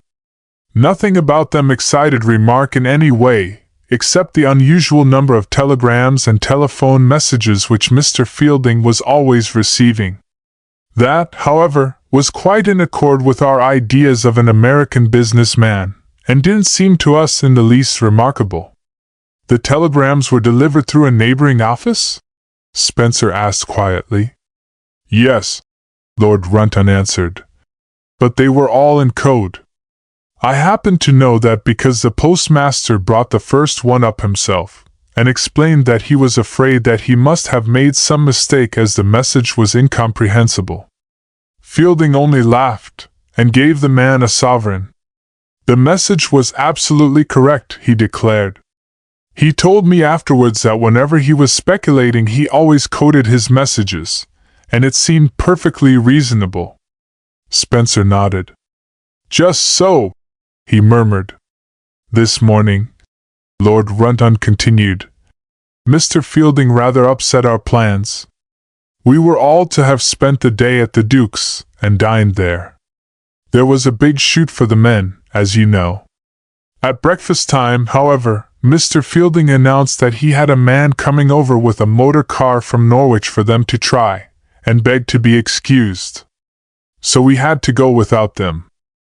Von Roth was staying with me, as you know, and just before we started he had a telegram that a messenger from the embassy was on his way down.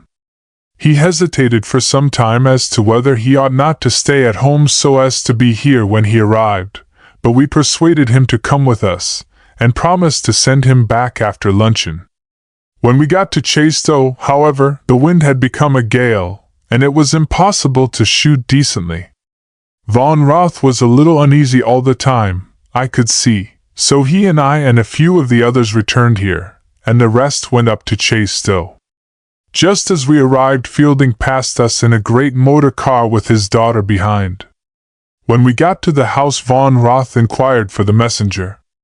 He was told that he was in Mr. Fielding's sitting room, but when we got there we found the door locked, and through the keyhole we could hear a man groaning. We broke the door in and found Von Roth's messenger half unconscious, and a rifled dispatch box upon the floor. He has given us no coherent account of what has happened yet, but it is quite certain that he was attacked and robbed by Mr. Fielding. What was stolen? Spencer asked. Money? No, a letter, Lord Runton answered. Von Roth says very little, but I never saw a man so broken up. He has left for London tonight. The matter is in the hands of the police, of course? Spencer asked. Lord Runton shook his head. Von Roth took me into his room and locked the door a few minutes after we had discovered what had happened. He implored me to keep the whole affair from the press and from publicity in any form. His whole career was at stake, he said, and very much more than his career. All that we could do was to follow Mr. Fielding and drag him back by force if we could. Even then he had little hope of recovering the letter. We did our best, but of course, we had no chance. Mr. Fielding and his daughter simply drove off. Von Roth is dealing with the affair in his own way. It is a most extraordinary story, Spencer said quietly. Lord Runton turned towards him. I have treated you with confidence, Mr. Spencer, he said. Will you tell me now why you called at my house to see Mr. Fielding today? Spencer hesitated, but only for a moment. Certainly, he said. I came because I knew that Mr. Fielding was halfway to America, and his daughter in Russia. Some friends of mine were curious to know who your guests could be. Pelham raised his head. You lied to me then, he exclaimed. I had as much right to lie to you, Spencer answered calmly, as you had to ask me questions. I had. He stopped short in the middle of his sentence. The faces of the three men were a study in varying expressions. From some other part of the house there came to them the sound of a woman's sudden cry of terror, the cry of a woman who had awakened suddenly to look into the face of death. Duncombe's uplifted glass fell with a crash upon the table. The red wine trickled across the tablecloth. Chapter 22. Lord Runton is suspicious. Duncombe was out of the room in a very few seconds. The others hesitated for a moment whether to follow him or not. Spencer was the first to rise to his feet and move towards the door. Lord Runton and Pelham followed a moment or two later. Outside in the hall the house was perfectly silent. Duncombe reached the library door just in time to find himself confronted by half a dozen of the men and women servants coming from the back of the house. With his hand upon the doorknob he waved them back. Be so good, Mrs. Harrison, he said to the housekeeper, as to keep better order in the servants' hall. We could hear some girls calling or laughing in the dining room. Indeed, sir, Mrs. Harrison answered with some dignity. The noise, whatever it was, did not come from the servants' quarters. We fancied that it came from your library. Quite impossible, Duncombe answered coolly. If I require anyone I will ring. He passed through the door and locked it on the inside. In half a dozen hasty strides he was across the room and inside the smaller apartment where he had left the girl. With a little gasp of relief he realized that she was there still. She was pale, and a spot of color was blazing in her cheeks. Her hair and dress were a little disordered. With trembling fingers she was fastening a little brooch into her blouse as he entered. A rush of night air struck him from a wide-open window. What has happened? He called out. I have been terrified, she answered. I am sorry I called out. I could not help it. A man came here through the window. He talked so fast that I could scarcely hear what he said, but he wanted that paper. I tried to make him understand that I had not got it, but he did not believe me, and he was rude. Duncombe shut down the window, swearing softly to himself. I cannot stay with you, he said, just now. The whole house is alarmed at your cry. Listen! There was a loud knocking at the library door. Duncombe turned hastily away. I must let them in, he said. I will come back to you. She pointed to the window. He is coming back, she said. At 12 o'clock. Do you wish me to give up the paper? He asked. No. Very well. I will be with you when he comes, before then. I must get rid of these men first. He closed the door softly, and drew the curtain which concealed it. Then he opened the library window, and a moment afterwards the door. Come in, you fellows, he said. I scarcely know what I was doing when I locked the door. I fancy one of the housemaids has been seeing ghosts in the garden. I saw something white in amongst the shrubs, but I could find nothing. Come on out with me." Spencer followed with a perfectly grave face. Lord Runton looked puzzled. Pelham did not attempt to leave the library. Spencer drew his host a little on one side. "What a rotten liar you are, George," he said. "I don't think that even Runton was taken in." "I suppose it sounded a little thin," Duncombe answered coolly. "Put it this way, then, so far as you are concerned. The shriek occurred in my house. I've no explanation to offer to anybody." "I like the sound of that better, Duncombe," he remarked. "Hello? What's the matter with Runton?" Lord Runton was calling to them. "You've had a visitor who was in a hurry, old chap," he remarked. "Send for a lantern." Duncombe concealed his annoyance. "I don't want to alarm the whole household," he said. "I've a little electric torch in my study. I'll fetch that." He brought it out. The progress of a man from the road to the small window, towards which Duncombe glanced every now and then apprehensively, was marked by much destruction. The intruder had effected his exit either in great haste, or in a singularly unfortunate manner. He had apparently missed the gate, which at this point was only a small hand one, and in clambering over the fence he had broken the topmost strand of wire. He had blundered into a bed of wallflowers, which were all crushed and downtrodden, and snapped off a rose tree in the middle. Below the window were distinct traces of footmarks. Lord Runton, who held the torch, was becoming excited. "Duncombe," he said, "there is something which I have not told you yet. I have had numerous reports in about the car, and was able to trace it as far as Lynn, but they all agreed in saying that it contained only two persons, the driver and the man who called himself Fielding. What became of the girl?" "I have no idea," Duncombe answered steadily. "Of course not," Lord Runton continued. "But don't you think it possible that, without your knowledge, of course, she may be hidden somewhere about here? That cry was not like the cry of a housemaid. Let us have the whole place searched." Duncombe shrugged his shoulders.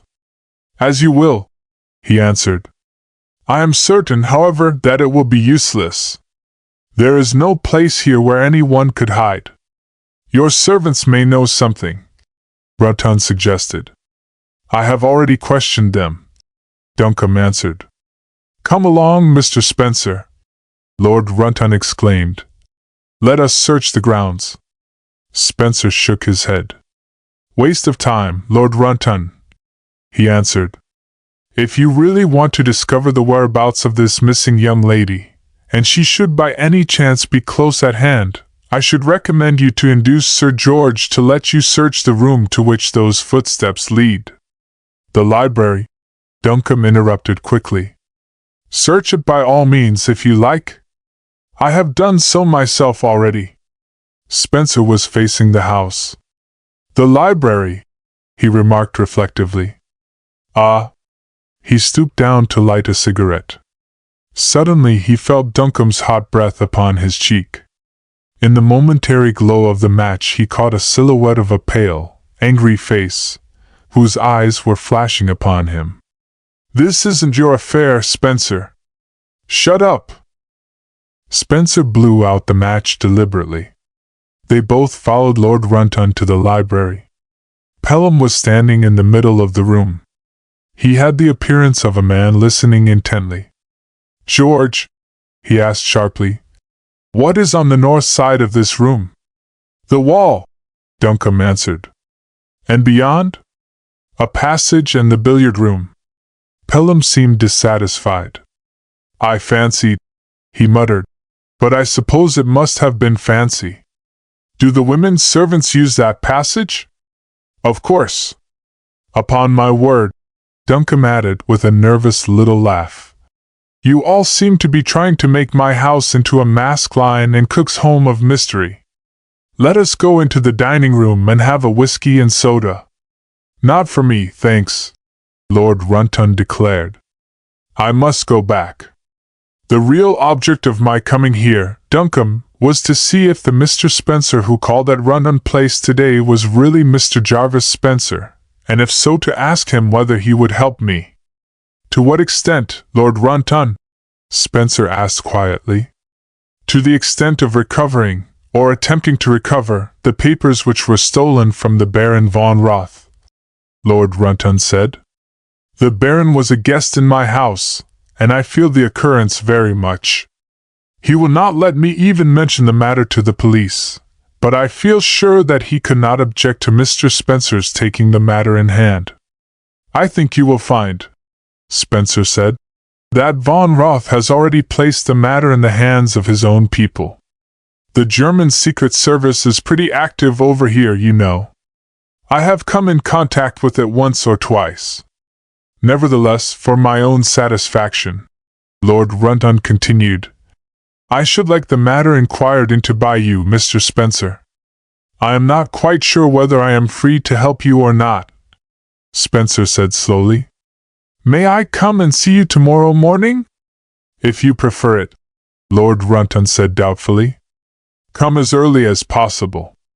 Good night, Duncombe. I should like to know who your nocturnal visitor was. If he comes again, Duncombe said, I may be able to tell you. He walked to his desk, and taking out a revolver, slipped it into his pocket. Then he rang the bell for Lord Runton's carriage.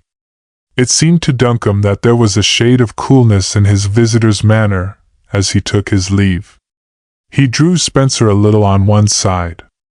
I want you to promise to come and see me in any case tomorrow morning, he said.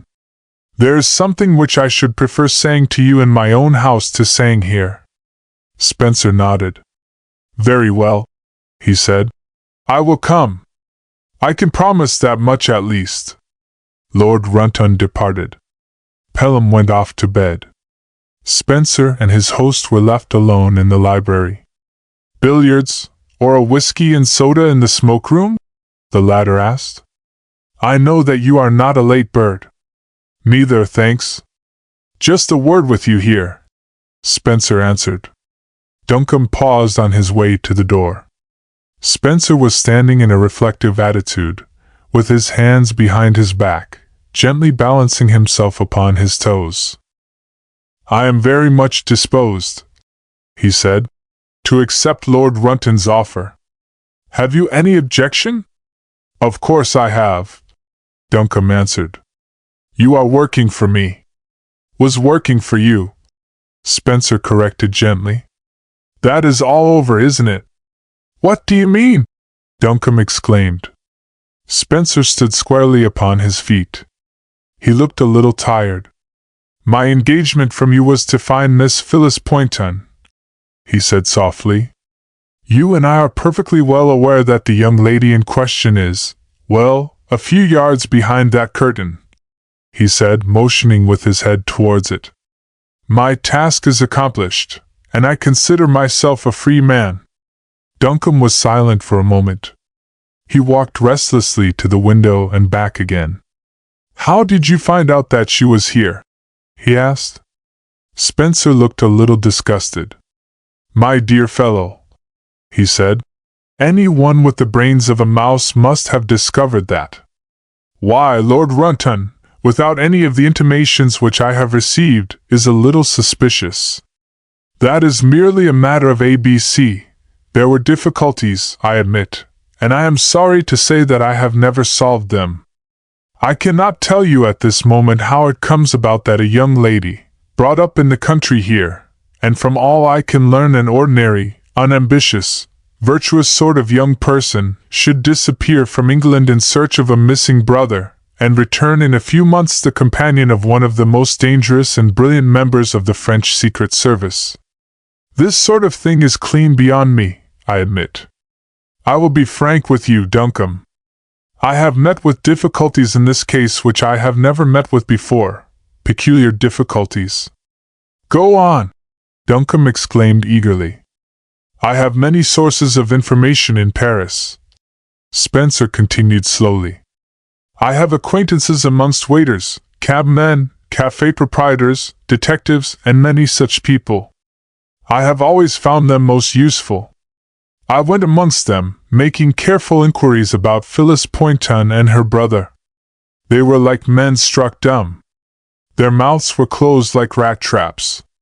The mention of either the boy or the girl seemed to change them as though like magic from pleasant, talkative men and women, very eager to make the best of their little bit of information, into surly idiots, incapable of understanding or answering the slightest question.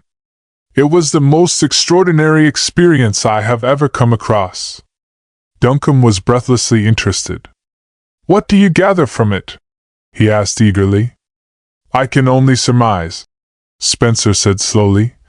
"I can only surmise the existence of some power, some force or combination of forces behind all this, of the nature of which I am entirely ignorant. I am bound to admit that there is a certain amount of fascination to me in the contemplation of any such thing. The murder of that poor girl, for instance, who was proposing to give you information, interests me exceedingly." Duncombe shuddered at the recollection. The whole scene was before him once more, the whole series of events which had made his stay in Paris so eventful. He laid his hand upon Spencer's arm. "Spencer," he said, "you speak as though your task were accomplished. It isn't. Phyllis Poynton may indeed be where you say, but if so, it is Phyllis Poynton with the halter about her neck, with the fear of terrible things in her heart. It is not you nor I who is the jailer of her captivity. It is some power which has yet to be discovered. Our task is not finished yet. Tonight I will try to question her about this network of intrigue into which she seems to have been drawn. If she will see you, you too shall ask her about it. Don't think of deserting us yet." "My dear Duncombe," Spencer said, "I may as well confess at once that the sole interest I felt in Lord Runton's offer was that it is closely connected with the matter we have been discussing." "You shall have my entire confidence, Spencer," Duncombe declared. "The man who called himself Fielding was badly wounded, and he passed here almost unconscious. He entrusted the paper or letter, or whatever it was he stole from Von Roth's messenger, to his so-called daughter, and she in her turn passed it on to me. It is at this moment in my possession." Spencer looked very serious. "My dear fellow," he said, "I congratulate you upon your pluck, but not upon your discretion. You are interfering in what may turn out to be a very great matter, a matter in which a few lives are like the pawns which are swept from the chessboard. Does anyone know this? She and I only. You heard her shriek?" "Yes. A man threw up her window and climbed in. He demanded the packet. He searched the room. When he left her he declared that he should return at 12 tonight, and if she did not hand it to him then he threatened her." Spencer smiled, and rubbed his hands softly together. "Really," he murmured, "this is most interesting.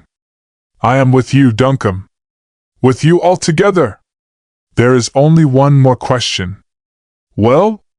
"You did not know Phyllis Poynton. You took up this search for her out of your friendship for Pelham.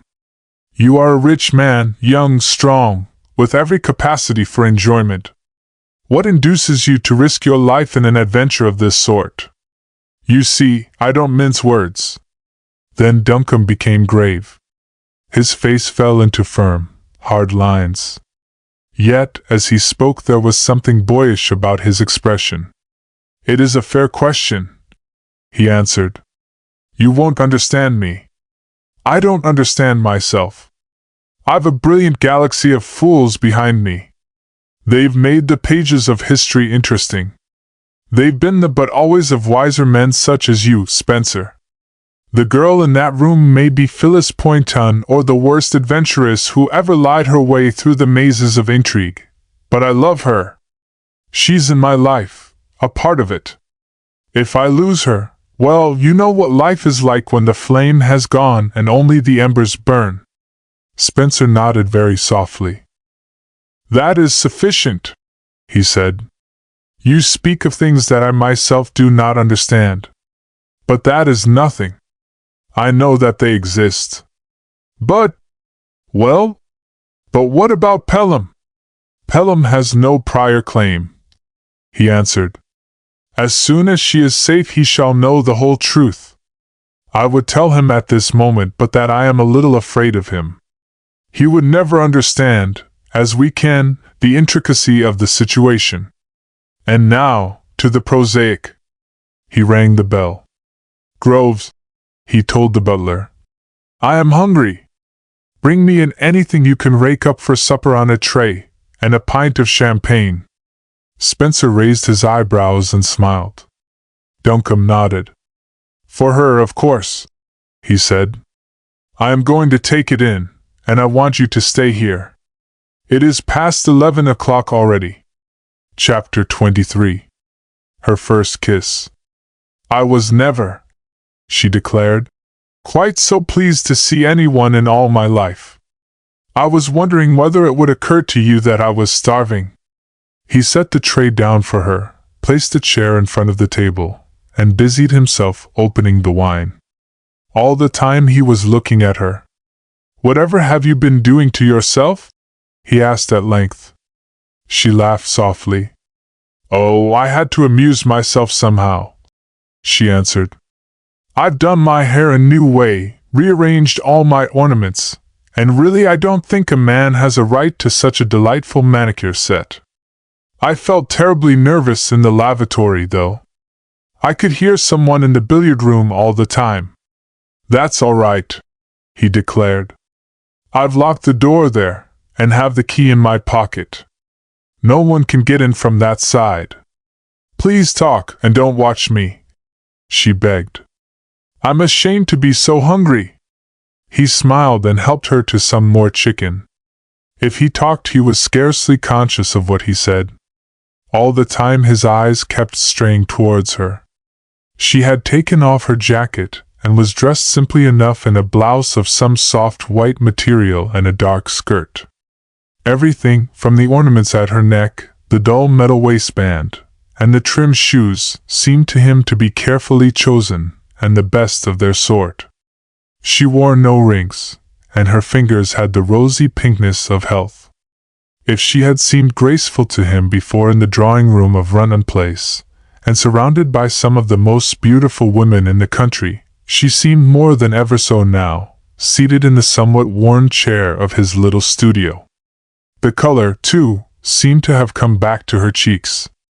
She seemed to have regained in some measure her girlishness.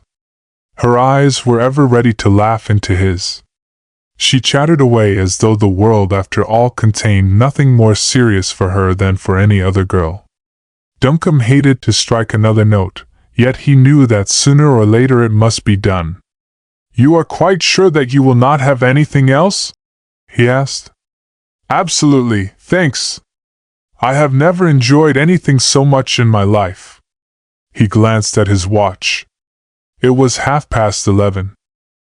I am afraid, he said, that I am going to be a nuisance to you, but one's friends often are that. I want to be your friend. I want to prove myself such. I am not an inquisitive person by any means, but fate has declared that I should be your inquisitor. There are some questions which I am bound to ask you. Her face grew suddenly grave. There is so little, she murmured, which I can tell you. We shall see, he answered. In the first place, Lord Runton has been here. He is one of my oldest friends, and a very good fellow. He came to tell me that Von Roth had been robbed in his house of some valuable papers. He came partly to ask my advice. All the time I was sitting opposite to him, with those papers in my pocket. She looked at him strangely. Perhaps, she said quietly, you gave them up to him. I did not, he answered. You know very well that I did not. It was your duty, she said in a low tone.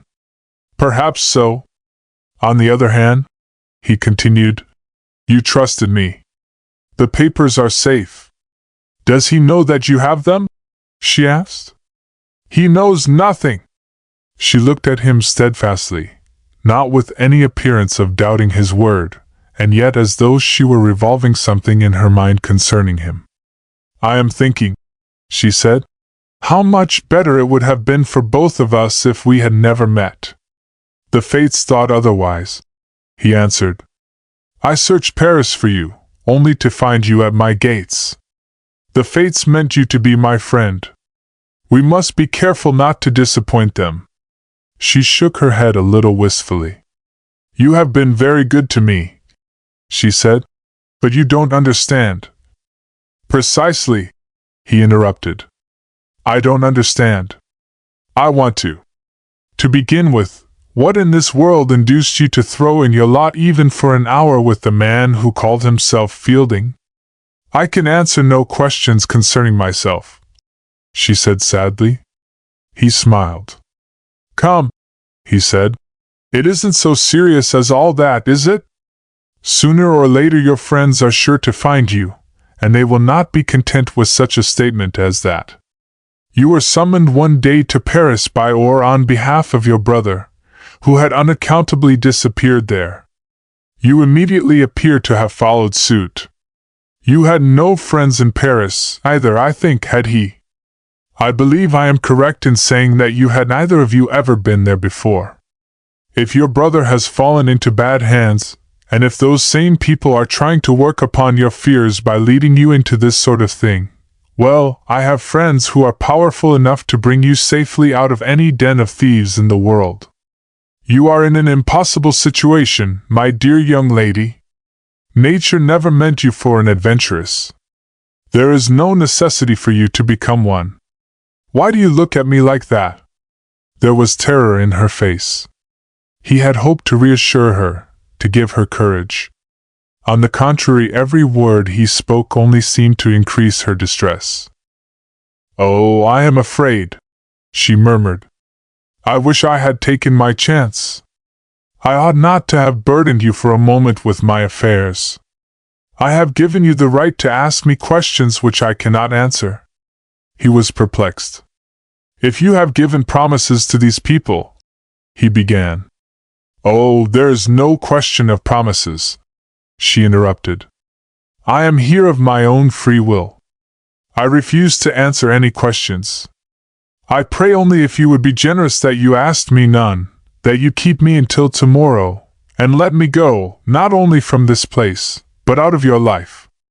Then indeed I will be grateful to you." He took her hand in his. She yielded it without any attempt at resistance, but it lay in his palm a cold, dead thing. "I am only concerned for your good," he said gently. "It is your happiness only that I am anxious for. You were not born or trained for a life of lies and crime. I want to save you from it before it is too late. What I do," she said slowly, "I do of my own free will." "Not quite, I think," he answered, "but let that pass. Listen. If you will not talk to me about these things, will you talk to my friend, Jarvis Spencer? He is a gentleman, and a journalist by profession, but he is also one of the cleverest amateur detectives in England." She held up her hands with a little gesture of horror. Her eyes were alight with fear. "No!" she cried. "No! 1,000 times, no! Don't let him come near me, please. Oh, I wish I could make you understand," she continued helplessly. "You yourself in Paris only a few weeks ago were in terrible danger. A girl who only gave, or meant to give, you information about my brother and me was murdered. You, too, would have been killed if you had found anything out." He would have answered her lightly, but the memory of Mademoiselle Flossie lying dead upon the bed in that gloomy little room suddenly rose up before him, and the words died away upon his lips. He was silent for a moment, and glanced again at his watch. It wanted only 5 minutes to 12. He came and leaned over her chair. "Phyllis," he said, "what am I to do about you? I cannot let you go out of my life like this. No, you must listen to me for a moment. When Pelham sent for me after you had disappeared, he showed me your picture. I am not exactly the sort of man of whom knight-errants are made. I have never gone a mile out of my way to meet any woman in my life. My life here has seemed of all things the best to me. I am a dull, unambitious sort of fellow, you know, since I settled down here, and I expected to go on for the rest of my days pretty much in the same way. And yet when Pelham showed me your picture it was different. I made him give a copy to me. I told him, liar that I was, that I could not carry the memory of your face in my mind, when it was already engraven in my heart. And I went off to Paris, Phyllis, like the veriest Don Quixote, and I came back very sad indeed when I could not find you. Then you came to Rutland Place, and the trouble began. I did not care who you were, Phyllis Poynton, Sybil Fielding, or anyone else. I let the others dispute. You were yourself, and I love you, dear. Now do you understand why I cannot let you go away like this? He had both her hands in his now, but her face was turned away. Then, without any warning, there came a soft rapping at the door which led into the library. Duncombe reached it in a couple of strides. He opened it cautiously, and found Spencer standing there. I thought it best to let you know, he said, that a carriage has stopped in the lane. If I can be of any assistance I shall be here, and ready. Duncombe nodded and closed the door. The girl was sitting upright in her chair, with the old look of fear in her eyes. Who was that? She asked quickly. Spencer, he answered. He discovered your presence here, but he is perfectly discreet. He knocked to tell me that a carriage has stopped in the lane outside. She was white with fear, but he only laughed, and stooping down would have taken her hands once more. But at that moment an unexpected sound intervened. The deep silence of the house was broken by the ringing of the front door bell. Duncombe started back. The girl half rose to her feet. The front door! He exclaimed. The servants will have gone to bed. I must answer it myself. She clung to him with a sudden abandon. She was white to the lips. I am afraid, she moaned. Don't leave me alone. He glanced towards the window.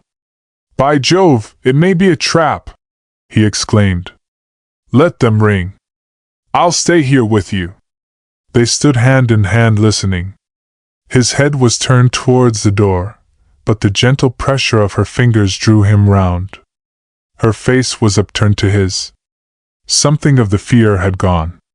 There was an eager, almost desperate, light in her softened eyes, and a tinge of color in her cheeks. He caught her into his arms, and their lips met. She disengaged herself almost immediately. I don't care, she said with a little laugh. That is the first kiss I have ever given to a man, and very likely it will be the last. You won't be able to say that I have gone away without paying my bill. Now go and open the front door, Sir George. He hesitated for a moment. Say only the word, Phyllis, and no one in the world shall ever take you away. She did not even answer him. He left her with a little sigh. Spencer, he said, if you hear the slightest noise in that room, go in and shout for me. Spencer nodded. The front door bell rang again. Chapter 24. The Empty Room. Duncombe unfastened the chain and bolts of the ponderous front door, and looked out into the darkness. A carriage and pair of horses were drawn up outside. A man and a woman, both dressed in long traveling coats, were standing upon the doorstep. This is Duncombe Hall, I believe, the man said. Is Sir George Duncombe at home? I am Sir George Duncombe, he answered. Will you come inside? They crossed the threshold at once.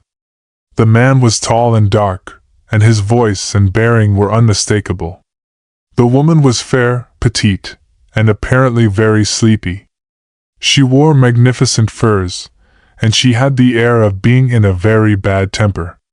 We really are heartily ashamed of ourselves for disturbing you at such an hour, Sir George, the man said. but you will pardon us when you understand the position. I am the Marquis de Estiethal, and this is my wife. I have a letter to you from my friend the Duke of Chaistow, with whom we have been staying." Duncombe concealed his astonishment as well as he was able. He bowed to the lady, and led them towards the library. Spencer, who had heard them coming, had hastily concealed his revolver, and was lounging in an easy chair reading the evening paper. "I am afraid that my servants are all in bed," Duncombe said, "and I can offer you only a bachelor's hospitality. This is my friend, Mr. Spencer, the Marquis and Marquise de Estiethal. Wheel that easy chair up, Spencer, will you?" Spencer's brow had betrayed not the slightest sign of surprise, but Duncombe fancied that the Marquis had glanced at him keenly. He was holding a note in his hand, which he offered to Duncombe. "My errand is so unusual, and the hour so extraordinary," he said, "that I thought it would be better for Chaistow to write you a line or two. Will you please read it?" Duncombe tore open the envelope. "Chaistow, Wednesday evening. Chaistow. My dear Duncombe, my friend de Estiethal tells me that he is obliged, at great personal inconvenience, to execute a commission for a friend which involves a somewhat unceremonious call upon you tonight. He desires me, therefore, to send you these few lines. The Marquis de Estiethal and his wife are amongst my oldest friends. It gives me great pleasure to vouch for them both in every way. My dear Duncombe, yours sincerely, Chaistow. Chaistow." "The letter, I am afraid," the Marquis said, smiling, "does little to satisfy your curiosity. Permit me to explain my errand in a few words." "Certainly," Duncombe interrupted. "But won't you take something? I am glad to see that Spencer is looking after your wife." The Marquise had raised her veil, and was leaning back in a chair, with a sandwich poised in the fingers of one hand and a glass of Burgundy in the other. She was looking a little less bored, and was chatting gaily to Spencer, whose French was equal to her own. "I thank you very much," the Marquis said. "I will not take anything to drink, but if you have cigarettes, thanks." He lit one, and sat on the arm of an easy chair. "The facts are these," he said. "I have a great friend in Paris who, knowing that I was at Chaistow, and returning to France tomorrow, has, I must say, taken some advantage of my good nature. I am asked to call here and escort home to her friends a young lady, who, I understand, is for the moment a guest under your roof. My friend, I must say, telegraphs in a most mysterious manner, but he is evidently very anxious that we should accede to his request. Our appearance here at this time of night I admit is most unjustifiable, but what were we to do? It is absolutely necessary for my wife to catch the 2:20 from Charing Cross tomorrow. I hope that my friend will some day appreciate my devotion. To come round by your house I have had to borrow a carriage from my friend Chaistow. We shall have to drive to Norwich, and catch a train from there to London in the small hours of the morning. I presume the young lady is here?" "The young lady is here," Duncombe answered. "May I inquire the name of the friend to whom you are asked to take her?" The Marquis yawned slightly. He, too, seemed weary. "My dear Sir George," he said, "I trust that you will appreciate my position in this matter. I do not even know the young lady's name. My eccentric friend in his telegram, which occupied 4 forms, most specially insisted that I should ask or answer no questions concerning her. You are not aware, then, of the circumstances which led to her coming here?" Duncombe asked. "I am utterly ignorant of them," the Marquis answered. "I am constrained to remain so." "You no doubt have some message for her," Duncombe said. "Her position here is a little peculiar. She may desire some sort of information as to her destination." The Marquis knocked the ash off his cigarette. "If you will produce the young lady," he said, I think that you will find her prepared to come with us without asking any questions. Duncombe threw open the door which led into the inner room. The girls stepped forward as far as the threshold and looked out upon them. The Marquis and the Marquise d'Estiéthal, Duncombe said to her. They have brought me a letter from the Duke of Chaisteau, and they have come to take you back to France. The girl looked fixedly for a moment at the Marquise. If any word or sign passed between them it escaped Duncombe. Phyllis was content, however, to ask no questions. I am quite ready, she said calmly. The Marquise rose. Your luggage can be sent on, she remarked. Duncombe approached Phyllis and stood by her side. These people, he said, will not tell me where they are taking you to. Are you content to go? I must go, she answered simply. You wish me to give you? If you please, she interrupted. He turned towards the door. I have something belonging to my guest, he said, in my own room. If you will excuse me for a moment I will fetch it. He returned with the sealed envelope which she had given him, and which he placed in her hands. He carried also a fur coat and an armful of wraps. You must take these, he declared. It is cold traveling. But how can I return them to you? She protested. No, not the coat, please. I will take a rug if you like. You will take both, he said firmly.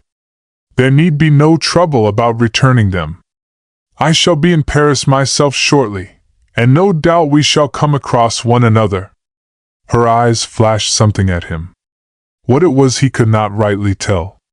It seemed to him that he saw pleasure there, and fear, but more of the latter. The Marquis intervened. I trust, he said, that in that case you will give us the pleasure of seeing something of you. We live in the Avenue d'Est Cloud. You are very kind, Duncombe said. I shall not fail to come and see you. Spencer threw open the door, and they passed out. Phyllis kept by Duncombe's side. He felt her hand steal into his. I want you to keep this envelope for me, she whispered. It contains nothing which could bring you into trouble, or which concerns anyone else. It is just something which I should like to feel was in safe keeping. He thrust it into his pocket. I will take care of it, he promised. And you won't forget me? We shall meet again, sooner perhaps than you expect. She shook her head.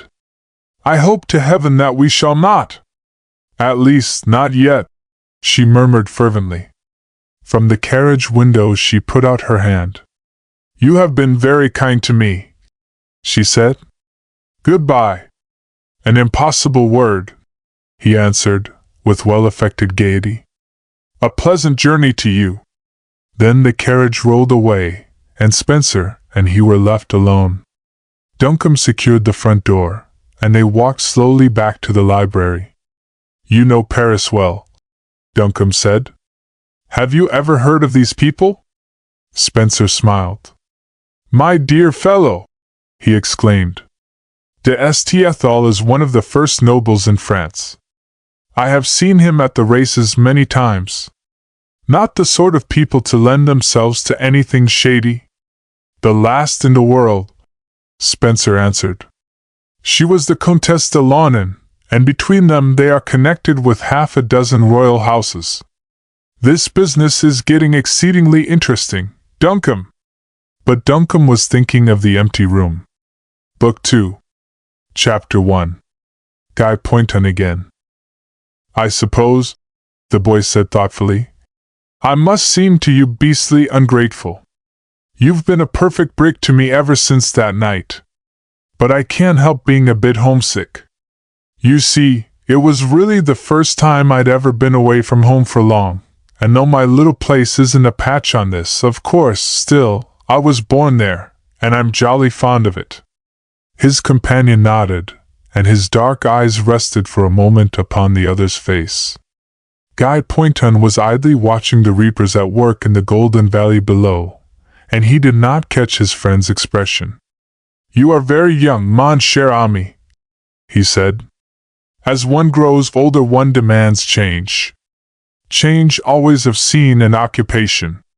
Now I, too, am most hideously bored here, although it is my home. For me to live is only possible in Paris, Paris the beautiful. Guy looked away from the fields. He resented a little his friend's air of superiority. There's only a year's difference in our ages, he remarked. Henri de Bergerac smiled, this time more expressively than ever, and held out his hands. I speak of experience, not years, he said. You have lived for 20 years in a very delightful spot, no doubt, but away from everything which makes life endurable, possible even for the child of the cities. I have lived for 21 years mostly in Paris. Ah, the difference! Guy shrugged his shoulders and leaned back in his chair. Well, he said briefly, tastes differ. I've seen quite all I want to of Paris for the rest of my life. Give me a fine June morning in the country, and a tramp round the farm, or an early morning start in September walking down the partridges, or a grey day in November with a good G underneath, plenty of grass ahead, and hounds talking. Good God, I wish I were back in England. Henri smiled and caressed his upper lip, where symptoms of a mustache were beginning to appear. My dear Guy, he said, you speak crudely because you do not understand. You know of Paris only its grosser side. How can one learn more when he cannot even speak its language? You know the Paris of the tourist. The real magic of my beautiful city has never entered into your heart. Your little dabble in its vices and frivolities must not count to you as anything final. The joy of Paris to one who understands is the exquisite refinement, the unsurpassed culture, of its abysmal wickedness. The devil! Guy exclaimed. Have you found out all that for yourself? Henri was slightly annoyed. He was always annoyed when he was not taken seriously. I have had the advantage, he said, of many friendships with men whose names you would scarcely know, but who directed the intellectual tendencies of the younger generation of Parisians. People call us decadents, I suppose, because we prefer intellectual progression to physical activity. I am afraid, dear friend, that you would never be one of us. I am quite sure of it, Guy answered. You will not even drink absinthe, Henri continued, helping himself from a little carafe which stood between them. Absolutely the most artistic of all drinks. You prefer a thing you call a pipe to my choicest cigarettes, and you have upon your cheeks a color of which a plowboy should be ashamed. Guy laughed good-humoredly. Well, I can't help being sunburnt, he declared. Henri sighed delicately. Ah, it is not only that, he said. I wish so much that I could make you understand. You positively cultivate good health, take cold baths and walks and exercises to preserve it. Why the dickens shouldn't I? Henri half closed his eyes. He was a dutiful nephew, but he felt that another month with this clodhopper of an English boy would mean the snapping of his finely strung nerves. My friend, he began gently, we in Paris of the set to whom I belong do not consider good health to be a state which makes for intellectual progression. Good health means the triumph of the physical side of man over the nervous. The healthy animal sleeps and eats too much. He does not know the stimulus of pain. His normal condition is unaspiring, not to say bovine. The first essential, therefore, of life, according to our tenets, is to get rid of superfluous health. Guy did not trust himself to speak this time. He only stared at his companion, who seemed pleased to have evoked his interest. Directly the body is weakened, Henri continued, the brain begins to act. With the indisposition for physical effort comes activity of the imagination. Cigarettes, drugs, our friend here, he continued, patting the carafe. Late nights, la belle passion, all these. He broke off in the middle of his sentence. Simultaneously, he abandoned his carefully chosen attitude of studied languor. He was leaning forward in his chair watching a carriage which had just come into sight along the straight, wide road which led from the outside world to the chateau. "The devil!" he exclaimed. "My respected uncle!"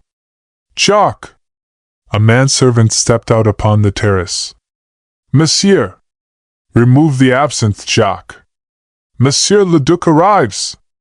Guy, who also had been watching the carriage, gave utterance to a little exclamation. He pointed to two figures on horseback who rode behind the carriage. "The gendarmes!" he exclaimed. "They have come for me at last!" His face was no longer ruddy. The pallor of fear had crept to his cheeks.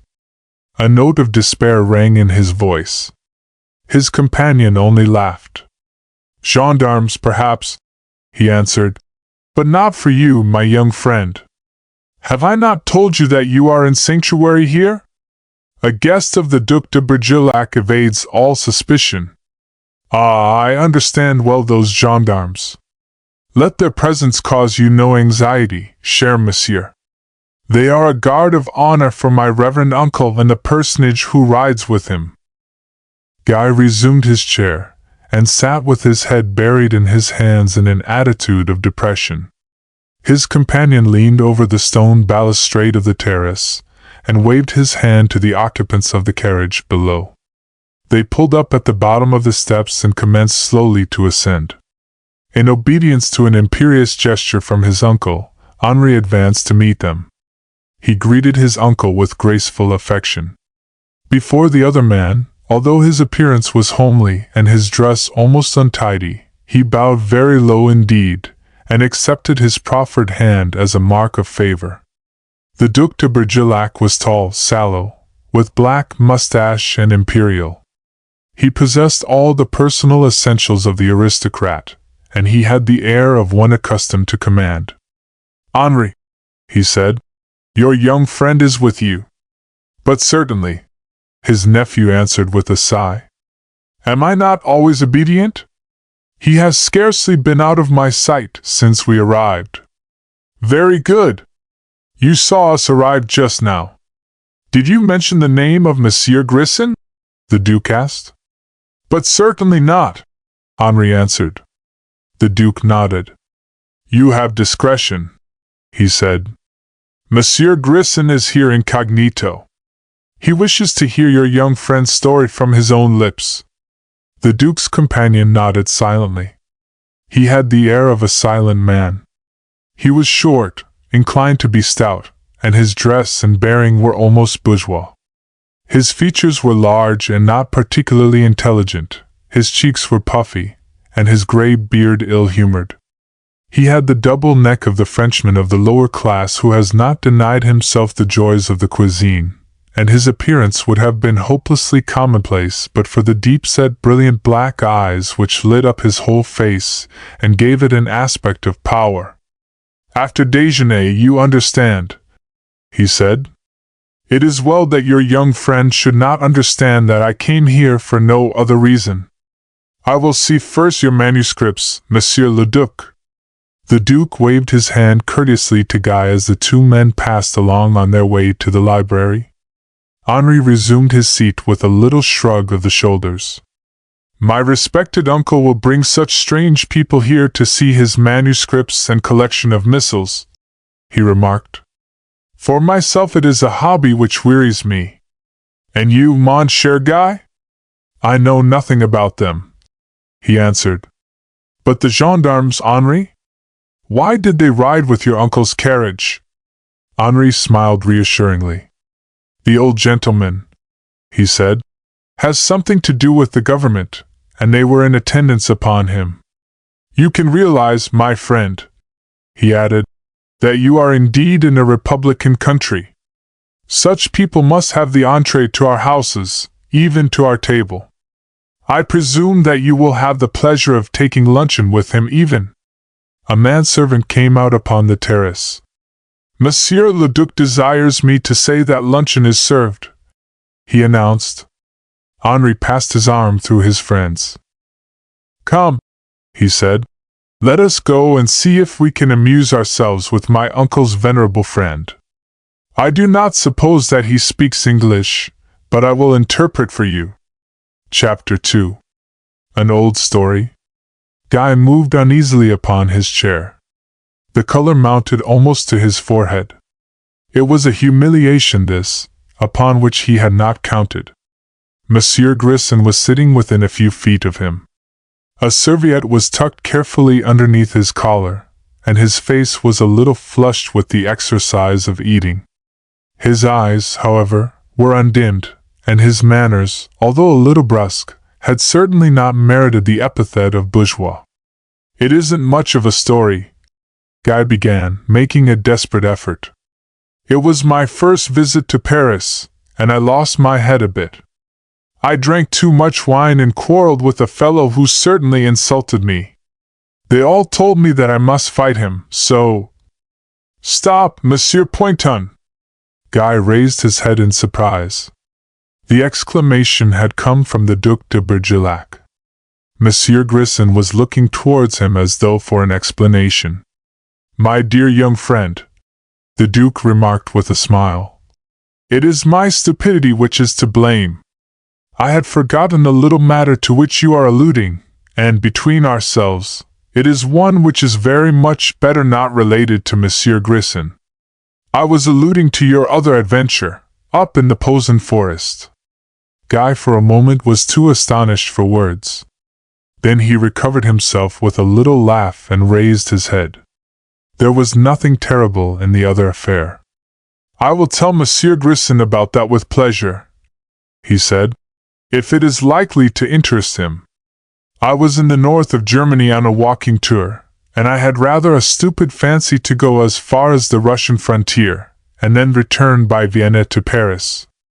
I was quite alone, and had no one's plans but my own to consult, so I started off from Staritz, I think the place was called. Well, we were within about 40 miles of a place called Renzen when our train was stopped and shunted. We were told that some specials were to go by. I should think we must have waited there for an hour or more. Anyhow, I got sick of it, and passed through the cars onto the rear platform, and down onto the line. I spoke to the guard, and I understood him to say that we should not be starting for at least half an hour. I strolled along the line a little way and stopped to light a pipe. Suddenly I heard a whistle, and when I turned round, the rear light of the train was moving away. I shouted and ran as hard as I could, but it was no use. In less than 2 minutes the train was out of my sight, and I was left alone. The Duke pushed a small atlas across the table. "I wonder," he said, "if you could put your finger on about the spot where you were? Here, you see, is the railway line." Guy studied it for a few moments carefully, and looked at the scale. Then he pointed to a certain spot. "As near as I could say," he declared, "about there." The Duke and Monsieur Grisson exchanged quick glances. Guy was beginning to feel a little mystified. "Proceed, if you please," the Duke said courteously. "I am sure that Monsieur Grisson finds your story most interesting. Permit me." Guy sipped the thin champagne from the glass which the Duke had carefully filled, and took a cigarette from the box at his elbow. "I found myself," he continued, "in the middle of a dense pine forest, with just sufficient clearing for 2 lines of rails and no more. There seemed to be nothing for me to do but to walk ahead in the direction which the train had taken. I lit a pipe and started out all right, but I very soon got tired. The sleepers were a long way apart, and the track between frightfully rough. I walked for hours without seeing the slightest sign of a station or a break in the woods, and finally I sat down dead beat.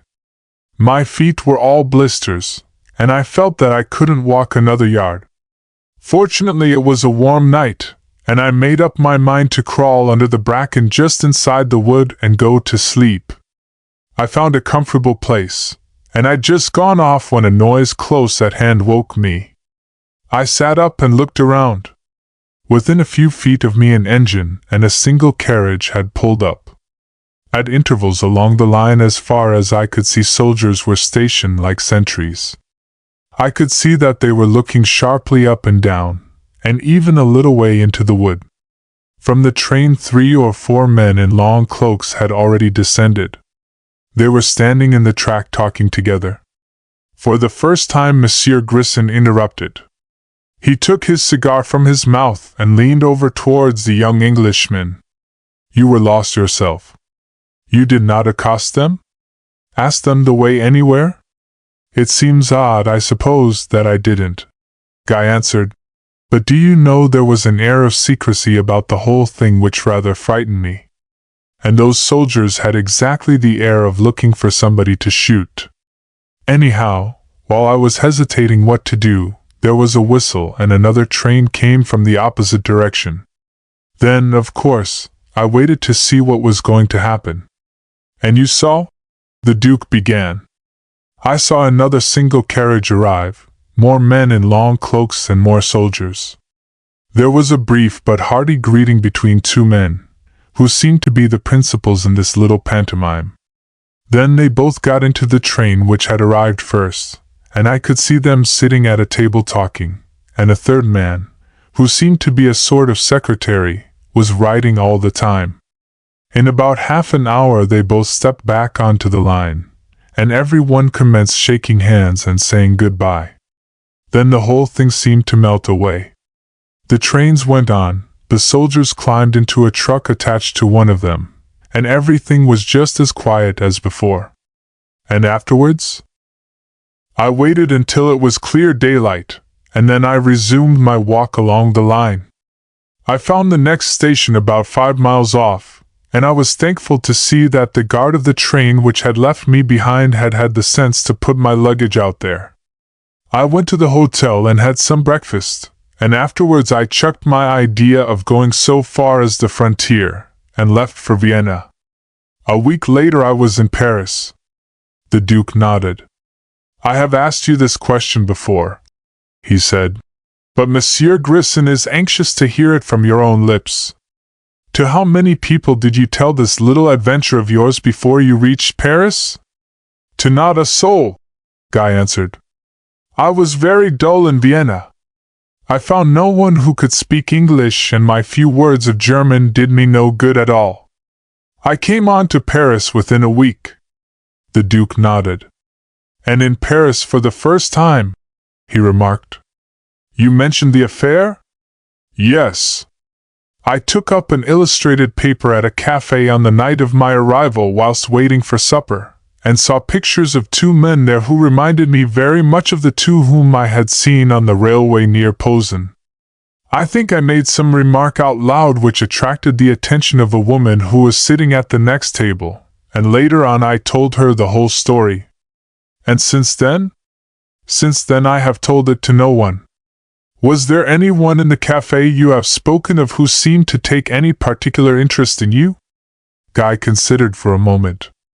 "There was a young lady from Vienna," he said, "who seemed to want to talk to me."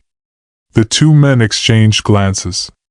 "Madame has justified herself," the Duke murmured. "She was trying to listen to what I was saying to the English girl, Mademoiselle Flossie, she called herself, and when she went away with her friends she threw me a note with 2 words on it, Prenez garde. I know it struck me as being rather queer, because—" He hesitated. The Duke nodded. "Go on," he said. "Well, I may as well tell you everything," Guy continued, "even if it does sound rather like rot. All the time I was in Vienna and on the journey to Paris I fancied that I was being followed. I kept on seeing the same people, and a man who got in at Strasbourg. I had seen him before at the hotel in Vienna, tried all he could to pal up to me. I hate Germans though, and I didn't like the look of the fellow, so I wouldn't have anything to say to him, though I feel sure he tipped the conductor to put him in my compartment.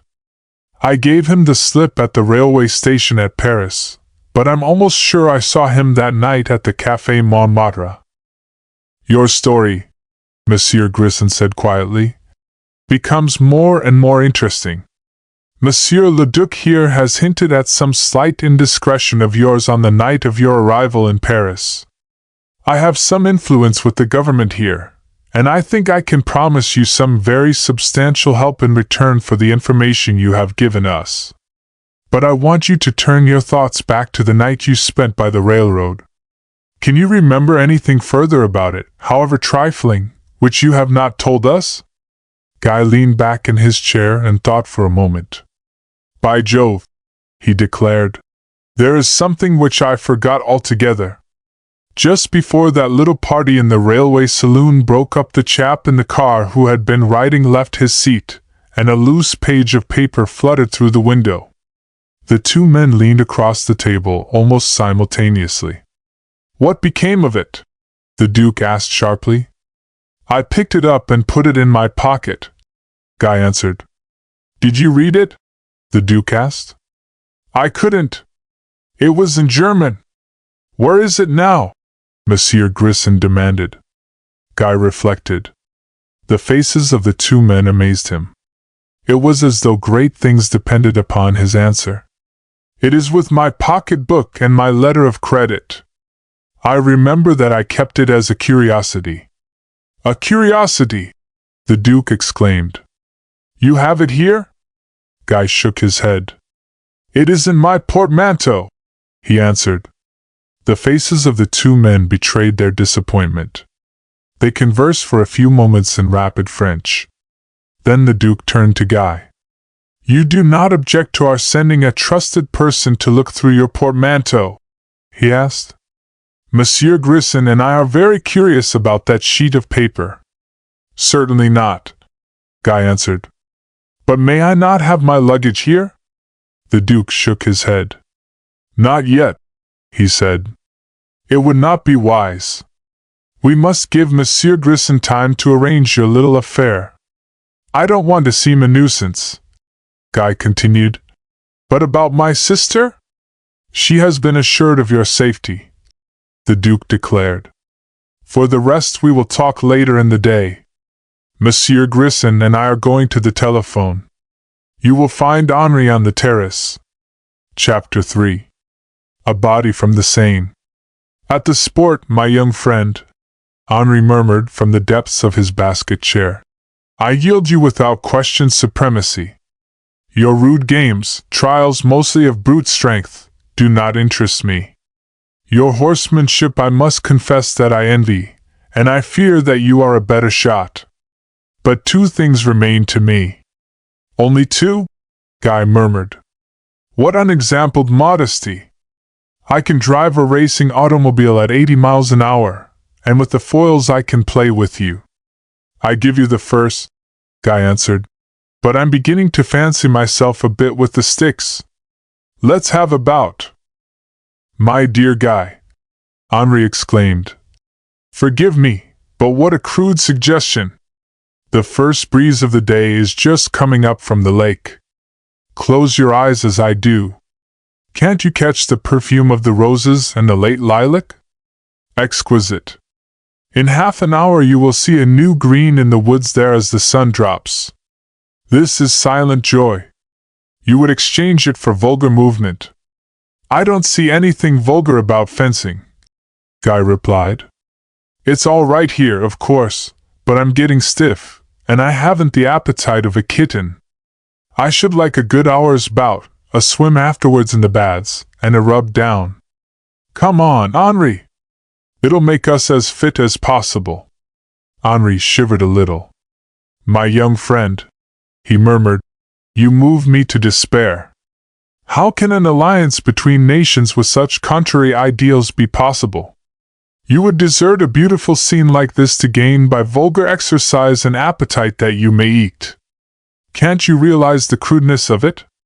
Yet I must remember that you are my guest," he added, striking the bell by his side. "Antoine shall prepare my linen clothes, and I will give you a lesson.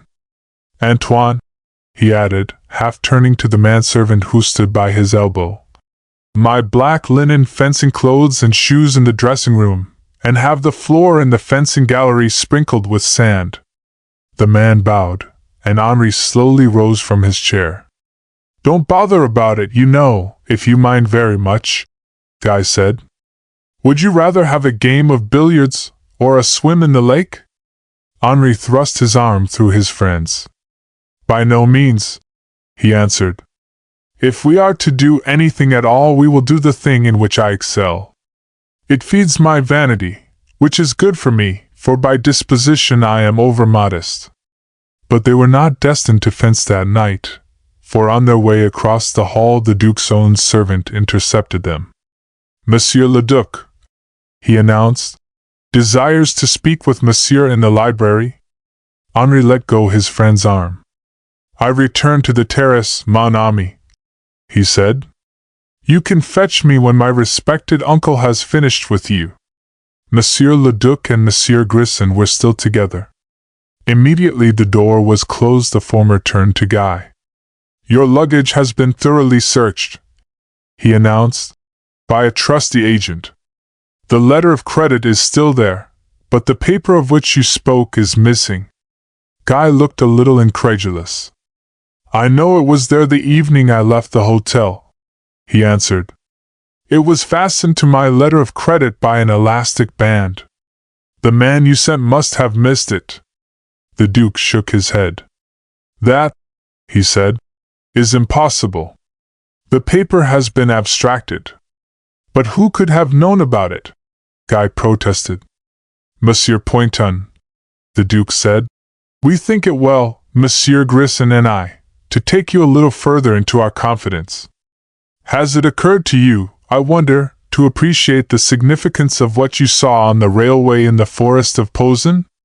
I'm afraid, not altogether, Guy answered. We assumed as much, the Duke said. What you did see was this. You saw a meeting between the German Emperor and the Tsar of Russia. It was marvelously well arranged, and except those interested you were probably the only witness. According to the newspapers they were never less than 400 miles apart, but on the day in question the Emperor was reported to be confined to his room by a slight chill, and the Tsar to be resting after a fatiguing journey. You understand that this meeting was meant to be kept a profound secret? Guy nodded. But why? He asked. Was there any special reason why they should not meet? My young friend, the Duke answered gravely. This meeting of which you were the only witness might, but for your chance presence there, have altered the destiny of Europe. Try how you will, you cannot appreciate its far-reaching possibilities. I will endeavor to give you the bare outlines of the affair. Even you, I suppose, have observed or heard of the growing friendship between my country and yours, which has culminated in what is called the Entente Cordiale. Yes, I know as much as that, Guy admitted. This movement, the Duke said, has been looked upon with growing distaste and disfavor in Russia. Russia is the traditional and inevitable enemy of your country. Russia had, I may go so far as to say, made up her mind for war with England very soon after her first reverses at the hands of Japan. I am telling you now what is a matter of common knowledge amongst diplomatists when I tell you that it was the attitude of my country, of France, which alone has stayed her hand. This is very interesting, Guy said, even to me, who have never taken any interest in politics, but wait. Russia, as I say, found us indisposed to back her in any quarrel with England. She turned then, of course, to Germany. We became aware, through our secret service, that something was on foot between the two countries. With our utmost vigilance we were unable to obtain any particulars. It is you, Monsieur Pointon, who have brought us the first information of a definite character. Guy looked his amazement, but he said nothing. To you, the Duke continued, a secret meeting between these two monarchs may not seem at all an astonishing thing. To us it is of the gravest political importance. Some sort of an understanding was arrived at between them. What was it? That sheet of paper which was once in your possession might very possibly contain the clue. Now you can appreciate its importance to us. What an ass I was not to take more care of it, Guy muttered. There are other things to be considered, the Duke continued. For the last month every dockyard in Germany has been working night and day, and we have authentic information as to a huge mobilization scheme which is already on foot. We might have wondered against whom these preparations were intended but for you. As it is, the English government has been fully apprised of everything.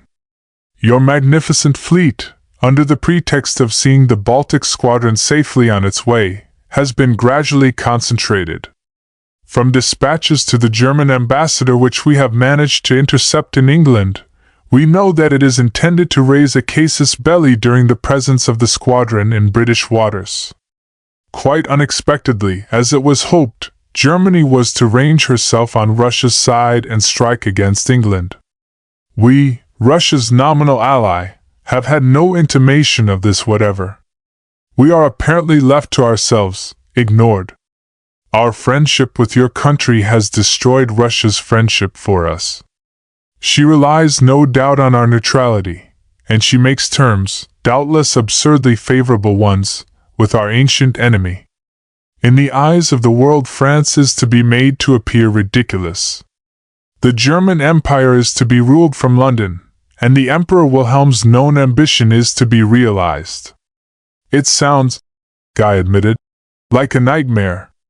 I know you foreigners all think we English are a lot too cocksure, but we have our own ideas, you know, about any attempt at invasion.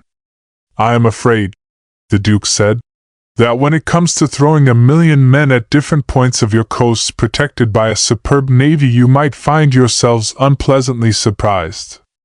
But let that pass. Have I said enough to make you understand the importance of what you saw in the forest of Posen? Good. Now I want you to understand this. In the interests of your country and mine, it is most important that the fact of our knowledge of this meeting should be kept a profound secret. Yes, Guy said. I understand that. Your presence there, the Duke continued, created a certain amount of suspicion. You were watched to Paris by German spies, and if they had had the least idea of how much you had seen, your life would not have been worth 5 minutes' purchase. As it is, they are uneasy over your disappearance. There are at least a dozen men and women in Paris and England today who are searching for you. You are moderately safe here, but not altogether. I want to put them finally off the scent. I might, of course, put you into such confinement that detection would be impossible. I do not want to do that. You have rendered your own country and mine an immense service. I prefer to treat you as a gentleman and a man of honor, and to take you, as I hope you will see that I have done, into our entire confidence. Monsieur le Duc, Guy answered, I can assure you that I appreciate all that you have said. I am willing to do exactly as you say. Tomorrow morning's papers, the Duke said slowly, will contain an account of the finding of your body in the Seine. My what? Guy exclaimed. Your body! We are going to stab and drown you. Perhaps I should say we are going to discover you stabbed and drowned.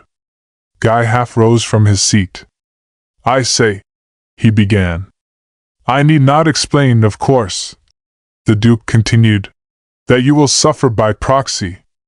The whole affair has been carefully arranged by the commissioners of police. An account of your doings since you arrived in Paris will be given, which I fear may not flatter you, but you must remember that it is necessary to put our German friends completely off the scent, and in a month's time or so you will reappear, and everything will be contradicted. But my sister? Guy exclaimed. Concerning your sister, the Duke continued, we have further explanations, perhaps I should say apologies, to offer you at some future time. For the present, this only. She is now in Paris. She is to some extent in our confidence, and you shall see her within the next few days. And what are you going to do with me, really? Guy asked. You will remain here. Half the servants of the household have been dismissed, and every one who is not absolutely trustworthy has been got rid of. We are in close consultation with your English cabinet, and the moment the time arrives for us to disclose our knowledge of these secrets, you will be free to go where you please." "Absolutely free?" Guy asked anxiously. "Certainly," the Duke answered. "The other little affair is cancelled by your present services. In fact, as regards that, you need not give yourself another moment's anxiety." A small telephone which stood upon the table rang sharply. The Duke exchanged a few sentences and replaced the receiver. He turned to Guy. "It is an affair of the tides," he said. "Your body was washed up this afternoon, 6 hours before time. It will be in the evening papers." "Ah." The telephone rang again. This time it was Monsieur Grisson who was required. He listened for a moment or two with inscrutable countenance. Then he glanced at the clock. "The Russian ambassador," he said, replacing the receiver, "desires an immediate interview with me on a matter of the utmost importance, and the Russian fleet has left the Baltic." Chapter 4. The insolence of Madame la Marquise. Duncombe was passed from the concierge to a footman, and from a footman to a quietly dressed groom of the chambers, who brought him at last to Madame la Marquise. She gave him the tips of her fingers and a somewhat inquiring gaze. "Sir George Duncombe, is it not?" she remarked. "I am not receiving this afternoon, but your message was so urgent.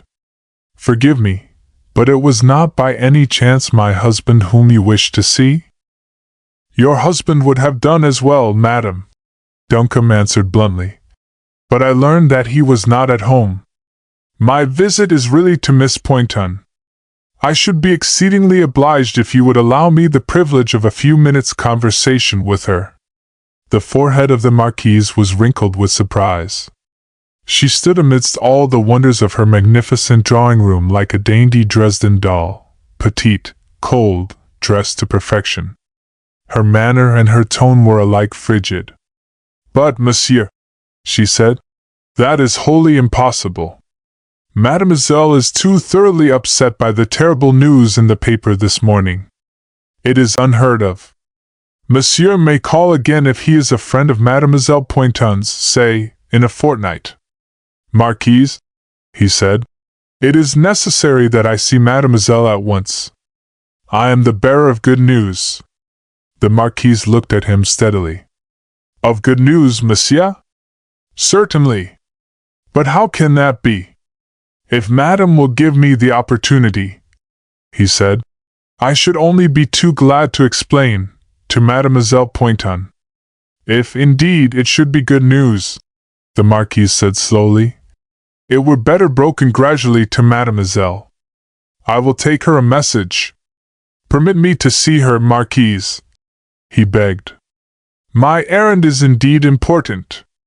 She shook her head.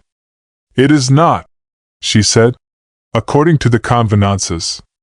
Mademoiselle is under my protection. I have not the honor of knowing you, monsieur." Duncombe raised his eyebrows. "But you remember calling at my house in Norfolk, and bringing Miss Poynton away," he said. She stared at him calmly. "The matter," she said, "has escaped my memory. I do not love your country, monsieur, and my rare visits there do not linger in my mind. Your husband," he reminded her, "asked me to visit you here." "My husband's friends," she replied, "are not mine." The calm insolence of her manner towards him took him aback. He had scarcely expected such a reception. "I can only apologize, madam," he said with a bow, "for intruding. I will await your husband's return in the hall." He bowed low, and turned to leave the room. He had almost reached the door before she stopped him. "Wait!" He turned round. Her voice was different. "Come and sit down here," she said, pointing to a sofa by her side. He obeyed her, thoroughly amazed. She leaned back amongst the cushions and looked at him thoughtfully. "How is it that you, an Englishman, speak French so well?" she asked. "I lived in Paris for some years," he answered. "Indeed? And yet you returned to Norfolk, is it?" He bowed. "It is true, madam," he admitted. "How droll," she murmured. "Miss Poynton, she is an old friend of yours?" "I am very anxious to see her, madam." "Why?" He hesitated. After all, his was no secret mission. "I have reason to believe," he said, "that a mistake has been made in the identity of the body found in the Seine and supposed to be her brother's." She gave a little start. It seemed to him that from that moment she regarded him with more interest. "But that, monsieur," she said, "is not possible." "Why not?" She did not answer him for a moment. Instead, she rang a bell. A servant appeared almost immediately. "Request Monsieur le Marquis to step this way immediately he returns," she ordered. The man bowed and withdrew. The Marquise turned again to Duncombe. "It is quite impossible," she repeated. "Do you know who it was that identified the young man?" Duncombe shook his head. "I know nothing," he said. "I saw the notice in the paper, and I have been to the morgue with a friend." "Were you allowed to see it?" "No. For some reason or other we were not. But we managed to bribe one of the attendants, and we got the police description." "This," Madame said, "is interesting."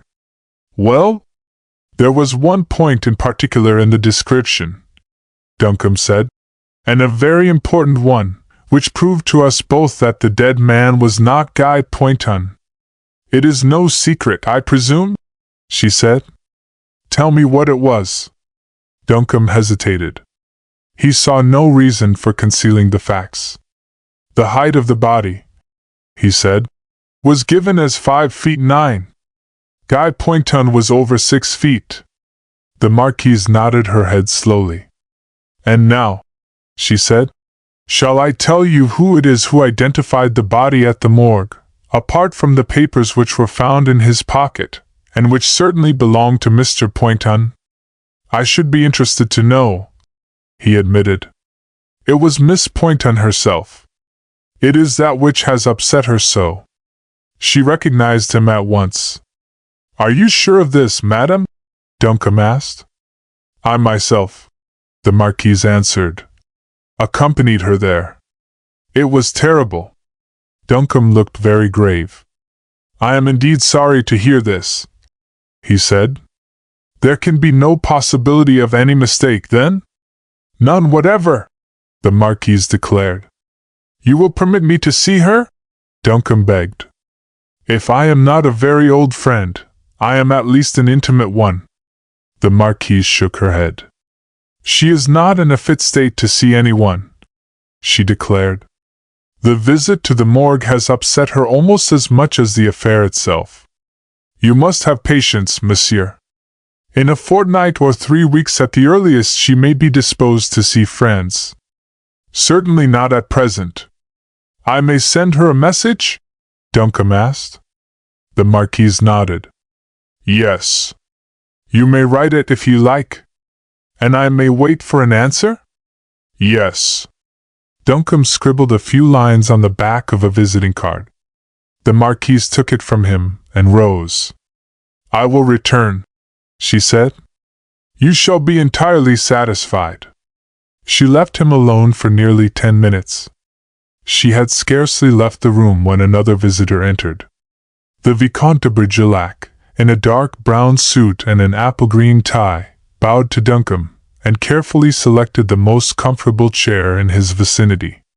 "So you took my advice, monsieur," he remarked, helping himself to a cushion from another chair, and placing it behind his head.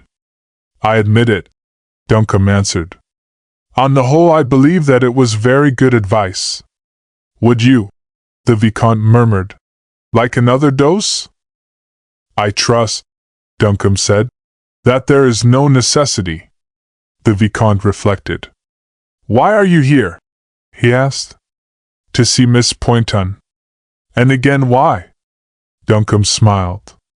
The boy's manner was so devoid of impertinence that he found it impossible to resent his questions. "Well," he said, I came hoping to bring Miss Poynton some good news. I had information which led me seriously to doubt whether the body which has been found in the Seine is really her brother's." The Vicomte sat up as though he had been shot. "My friend," he said slowly, "I take some interest in you, but upon my word I begin to believe that you will end your days in the morgue yourself. As you value your life, don't tell anyone else what you have told me. I trust that I am the first." "I have told the Marquise," Duncombe answered, "and she has gone to find out whether Miss Poynton will see me." The Vicomte's patent boot tapped the floor slowly. "You have told the Marquise," he repeated thoughtfully. "Stop! I must think." There was a short silence. Then the Vicomte looked up. "Very well," he said. "Now listen. Have you any confidence in me?" "Undoubtedly," Duncombe answered. "The advice you gave me before was, I know, good. It was confirmed a few hours following, and, as you know, I followed it." "Then listen," the Vicomte said. "L'affaire Poynton is in excellent hands. The young lady will come to no harm. You are here, I know, because you are her friend. You can help her if you will." "How?" Duncombe asked. "By leaving Paris today." "Your advice," Duncombe said grimly, "seems to lack variety." The Vicomte shrugged his shoulders. "The other affair," he said, "is still open. If I stepped to the telephone here you would be arrested within the hour. Can't you leave the riddles out and talk so that an ordinary man can understand you for a few minutes?" Duncombe begged. "It is exactly what remains impossible," the Vicomte answered smoothly. "But you know the old saying, you have doubtless something similar in your own country. It is from our friends we suffer most. Your presence here, your, forgive me, somewhat clumsy attempts to solve this affair Poynton, are likely to be a cause of embarrassment to the young lady herself and to others. Apart from that, it will certainly cost you your life." "Without some shadow of an explanation," Duncombe said calmly, "I remain where I am in case I can be of assistance to Miss Poynton." The young man shrugged his shoulders, and sauntering to a mirror rearranged his tie. Madame la Marquise entered. "You, Henri!" she exclaimed. He bowed low with exaggerated grace, and kissed the tips of her fingers. "I," he answered, "and for this time with a perfectly legitimate reason for my coming. A commission from my uncle." "L'affaire Poynton?" "Exactly, dear cousin." "But why?" she asked. "Did they not show you into my room?" "I learnt that my friend Sir George Duncombe was here, and I desired to see him," he rejoined. She shrugged her dainty shoulders. "You will wait," she directed. Then she turned to Duncombe, and handed him a sealed envelope. "If you please," she said, "will you read that, now?" He tore it open, and read the few hasty lines. Then he looked up, and met the Marquise's expectant gaze. "Madam," he said slowly, "does this come from Miss Poynton of her own free will?" She laughed insolently. "Monsieur," she said, "my guests are subject to no coercion in this house." He bowed, and turned towards the door. "Your answer, monsieur?" she called out. "There is no answer," he replied. Chapter 5. The Interviewing of Phyllis. The Marquise made a wry face at his departing figure, which changed swiftly into a smile as she turned to the young Vicomte. "Ah, these Englishmen!" she exclaimed. "These dull, good, obstinate, stupid pigs of Englishmen! If they would lose their tempers once, get angry anything. Do they make love as coldly, I wonder?" "Dear cousin," he answered, "I do not know. But if you will permit me I will show you." "Henri!" he sighed. "You are so adorable, Angélie," he murmured. "And you," she answered, "are so indiscreet. It is not your day, and I am expecting Gustave at any moment. I have left word that he is to be shown up here." There, my hand for one moment, not so roughly, sir. And now tell me why you came. On a diplomatic errand, my dear cousin. I must see Miss Poynton. She touched a bell. I will send for her, she said. I shall not let you see her alone. She is much too good-looking, and you are far too impressionable. He looked at her reproachfully. Angélie, he said, you speak so of a young English miss, to me, Henri de Bergerac, to me who have known, who knows. She interrupted him, laughing. The exaggerated devotion of his manner seemed to amuse her. My dear Henri, she said, I do not believe that even a young English miss is safe from you. But attend! She comes. Phyllis entered the room and came towards them. She was dressed in black, and she was still pale, but her eyes and mouth were wholly without affinity to the class of young person whom Henri had expected to see. He rose and bowed, and Phyllis regarded him with frank interest. Phyllis, the Marquise said, this is the Vicomte de Bergerac, and he brings you messages from someone or other. Your affairs are quite too complicated for my little head. Sit down and let him talk to you. If Monsieur le Vicomte has brought me messages from the right person, Phyllis said with a smile, he will be very welcome. Seriously, monsieur, I seem to have fallen amongst friends here whose only unkindness is an apparent desire to turn my life into a maze. I hope that you are going to lead me out. I can conceive, mademoiselle, the Vicomte answered with his hand upon his heart. No more delightful undertaking. Then I am quite sure, she answered, laughing softly, that we are both going to be very happy. Please go on. Mademoiselle speaks delightful French, he murmured, a little surprised. And monsieur, I can see, she answered, is an apt flatterer. Afterwards as much as you please. But now, well, I want to hear about Guy. Mademoiselle has commanded, he said with a little gesture. To proceed then. Monsieur Guy is well, and is my constant companion. He is with friends who wish him well, and this morning, mademoiselle, the president himself has given written orders to the police to proceed no further in the unfortunate little affair of which mademoiselle has knowledge. Phyllis had lost all her pallor. She smiled delightfully upon him. Madame la Marquise rose with a little impatient movement, and walked to the further end of the room. How nice of you to come and tell me this, she exclaimed. And what a relief! I am sure I think he is very fortunate to have made such good friends. Mademoiselle, he declared with emphasis, one at least of those friends is more than repaid. She laughed back into his eyes, frankly amused by his gallantry. And now, she said, we come to the beginning of the riddles. Why is it necessary for him to be supposed drowned, if he is no longer in danger from the police? Ah, mademoiselle, he said, I must speak to you now of strange things. But first I must implore you to promise me this, and remember it always. Every word that I am going to say to you now must remain for the present a profound secret. That is agreed? Certainly, she answered. Your brother, he continued, in his travels on the continent stumbled by chance upon a state secret of international importance. He had himself no idea of it, but a chance word which he let fall, on the first evening I met him, gave the clue to myself and some friends. In his enforced retirement we, that is, my uncle and others, learned from him the whole story of his adventure. It has placed the government of this country under great obligations. This, together with your service to us, has secured his pardon. This is wonderful, she murmured. It is not all, he continued. The spies of the country where he learnt this secret have followed him to Paris. They are today searching for him everywhere.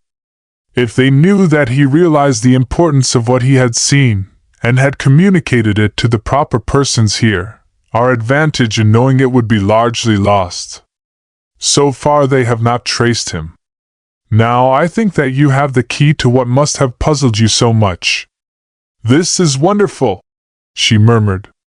Let me think for a moment. You are naturally anxious, the Vicomte continued, to see your brother. Before very long, mademoiselle, I trust that it may be my pleasure to bring you together. But when I tell you that you are watched continually in the hope that, through you, your brother's hiding place may be found, you will understand the wisdom which for the present keeps you apart. I suppose so, she answered dubiously. But now that his death is reported? Exactly, mademoiselle. The affair has been arranged so that the search for your brother will be abandoned and the espionage on you removed.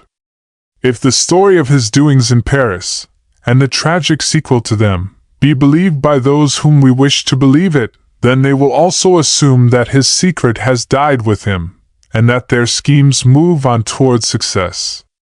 You understand? Yes, Monsieur le Vicomte, I understand, she answered slowly. What, then, do you wish me to do? Mademoiselle, the Vicomte answered, fixing his dark eyes impressively upon her. For you there remains the hardest of all tasks, an action.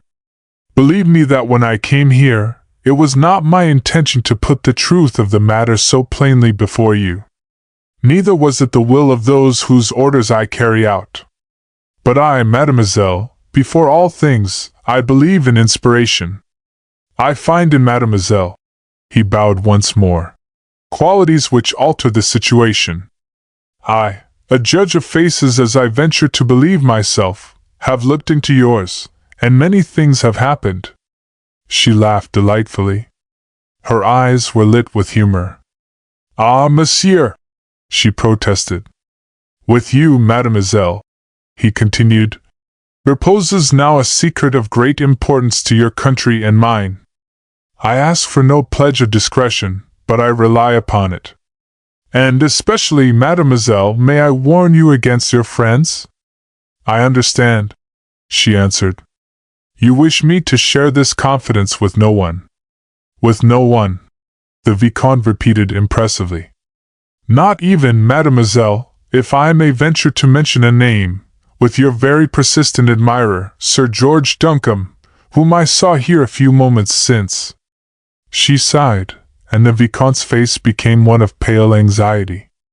I have not been permitted to see him, she answered. He was here a few minutes ago. It is wiser so, mademoiselle, the Vicomte said. I wonder, he added, whether mademoiselle will pardon the impertinence of a purely personal question?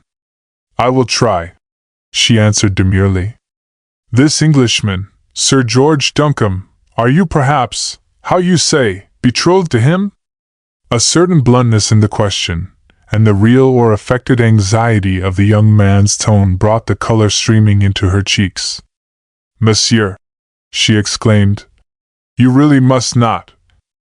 Ah, but mademoiselle, he interrupted, so much depends upon your answer. Absurd, she murmured. I really do not see why I should answer such a question at all. You will be merciful? He begged, lowering his tone. I will, she answered. I hope you will appreciate my confidence. I am not engaged to Sir George Duncombe. His sigh of relief was marvelous. She found it harder than ever to keep the laughter from her eyes. Mademoiselle, he declared, it makes me happy to have you say this. Really, Vicomte, she protested.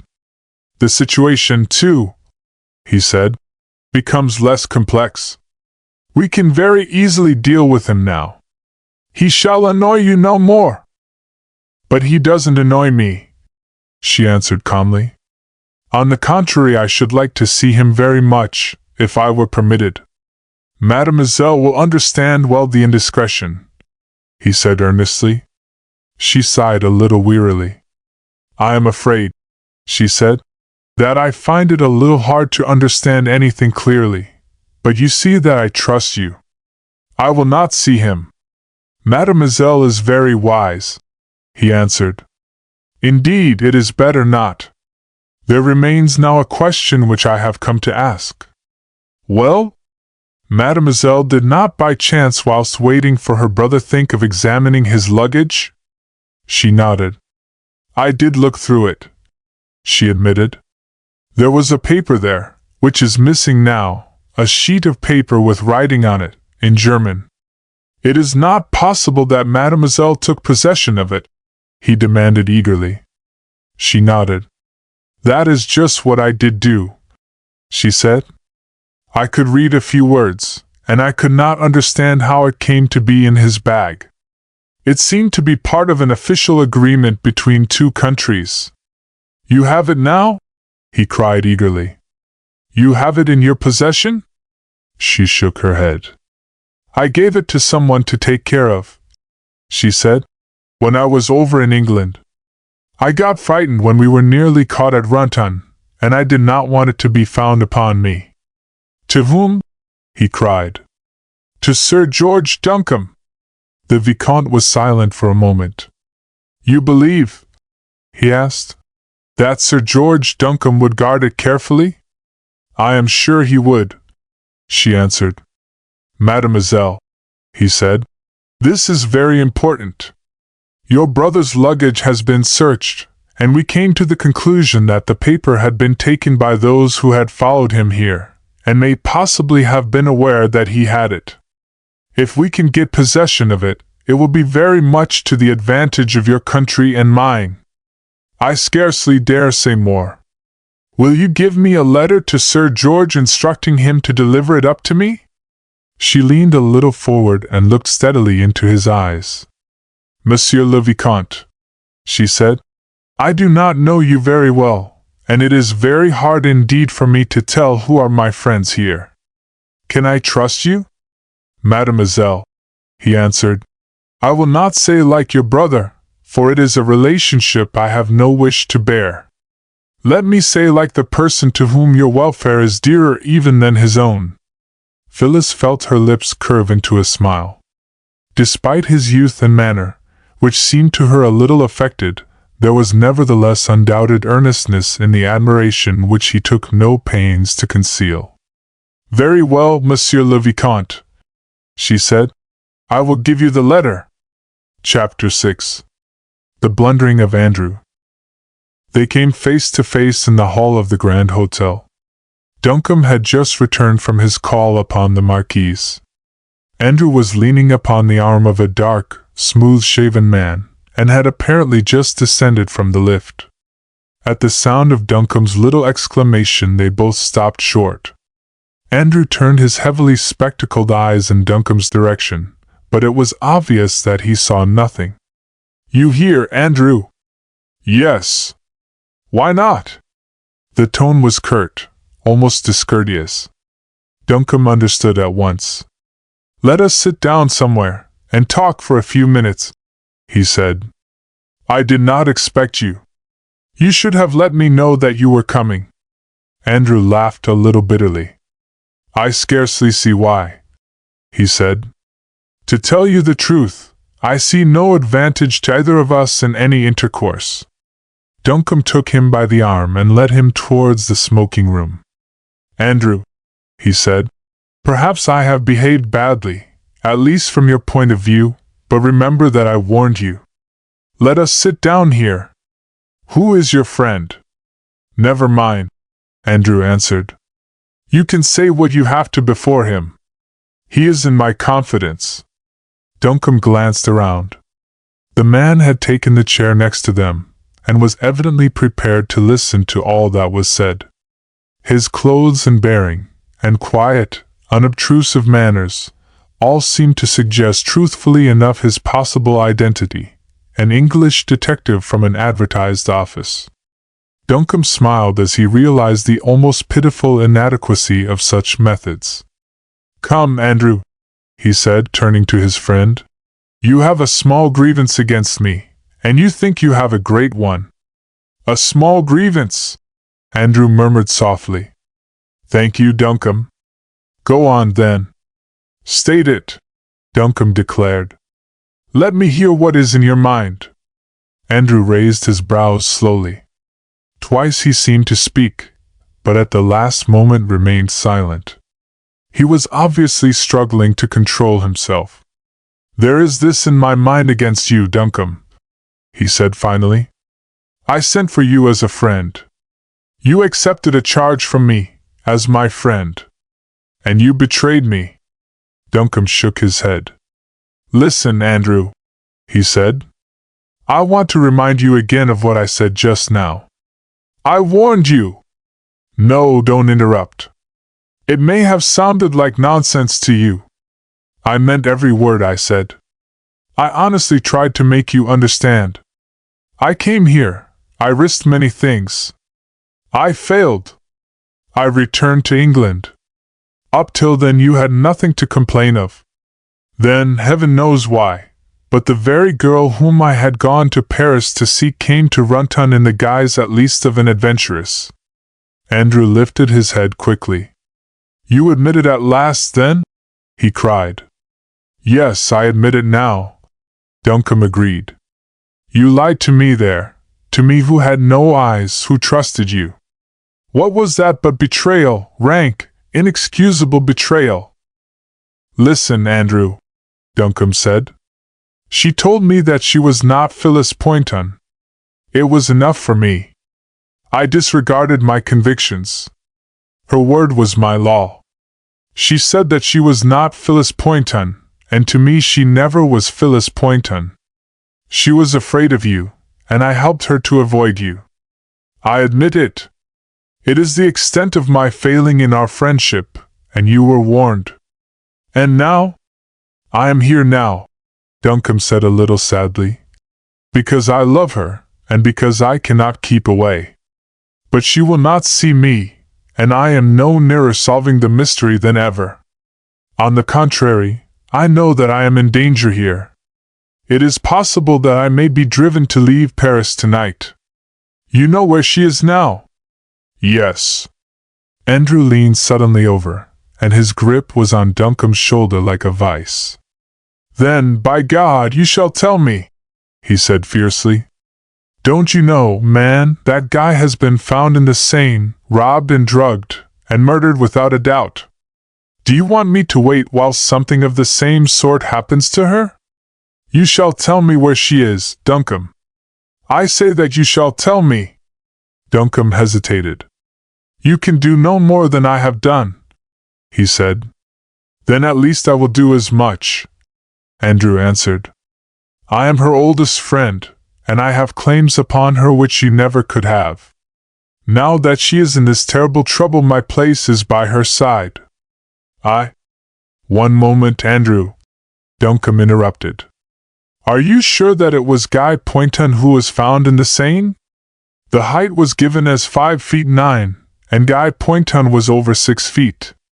You should read the papers," Andrew answered shortly. "He was identified by his sister." "The papers said so," Duncombe answered hesitatingly. "But—" "Look here," Andrew interrupted. "I have had enough of this playing with facts. You have grown too complex about this business altogether, Duncombe. Give me Phyllis Poynton's address." "You shall have it," Duncombe answered, taking a leaf from his pocket-book and writing. "I don't think that it will be any good to you. I think that it is more likely to lead you into trouble. Miss Poynton is with the Marquis and Marquise de St. They are of the first nobility in France. Their position as people of honor and circumstance appears undoubted. But nevertheless, if you are allowed to see her, I shall be surprised."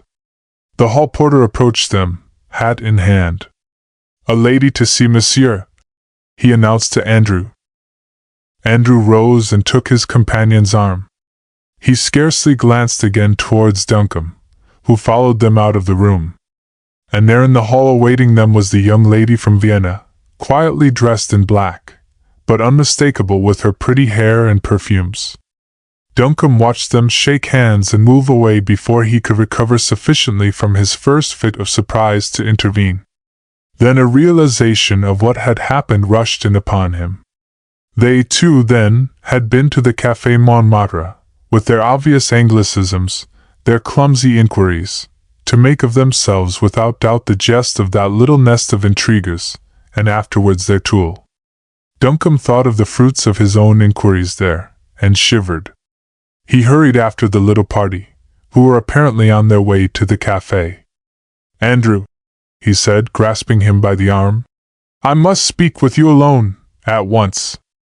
I see no object in any further discussion between us," Andrew said calmly. "Don't be a fool," Duncombe answered. "That woman you are with is a spy. If you have anything to do with her, you are injuring Phyllis Poynton. She is not here to give you information. She is at work for her own ends. You are becoming more communicative, my friend," Andrew said, with something which was almost a sneer. "You did not talk so freely a few minutes back. It seems as though we were on the eve of a discovery. You are on the brink of making an idiot of yourself," Duncombe answered quickly. "You were mad to bring that blundering English detective over here. What the French police cannot or do not choose to discover, do you suppose that they would allow an Englishman to find out, a stranger to Paris, and with an accent like that? If I cannot keep you from folly by any other means, I must break my word to others. Come back into the smoking room with me, and I will tell you why you are mad to have anything to do with that woman." "Thank you," Andrew answered. "I think not. I have confidence in Mr. Lloyd, my friend here, and I have none in you. Andrew, I speak as I feel. Leave me out of the question. It is Phyllis Poynton you will harm. I see that your friend is listening, and Mademoiselle is impatient. Make your excuses for 10 minutes, Andrew. You will never regret it." The detective, who had evidently overheard everything, stepped back to them. "You will excuse my interfering, sir," he said, "but if this case is to remain in my hands at all, it is necessary for me to hear all that Sir George Duncombe has to say. The young lady will wait for a moment. This case is difficult enough as it is, what with the jealousy of the French police, who naturally don't want us to find out what they can't. If Sir George Duncombe has any information to give now," the man added with emphasis, "which he withheld a few minutes ago, I think that I ought to hear it from his own lips." "I agree entirely with what Mr. Lloyd has said," Andrew declared. Duncombe shrugged his shoulders. He looked around him cautiously, but they were in a corner of the entresol, and no one was within hearing distance. "Very well," he said. "To save you from danger, and Miss Poynton from further trouble, I am going to break a confidence which has been reposed in me, and to give you the benefit of my own surmises. In the first place, Mr. Lloyd is mistaken in supposing that the French police have been in the least puzzled by this double disappearance.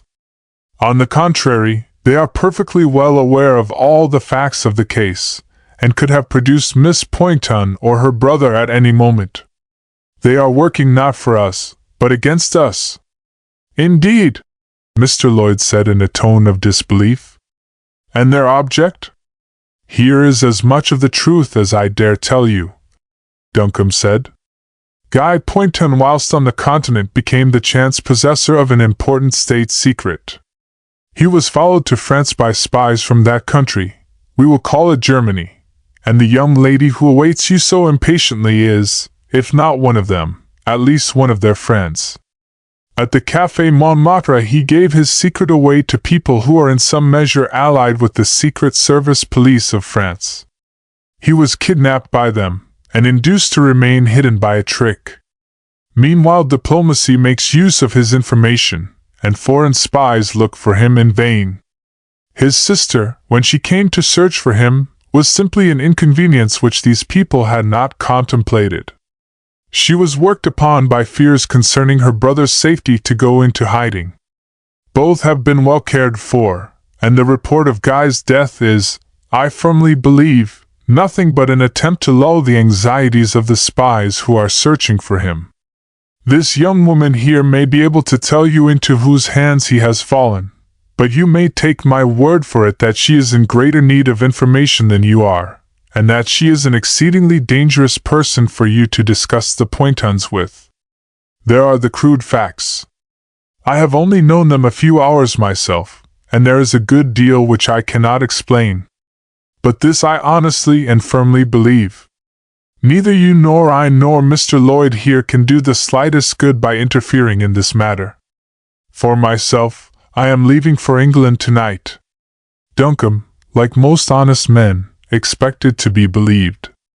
If he had entertained the slightest doubt about it, he would not have dared to open his mouth. The silence that followed he could understand. No doubt they were as amazed as he had been. But it was a different thing when he saw the expression on Andrew's face as he turned to his companion. "What do you think of this, Lloyd?" he asked. "I am afraid, sir," the man answered, "that some of the clever ones have been imposing upon Sir George. It generally turns out so when amateurs tackle a job like this." Duncombe looked at him in astonishment. "Do you mean to say that you don't believe me?" he exclaimed. "I wouldn't put it like that, sir," the man answered with a deprecating smile. "I think you have been misled by those who did not wish you to discover the truth." Duncombe turned sharply on his heel. "And you, Andrew?" "I wish to do you justice," Andrew answered coldly, "and I am willing to believe that you have faith yourself in the extraordinary story you have just told us. But frankly I think that you have been too credulous." Duncombe lost his temper. He turned on his heel and walked back into the hotel. "You can go to the devil your own way," he declared. Chapter 7. Spencer gets his chance. Spencer tried to rise from the sofa, but the effort was too much for him. Pale and thin, with black lines under his eyes and bloodless lips, he seemed scarcely more than the wreck of his former self. His visitor laid his stick and hat upon the table. Then he bowed once more to Spencer and stood looking at him, leaning slightly against the table. "I am permitted," he asked gently, "to introduce myself?" "Quite unnecessary," Spencer answered. The Baron shrugged his shoulders. "You know me?" he asked. The shadow of a smile flitted across Spencer's face. "By many names, Monsieur Lewis," he answered. His visitor smiled.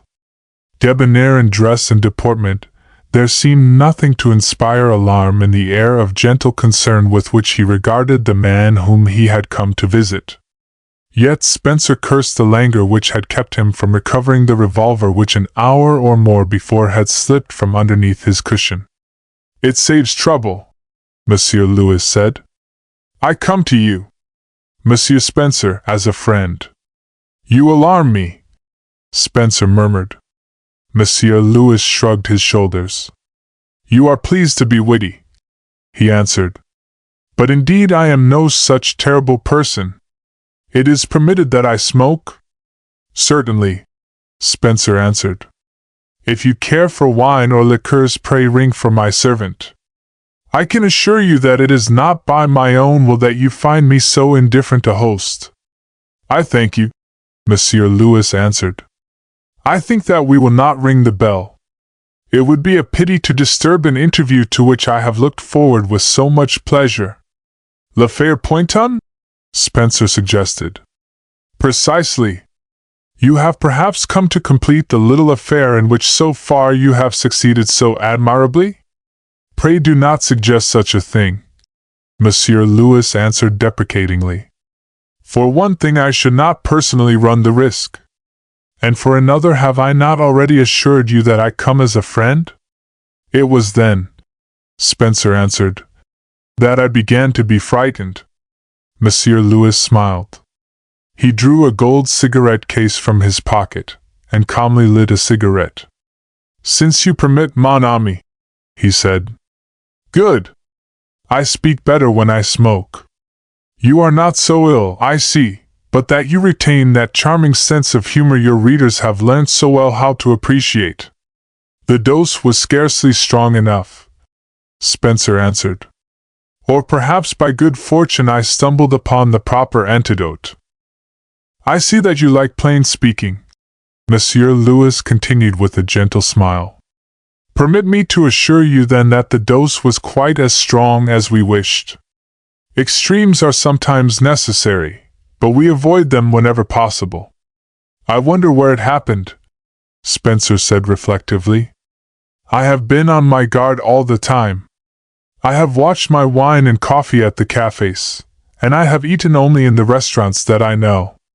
Monsieur Lewis did not seem to think the matter important. It was bound to happen, he said. If you had been like your friends, the English baronet and the last two, who are even more amusing, perhaps it would not have been necessary. But you understand, you were beginning to discover things. Yes, Spencer admitted. I was beginning to get interested. Exactly. We were forced to act. I can assure you, Monsieur Spencer, that it was with reluctance. The others of whom I have spoken, Sir George Duncombe, Monsieur Pelham, and his toy detective, forgive me that I smile, walk all the time in the palm of our hand. But they remain unharmed. If by any chance they should blunder into the knowledge of things which might cause us annoyance, why then, there would be more invalids in Paris. Indeed, monsieur, we do not seek to abuse our power. My errand to you today is one of mercy. You make me ashamed, Spencer said, with a sarcasm which he took no pains to conceal, of my unworthy suspicions. To proceed. You have sent for Sir George Duncombe to come and see you. Spencer was silent for a moment. His own servant unfaithful? It was not possible. Well? Even you, the Baron continued, have not yet solved the mystery of Le Feuilleton. But you know more than Sir George. Let me recommend that you do not share your knowledge with him. Why not? If you do, Sir George will at once share your indisposition. I begin to understand, Spencer said. How otherwise? Send Sir George home. You see the delicacy of our position. It is not so much that we fear Sir George Duncombe's interference, but he again is followed and watched over by our enemies, who would easily possess themselves of any information which he might gain. Spencer nodded. It is good reasoning, he admitted. Listen, Monsieur Lewis continued. I speak now on behalf of my friends. You know whom I mean. You have solved the mystery of our existence. We are omnipotent. The police and the Secret Service police and the government itself are with us. We have license throughout the city. We may do what others may not. For us there is no crime. I kill you now perhaps. The police arrive. I am before the commissioner. I give him the sign, it is Le Feuilleton. I go free. It is a certain thing. Granted, Spencer said. Proceed with your killing or your argument. With the latter, if you please, Monsieur Lewis answered. I do not choose to kill.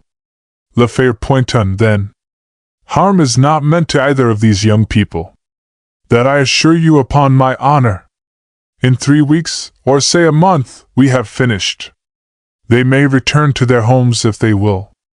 We have no further interest in them.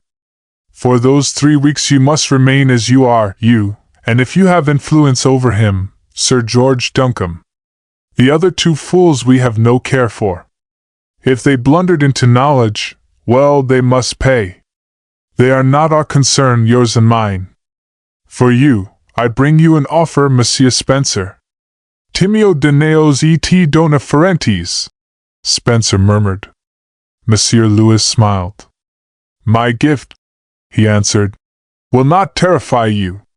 You are a journalist. I offer to make the fortune of your paper. You shall be the first to announce an affair of the greatest international importance since the war between Russia and Japan was declared. No, I will go further than that. It is the greatest event since Waterloo. Le Feuilleton strikes so deep? Spencer remarked. So deep, the Baron answered. It is the fools who grope their way into great places. So did the boy Poynton. You, my friend, shall be the one brilliant exception.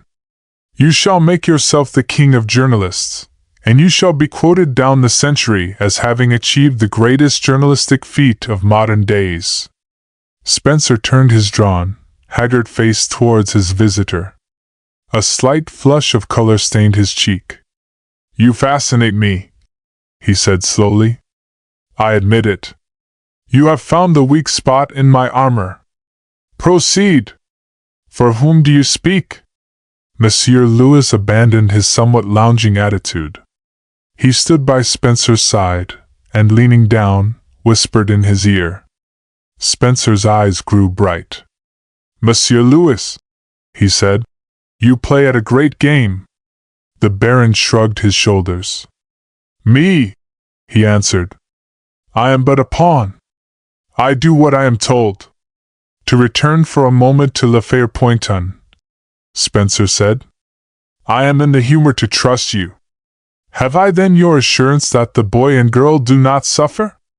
Upon my own honor and the honor of the company to whom I belong, he answered with some show of dignity. It is a pledge which I have never yet broken. I am a bribed man, Spencer answered. Monsieur Lewis threw away his second cigarette. He cast a look almost of admiration upon the man who still lay stretched upon the couch. You are the only Englishman I ever met, Monsieur Spencer, he said, who was not pig-headed. You have the tenacity of your countrymen, but you have the genius to pick out the right thread from the tangle, to know truth when you meet it, even in unlikely places. I doff my hat to you, Monsieur Spencer. If you permit, I will send my own physician to you. You will be yourself in a week. You know the antidote? Spencer remarked grimly. Naturally. Accidents will happen. You wish that I should send him? Without doubt, Spencer answered. I am weary of this couch. You shall leave it in a week, Monsieur promised, as he left the room. Spencer closed his eyes. Already he felt coming on the daily headache, which, with the terrible weakness, was a part of his symptoms. But there was no rest for him yet. Monsieur Lewis had scarcely been gone 5 minutes when Duncombe arrived. Duncombe had had no word of his friend's illness. He stood over his couch in shocked surprise. My dear fellow, he exclaimed. I had no idea that you were ill. This is why I have not heard from you then. Spencer smiled as he held out his hand, and Duncombe, who seemed to catch some meaning in the upraised eyebrows of his friend, was shocked. You mean? He exclaimed. Spencer nodded. Le Fère Poynton, he said gently. A very subtle dose of poison indeed, my friend. I shall not die, but I have had my little lesson. Here the individual has little chance. We fight against forces that are too many for us. I told you so at the start. Yet I, Duncombe answered, have not suffered. My friend, Spencer answered, it is because I am the more dangerous. You have discovered something? Duncombe exclaimed. I came near discovering a great deal, Spencer answered. Perhaps it would have been better for my system if I had discovered a little less. As it is, I have finished with Le Fère Poynton for the present. You see how very nearly Le Fère Poynton finished me. It is not like you, Duncombe said thoughtfully, to give anything up. We come face to face sometimes with unique experiences, which destroy precedent. Spencer answered. This is one of them. And what? Duncombe asked. Do you advise me to do? Always the same advice, Spencer answered. Leave Paris today. Go straight back to Norfolk, read the newspapers, and await events. Well, I think that I shall do so, Duncombe answered slowly. I have found out where Miss Poynton is, but she will not see me. I have made an enemy of my dearest friend, and I have, at any rate, interrupted your career and endangered your life. Yes, I will go back home. You may yet save your friend some, Inconvenience, Spencer suggested. Try to persuade him to go back with you. He will not listen to me, Duncombe answered. He has brought an English detective with him, and he is as obstinate as a mule. For myself, I leave at 9 o'clock. You are well advised, exceedingly well advised, Spencer said. Mind, I do not take the responsibility of sending you away without serious reasons. I honestly believe that Miss Poynton is safe, whatever may have happened to her brother, and I believe that you will serve her best by your temporary absence. Duncombe stood for a moment wrapped in thought. The last few months had aged him strangely. The strenuous days and nights of anxious thought had left their mark in deep lines upon his face. He looked out of the window of Spencer's room, and his eyes saw little of the busy street below. He was alone once more with this strange, terrified girl upon the hillside, with the wind in their faces, and making wild havoc in her hair. He was with her in different moods in the little room behind his library, when the natural joy of her young life had for the moment reasserted itself. He was with her at their parting. He saw half the fearful regret with which she had left his care and accepted the intervention of the Marquise. Stirring times these had been for a man of his quiet temperament, whom matters of sentiment and romance had passed lightly by, and whose passions had never before been touched by the finger of fire. And now he was going back to an empty life, a life at least empty of joy, save the hope of seeing her again. For good or for evil, the great thing had found its way into his life. His days of calm animal enjoyment were over. Sorrow or joy was to be his. He had passed into the shadows of the complex life. He remembered where he was at last, and turned to Spencer. About yourself, Spencer, he said. Have you seen a doctor? Yes. I am not seriously ill, his friend answered. The worst is over now. And Duncombe, it's hard for you to go, I know, but look here, I believe that you will be back in a month, and taking Miss Poynton to lunch chez Ritz. I never felt so sure of it as I do today. Duncombe remembered the answer to his note, and found it hard to share his friend's cheerfulness. Chapter 8. A Political Interlude. Duncombe laid down his cue and strolled towards the sideboard, where his guest was already mixing himself a whiskey and soda. By the by, Runton, he said, have you seen anything of our friend Von Roth since that little affair at your place? Lord Runton shook his head. Not once, he answered. He behaved very decently about it on the whole, treated it quite lightly, but he wouldn't let me go near the police. It was a long way the most unpleasant thing that ever happened in my house. Never any further light upon it, I suppose? Duncombe asked. Lord Runton shook his head. None. Of course we could have traced them both without a doubt if we had put it in the hands of the police, but Von Roth wouldn't hear of it. He tried to treat it lightly, but I know that he was very much worried. Do you yourself believe, Duncombe asked, that it was a political affair or an ordinary robbery? I think that it was the former, Lord Runton answered. Those people were not common adventurers. By the by, George, have you got over your little weakness yet? He added with a smile. Duncombe shrugged his shoulders. Nearly made a fool of myself, didn't I? He remarked, with a levity which did not sound altogether natural. She was an uncommonly fascinating young woman, Lord Runton said, but she didn't seem to me very old at the game. She was clever enough to fool Von Roth, though. He admits that he told her that he was expecting a special messenger from Berlin. Duncombe seemed to have had enough of the subject. He got up and filled his pipe. Is Jack coming down this week? He asked. No. He wired this morning that he can't get away. Sefton isn't coming either. Between ourselves, George, something seems to be going on at the Foreign Office which I don't understand. What do you mean? Duncombe asked.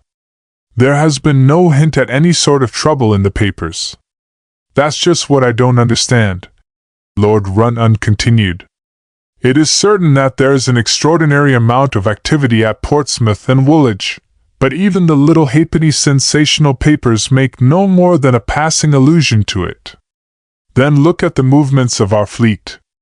The whole of the Mediterranean fleet is at Gibraltar, and the Channel Squadron is moving up the North Sea as though to join the home division.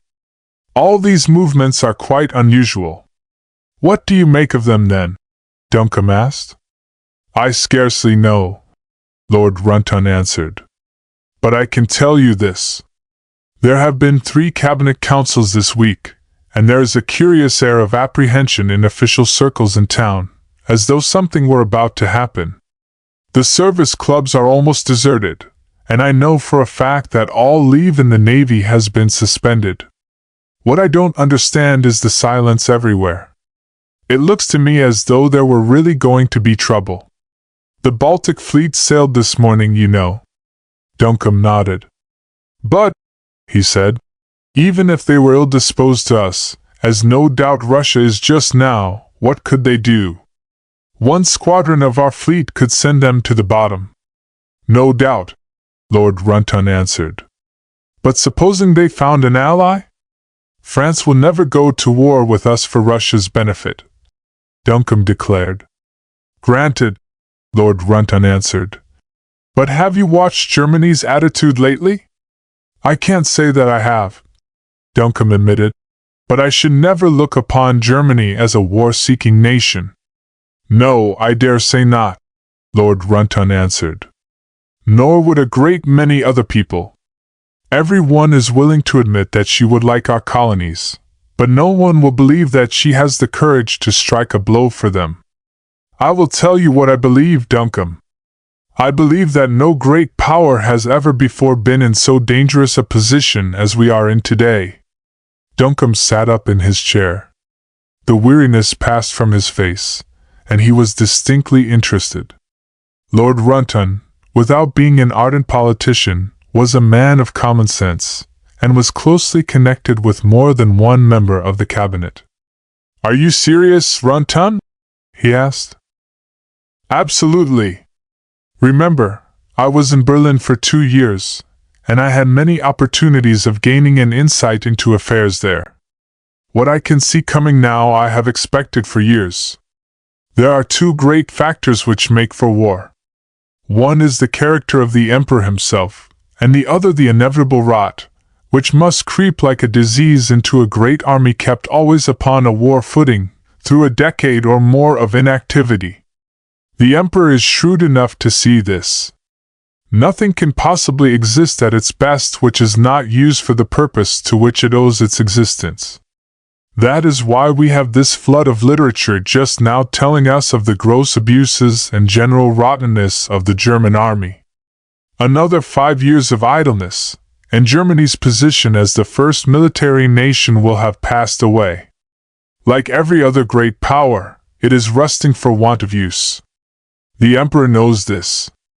Duncombe for many reasons was fascinated by his friend's quiet words. Apart from their obvious plausibility, they brought with them many startling suggestions. Had chance, he wondered, really made Phyllis Poynton and her brother pawns in the great game? He felt himself stirred to a rare emotion by the flood of possibilities which swept in suddenly upon him.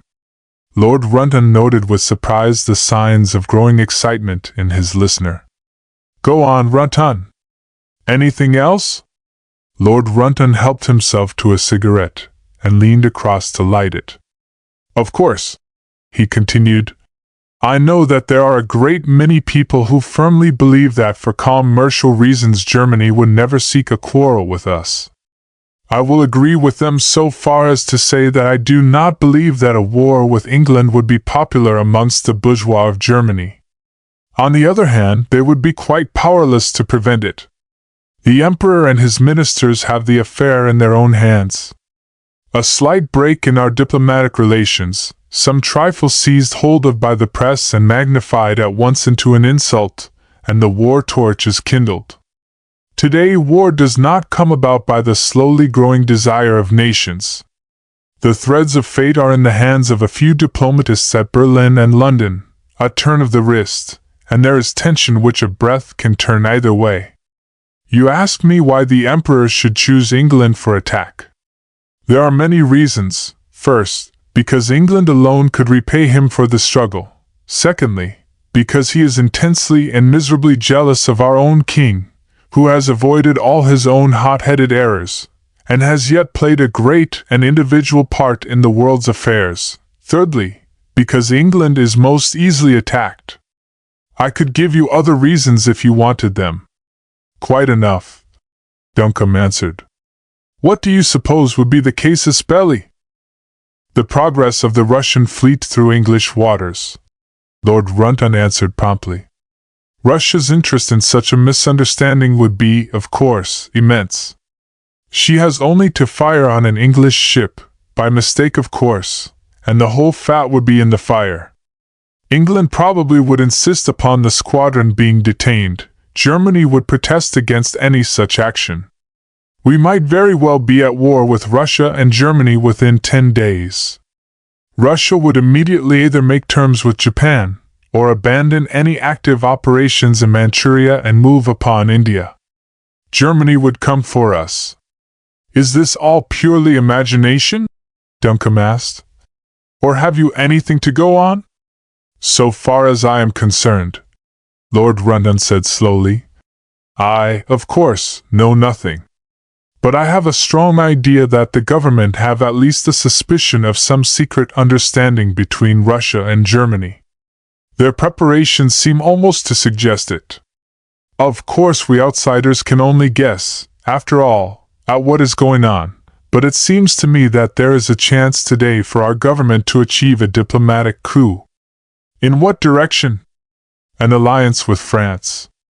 Mind, I am afraid that there are insurmountable obstacles, but if it were possible it would be checkmate to our friend the Emperor, and he would have nothing left but to climb down. The trouble is that in the absence of any definite proof of an understanding between Russia and Germany, France could not break away from her alliance with the former. Our present arrangement would ensure, I believe, a benevolent neutrality, but an alliance, if only it could be compassed, would be the greatest diplomatic triumph of our days. Hello? Visitors at this hour. Wasn't that your front door bell, Duncombe? It sounded like it, Duncombe answered. Perhaps it is your man. Like his cheek, if it is, Lord Runton answered, rising to his feet and strolling towards the sideboard. I told him I would telephone round to the stables when I was ready. I suppose it is rather late, though I shan't apologize for keeping you up. I hope you won't, Duncombe answered. I have never been more interested in my life, for many reasons. Don't bother about your man. Groves will see to him. Help yourself to another whiskey and soda, and come and sit down. There was a knock at the door, and the butler appeared. There are 3 gentlemen outside, sir, who wish to see you, he announced to Duncombe. They will not give their names, but they say that their business is important, or they would not have troubled you so late. Duncombe glanced at the clock. It was past midnight. 3 gentlemen, he repeated, at this time of night. But where on earth have they come from, Groves? They did not say, sir, the man answered. One of them I should judge to be a foreigner. They have a motor car outside. Lord Runton held out his hand. Well, it's time I was off anyhow, he remarked. Come over and have lunch tomorrow. Don't bother about me. I'll stroll round to the stables and start from there. Good night. Duncombe hesitated. He was on the point of asking his friend to stay, but before he could make up his mind Runton had lit a cigarette and strolled away. You can show the gentleman in here, Groves, Duncombe said. Very good, sir. The man disappeared. Duncombe, after a moment's hesitation, crossed the room, and opening an oak cupboard, slipped a small revolver into his pocket. Chapter 9. Arrested. One of his 3 visitors Duncombe recognized immediately. It was Monsieur Louis. Of the other 2, one was a Frenchman, a somewhat somber-looking person, in a black beard and gold-rimmed eyeglasses, the other as unmistakably an Englishman of the lower middle class. His broad shoulders and somewhat stiff bearing seemed to suggest some sort of drill. Looking them over, Duncombe found himself instinctively wondering whether the personal strength of these 2, which was obvious, might become a factor in the coming interview. The Baron naturally was spokesman. He bowed very gravely to Duncombe, and did not offer his hand. "I must apologize, Sir George," he said, "for disturbing you at such an inopportune hour. Our business, however, made it necessary for us to reach you with as little delay as possible. Perhaps you will be good enough to explain," Duncombe answered, "what that business is." The Baron raised his hands with a little protesting gesture. "I regret to tell you, Sir George," he announced, "that it is of a most unpleasant nature. I could wish that its execution had fallen into other hands. My companions are Monsieur Ridal, of the French Detective Service, and our other friend here, whom I do not know, is a constable from the Norwich Police Court. My own connections with the police service of my country you have already, without doubt, surmised." "Go on," Duncombe said. "I regret to say," Monsieur Louis continued, "that my friends here are in charge of a warrant for your arrest. You will find them possessed of all the legal documents, French and English. We shall have to ask you to come to Norwich with us tonight." "Arrest," Duncombe repeated. "On what charge?" "An extremely serious one," the Baron answered gravely. "The charge of murder." Duncombe stared at him in amazement. "Murder," he repeated. "What rubbish!" "The murder of Mademoiselle de Mormillon in her lodging on the night of the 7th of June last," the Baron said gravely. "Please do not make any remarks before these men. The evidence against you is already sufficiently strong." Duncombe laughed derisively. "What sort of a puppet show is this?" he exclaimed. "You know as well as any man living how that poor girl came to her end. This is a cover for something else, of course. What do you want of me? Let's get at it without wasting time." "What we want of you is, I am afraid, only too simple," the Baron answered, shrugging his shoulders. "We must ask you to accompany us at once to Norwich Castle. You will have to appear before the magistrates in the morning, when they will sign the extradition warrant. Our friend here, Monsieur Ridal, will then take charge of you. Perhaps you would like to look through the documents. You will find them all in perfect order." Duncombe mechanically glanced through the French and English papers which were spread out before him. They had certainly a most uncomfortable appearance of being genuine. He began to feel a little bewildered. "You mean to say that you have come here to arrest me on this charge? That you want me to go away with you tonight?"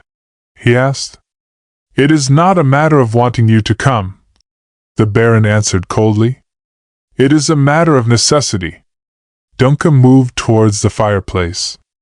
"Will you allow me the privilege of a few moments' conversation with you in private?" he said to the Baron. "Your companions will perhaps excuse you for a moment." The Baron followed without remark. They stood facing one another upon the hearthrug. Duncombe leaned one elbow upon the mantelpiece, and turned towards his companion. "Look here," he said. "Those papers seem genuine enough, and if you insist upon it I will go with you to Norwich. I shall take care not to let you out of my sight, and if when we get there I find that this is any part of one of your confounded conspiracies you will find that the penalties for this sort of thing in England are pretty severe. However, no doubt you are well aware of that. The question is this: what do you really want from me?" Monsieur Louis, who had lit a cigarette, withdrew it from his mouth and examined the lighted end for a moment in silence. "The documents," he said, "are genuine. You are arraigned in perfectly legal fashion. Upon the affidavits there the magistrates must grant the extradition warrant without hesitation. We have nothing to fear in that direction. The police, Duncan remarked, are perfectly aware of my innocence. Monsieur shrugged his shoulders. The evidence, he said, is remarkably convincing.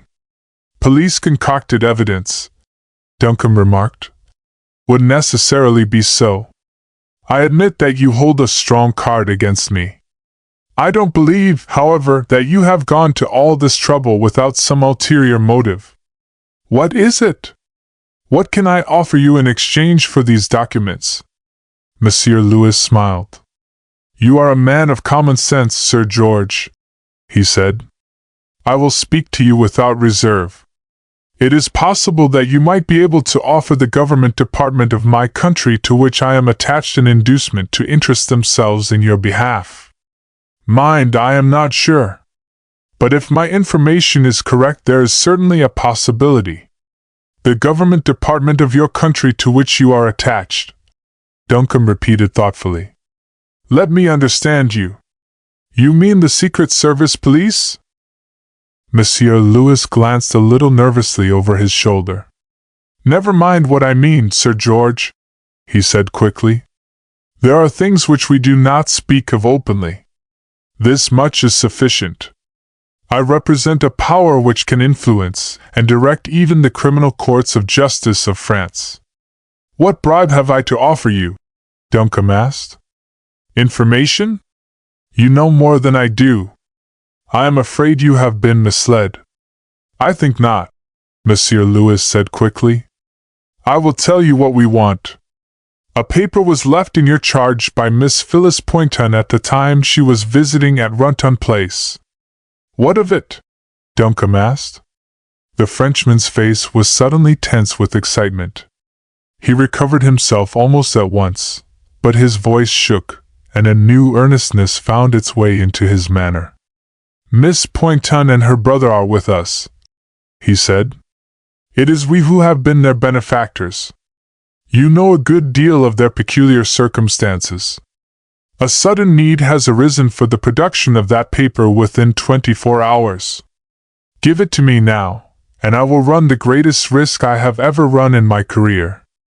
I will tear those warrants through. Have you any authority from Miss Oppenheim? Duncan asked. There was no time to procure it, Monsieur Louis explained. Events march rapidly today.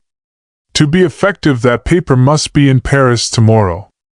The necessity for its production arose only a few hours ago.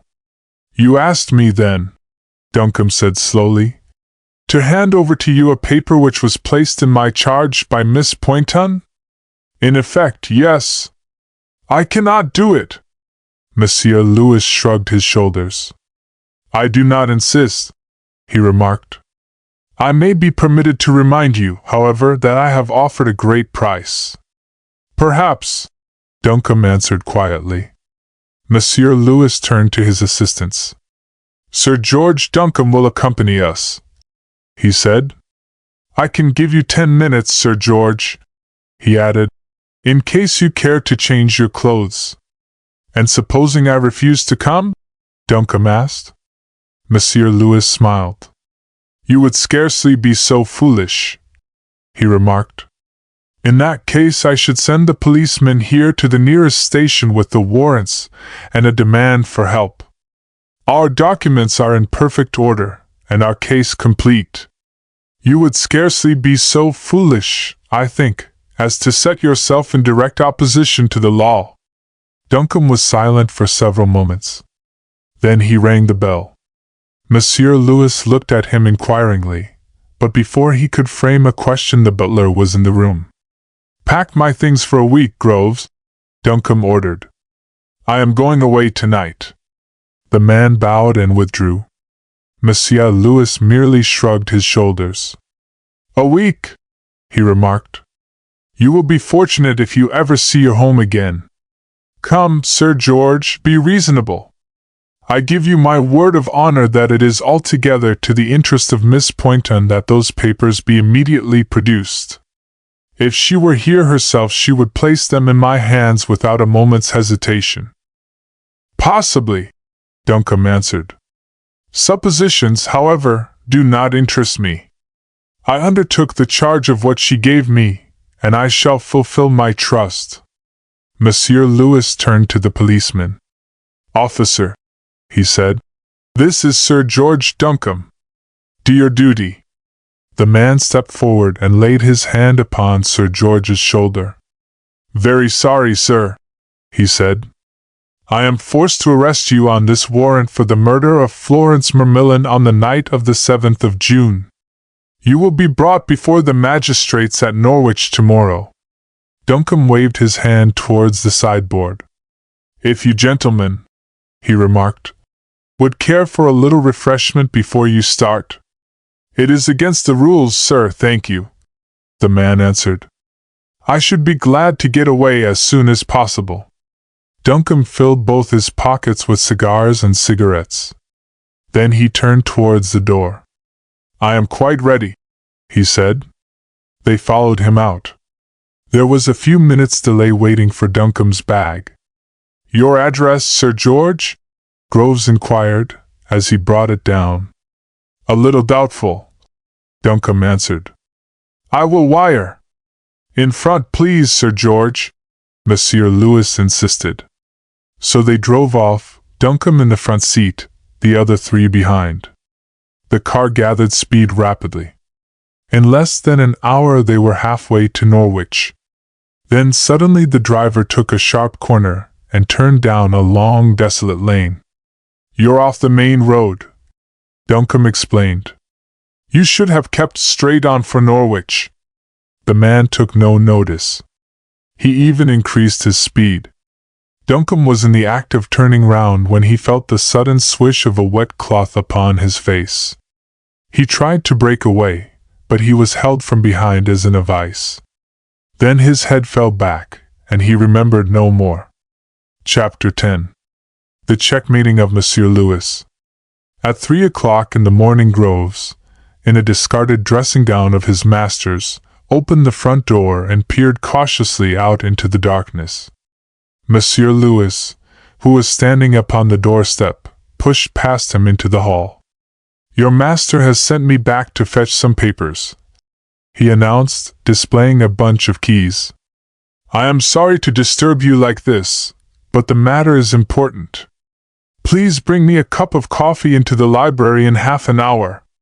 Groves, who was sorely perplexed, stood with his back to the door which Monsieur Lewis had approached. Really, sir, he answered, I scarcely know what to say. I am afraid that I cannot allow you to interfere with any of my master's property in his absence. Monsieur Lewis held out the keys. Quite right, he said. It is an awkward situation, of course. Your master did not tell you the reason of his sudden departure, I suppose? Not a word, sir. There can be no harm in telling you this much, at any rate, Monsieur Lewis continued smoothly. Your master, through no fault of his own, got mixed up in a very unpleasant affair in Paris, and he will have to appear in the courts there. I am his friend, and wish to do all that I can to help him. We have been talking the matter over, and I have strongly advised him to produce some papers which I think will help him materially. The police officer in whose charge he is would not allow him to return, so he handed me his keys and asked me to fetch them. I can assure you that I am your master's friend, and wish to do all that I can to help him. If he had not trusted me, he would not have given me his keys, which no doubt you recognize. Groves reluctantly stood on one side. I suppose I must let you in, sir, he said, but I wish that the master had sent me a line. We had neither pencil nor paper, Monsieur Lewis said, and the affair was urgent. I must be back in Norwich by 8 o'clock. I will prepare the coffee, sir, Groves said, turning away. If you require more light, the switches are behind the door. Very good, Monsieur Lewis said. You need not have the slightest anxiety. I am here on your master's behalf. Groves hesitated, and looked for a moment curiously around the room. He seemed as though he had something else to say, but checked himself at the last moment and withdrew. Monsieur Louis drew a little breath of relief. He did not immediately proceed to work. He threw off his overcoat and lit a cigarette. His fingers were steady enough, but he was conscious of an unwanted sense of excitement. He was face to face with destiny. He had played before for great stakes, but never such as these. A single false step, an evil turn in the wheel of fortune, spelled death, and he was afraid to die. He moved to the sideboard. Everything there was as they had left it. He poured out some brandy and drank it off. With fresh courage he moved to the safe, which stood in the corner of the room. It must be there, if anywhere, that this precious document lay. He tried his keys one by one. At last he found the right one. The great door swung slowly open. He was spared all anxiety. There, on the top of a pile of legal-looking documents, leases, title deeds, and the like, was a long envelope, and across it in Duncombe's sprawling writing these few words. Entrusted to me by Miss Pointondot, September 4th. He grasped it in his fingers and tore open the envelope. As he read the single page of closely written writing, his eyes seemed almost to protrude. He gave a little gasp. No wonder there were those who reckoned this single page of manuscript worth a great fortune. Every sentence, every word told its own story. It was a page of the world's history. Then a strange thing happened. Some part of him rebelled against the instinct which prompted him carefully to fold and place in his breast pocket this wonderful find of his. His nerves seemed suddenly frozen in his body. There was a curious numb sensation at the back of his neck which forbade him to turn round. His hands shook, his teeth chattered. The sweat of death was upon his forehead and despair in his heart. He had heard nothing, seen nothing, yet he knew that he was no longer alone. When at last he turned round, he turned his whole body. The muscles of his neck were numbed, still his knees shook, and his face was ghastly. Monsieur Louis of the Café Montmartre, brave of tongue and gallant of bearing, had suddenly collapsed. Monsieur Louis, the drug-sodden degenerate of a family whose nobles had made gay the scaffolds of the Place de la République, cowered in his place. It was the worst upon which he looked with chattering teeth, but without surprise. The door of the inner room was open, and upon the threshold stood Toquet, small, dark, and saturnine. Toquet, with something which glittered in his hand, so that Monsieur Louis, already the prey of a diseased and ghastly imagination, felt the pain of the bullet in his heart. On an easy-chair by the fireside Henri de Bergerac was lounging, with a queer smile upon his lips. "My friend," he said quietly, though the scorn which underlay his words seemed to bite the air, "you have solved for us a double problem. First, how to account for the absence of our host, and secondly, how to open that very formidable-looking safe. You will be so good as to place upon the table that document which you hold in your hands." For a single second Monsieur Louis hesitated. Some lingering vestige of a courage, purely hereditary, showed him in one lightning-like flash how at least he might carry with him to a swift grave some vestige of his ruined self-respect. A traitor to his old friends, he might keep faith with the new. He had time to destroy. Even the agonies of death might last long enough to complete the task. But the impulse was only momentary. He shuddered afresh at the thought that he might have yielded to it. He threw it upon the table. The Vicomte rose to his feet, glanced through the closely written page with something of the same excitement which had inspired its recent possessor, and carefully buttoned it up in his breast pocket. Then he turned once more to the man who stood before them broken and trembling. "Louis," he said, "you are the first traitor whom our society has hatched. I look upon you with curiosity as a thing I once called my friend. What imbecility prompted you to this?" Monsieur Louis found nerve to shrug his shoulders. 1,000,000 francs, he answered. Heavens, but what folly! The Vicomte murmured. Did we not all know that a German was in Paris who offered 1,000,000 or 2,000,000 francs for the missing page of that treaty? Do you think that he was not watched day and night? Bah!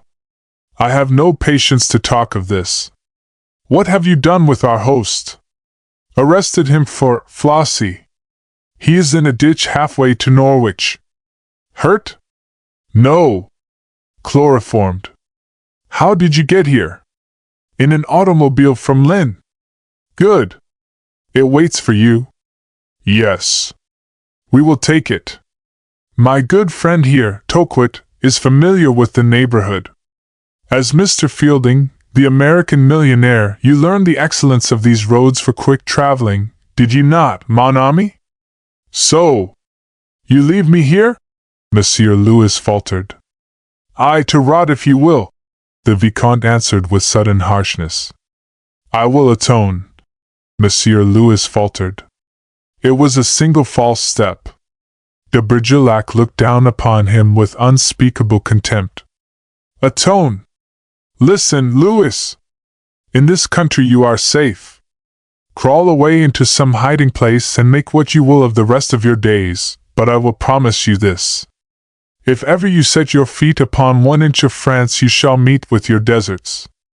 There are many things which those who play the great game must pardon, but there is one crime for which no atonement is possible, and you have committed it.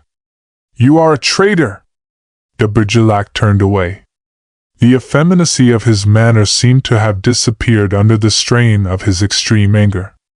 It was his race, after all, which had asserted itself. And then the door was thrown suddenly open and a wild-looking figure confronted them. It was Duncombe, muddy from head to foot, pale and with a slight wound upon the temple, from which the blood had trickled down his face. He saw the open safe, and Monsieur Louis a pitiful figure, and he did not hesitate. He scarcely glanced at the others. He strode forward and seized the Baron by the collar. "Give me back what you have stolen, you blackguard!" he exclaimed. Monsieur Louis was breathless. It was the young Vicomte who interposed. "Our friend," he remarked suavely, "has not been successful in his little effort. The document he came to purloin is in my pocket, and here, Sir George, is my warrant for retaining possession of it." He held out a note which Duncombe took and read with a little sigh of relief. "Good!" he exclaimed. "You have the document?" De Bergerac tapped his breast pocket. "It is here," he said. Duncombe turned to Monsieur Louis. "My arrest, then," he remarked, "was part of the game?" "Exactly," de Bergerac answered. "This little document entrusted to your care by the young English lady was worth 1,000,000 francs to the man who suborned our friend here. It was worthwhile, this little enterprise. The pity of it is that it has failed. Sir George, I go to Paris tonight. I offer you a safe conduct if you care to accompany me. L'affaire Pointon does not exist anymore. Can you give me 10 minutes to change my clothes?" Duncombe asked eagerly. "No more," de Bergerac answered. "I will get rid of our friend here." There was a knock at the door. Groves entered with coffee. At the sight of his master he nearly dropped the tray. "It's all right," Duncombe said, smiling. "We had a little spill, and I've lost my bag. Pack me some more things quickly." "Very good, sir," Groves answered, and withdrew precipitately. De Bergerac laid his hand upon Duncombe's arm. "There is only one thing, my friend," he said. "I trust that it is Mr. Guy Pointon who is your friend, and not his beautiful sister?" "Eh?" "I am answered. The misfortune. Never mind. I will drink my coffee to les beaux yeux de autres." Chapter 11. The Making of History. 3 men were the sole occupants of the great room whose windows looked out upon the Louvre. The table around which they were seated was strewn with papers and maps. The door of the room was locked, and a sentry stood outside in the passage. The three men were busy making history. The man who occupied the seat at the head of the table was the Monsieur Grisson to whom Guy Pointon, at the instigation of the Duc de Bergerac, had told his story. It was he who was spokesman. "The situation," he said, "is one which bristles with difficulties. We will assume for a moment the truth of what we have certainly reasonable ground to believe. Russia has shown every sign of disappointment with us for our general attitude during the war. Our understanding with England has provoked a vigorous though unofficial protest from her representatives here. Since then our relations have become to a certain extent strained. Germany, ever on the lookout for complications which might lead to her own advantage, steps in. Her attitude towards Russia is changed to one of open and profound sympathy. Russia, in her desperate straits, rises like a starving fish to a fat fly. Here it is that our Secret Service steps in." "Our Secret Service, and her allies," one of the other men murmured. "Exactly. We pass now to the consideration of facts which need one thing only to justify our course of action. Evidence is brought to us that a secret meeting took place between the Tsar of Russia and the Emperor of Germany. From all the information which we have collected, that meeting was possible. I personally believe that it took place. A treaty is said to have been drawn up between them, having for its object the embroilment of England with Russia, and an alliance of Germany with Russia so far as regards her quarrel with England. We know that Germany is secretly mobilizing men and ships. We know that the ambition of the Emperor is to possess himself of the colonies of Great Britain, if not actually to hold his court in London. We know that his jealousy of King Edward amounts to a disease. We know that he is a man of daring and violent temper, with an indomitable will and an unflinching belief in his own infallibility, and the infallibility of his army and navy. We know that he has at least a dozen schemes for a sudden attack upon England, and mighty though the navy of Great Britain is, it is not in our opinion strong enough to protect her shore from the combined Baltic and German fleets, and also protect her colonies. England, through our friendship, has been warned. She proposes with most flattering alacrity the only possible counterstroke, an alliance with ourselves. We must decide within 12 hours. The treaty lies upon my desk there. Upon us must rest the most momentous decision which any Frenchman within our recollection has been called upon to make. What have you to say, gentlemen?" There was a short silence. Then the man who sat at Monsieur Grisson's right hand spoke. "The issues before us," he said slowly, "are appalling. Every Frenchman's blood must boil at the thought of Germany greedily helping herself to the mighty wealth and power of Great Britain, becoming by this single master stroke the strongest nation on earth, able to dictate even to us, and to send her word unchallenged throughout the world. It is a hideous picture. It must mean the abandonment forever of the hope of every true Frenchman. Every minute will become a menace to us. Wilhelm the Arrogant, with British gold and British ships at his back, will never forget to flaunt himself before us to our eternal humiliation." "You are taking it for granted," his neighbor remarked, "that Germany will be successful."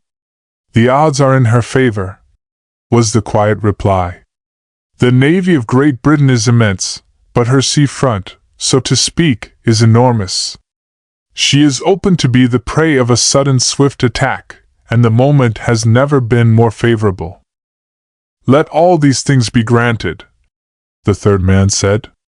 "Even then, are we free to enter into this alliance with England? Our treaty with Russia remains. We have no proof that she has broken faith with us. If this secret treaty between Russia and Germany really exists, it is, of course, another matter. But does it? We have nothing but the word of an English boy. The rest is all assumption. The whole affair might be a nightmare. We might sign this treaty with England, and find afterwards that we had been the victim of a trick. We should be perjured before the face of all Europe, and our great financial interest in Russia would at once be placed in a perilous position. A telephone upon the table rang softly. Monsieur Grisson held the receiver to his ear and listened. Then he rose to his feet. "Count von Munchen desires a word with me," he announced. "He pledges himself not to keep me more than 5 minutes. I had better receive him." "Excuse me, gentlemen." The two men were left alone. The elder and stouter of the two busied himself with an inch rule and an atlas. He seemed to be making calculations as to the distance between Cherbourg and a certain spot in the North Sea. "What is the chief's own mind?" his companion asked. "Does anyone know?" The other shook his head. "Who can say? Our ties of friendship with England are too recent to make this a matter of sentiment. I believe that without proof he fears to accept this statement. And yet above all things he fears Germany. There was some talk of a missing page of the actual treaty between Russia and Germany. If this could be found, I believe that he would sign the draft treaty. I myself," the other said, "do not believe that England would be so easily overpowered. It is the suddenness and treachery of the attack which counts so greatly in its favor," his companion said. "It might be all over in 2 days before she could assemble a fifth part of her forces. If our information is correct, Germany has men enough mobilized to run huge risks. Besides, you know how Lafarge's report ran, and what he said. The German army is beginning to suffer from a sort of dry rot, as must all institutions which fulfill a different purpose than that for which they exist. The Emperor knows it. If war does not come, Germany will have to face severe military troubles. I myself am for the alliance." "And I," the other replied, "if proof of this Germano-Russian understanding could be produced." Monsieur Grisson returned. He carefully closed and locked the door behind him. "Gentlemen," he said, "the German ambassador has just left me. His mission in every way confirms our secret information. He has been instructed to inquire as to our attitude in the event of any British interference with the Baltic fleet while in home waters." The two men looked up expectantly. Monsieur Grisson continued, "I replied that it was a contingency which we scarcely thought it worth while to consider. I expressed my firm belief that England would observe all the conventions, written and understood, of international law. And he was not satisfied, of course. He declared that he had certain information that England was making definite plans with a view to ensure the delay of the fleet. He went on to say that Germany was determined not to tolerate any such thing, and he concludes that we, as Russia's ally, would at any rate remain neutral should Germany think it her duty to interfere." "And your reply?" "I answered that in the event of untoward happenings France would act as her honor dictated, remaining always mindful of the obligations of her alliance." He was quite satisfied. "He had no suspicion of this?" the young man asked, touching the treaty with his forefinger. "None. It is believed in Germany that the young Englishman was really found drowned in the Seine after a short career of dissipation. Our friends served us well here. Now, gentlemen, the English ambassador will be here in 20 minutes. What am I to say to him? Do we sign this draft agreement or do we not?" There was a silence which lasted nearly a minute. Then the younger of the two men spoke. "Sir," he said respectfully, "without some proof of Russia's falsity, I cannot see how in honor we can depart from our treaty obligations with her to the extent of signing an agreement with her putative enemy. England must fight her own battle, and God help her." "And you?" Monsieur Grisson asked, turning to the third man. "I agree," was the regretful answer. "If this treacherous scheme is carried out, I believe that France will be face to face with the greatest crisis she has known in history. Even then I dare not suggest that we court dishonor by breaking an alliance with a friend in distress." "You are right, gentlemen," Monsieur Grisson said with a sigh. We must tell Lord Fothergill that our relations with his country must remain unfettered. I. Again the telephone bell rang. Monsieur Grissom listened, and replied with a sudden return to his old briskness of manner. It is young de Bergerac, he announced. He has been in England in search of that missing page of the treaty. I have told them to show him in. The Vicomte entered, paler than ever from recent travel, and deeply humiliated from the fact that there was a smut upon his collar which he had had no time to remove. He presented a paper to Monsieur Grissom and bowed. The President spread it out upon the table, and the faces of the three men as they read became a study. Monsieur Grissom rang the bell. Monsieur le Duc de Bergerac and a young English gentleman, he told the attendant, are in my private retiring room. Desire their presence. The servant withdrew. The three men looked at one another. If this is genuine, the younger murmured. It is the Russian official paper, his vis-a-vis declared, holding it up to the light. Then the Duc de Bergerac and Guy Pointon were ushered in. Monsieur Grissom rose to his feet. Monsieur Pointon, he said, we have all three heard your story as to what you witnessed in the forest of Posen. It is part of your allegation that a page of writing from the private car which you were watching was blown to your feet, and that you picked it up and brought it to Paris with you. Look at this sheet of paper carefully. Tell me if it is the one. Guy glanced at it for a moment, and handed it back. It is certainly the one, he answered. If you look at the back you will see my initials there and the date. Monsieur Grissom turned it over quickly. The two other men looked over his shoulder, and one of them gave a little exclamation. The initials and date were there. Then Monsieur Grissom turned once more to Guy. He was not a tall man, but he had dignity, and his presence was impressive. He spoke very slowly. Monsieur Guy Pointon, he said, it is not often that so great an issue, that the very destinies of two great countries must rest upon the simple and uncorroborated story of one man. Yet that is the position in which we stand today. Do not think that you are being treated with distrust. I speak to you not on behalf of myself, but for the millions of human beings whose welfare is my care, and for those other millions of your own countrymen, whose interests must be yours.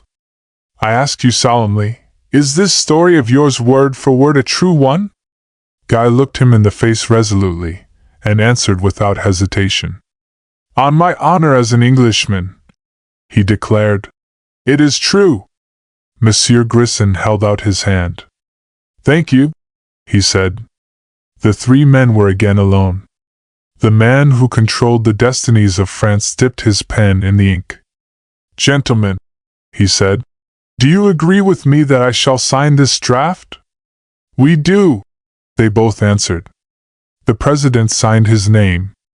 Then he turned the handle of the telephone. You may show Lord Fothergill in, he ordered. Chapter 12. An Old Friend. It was perhaps as well for Andrew Pelham that he could not see Phyllis's look as she entered the room. An English gentleman, she had been told, was waiting to see her, and she had thought of no one but Duncombe.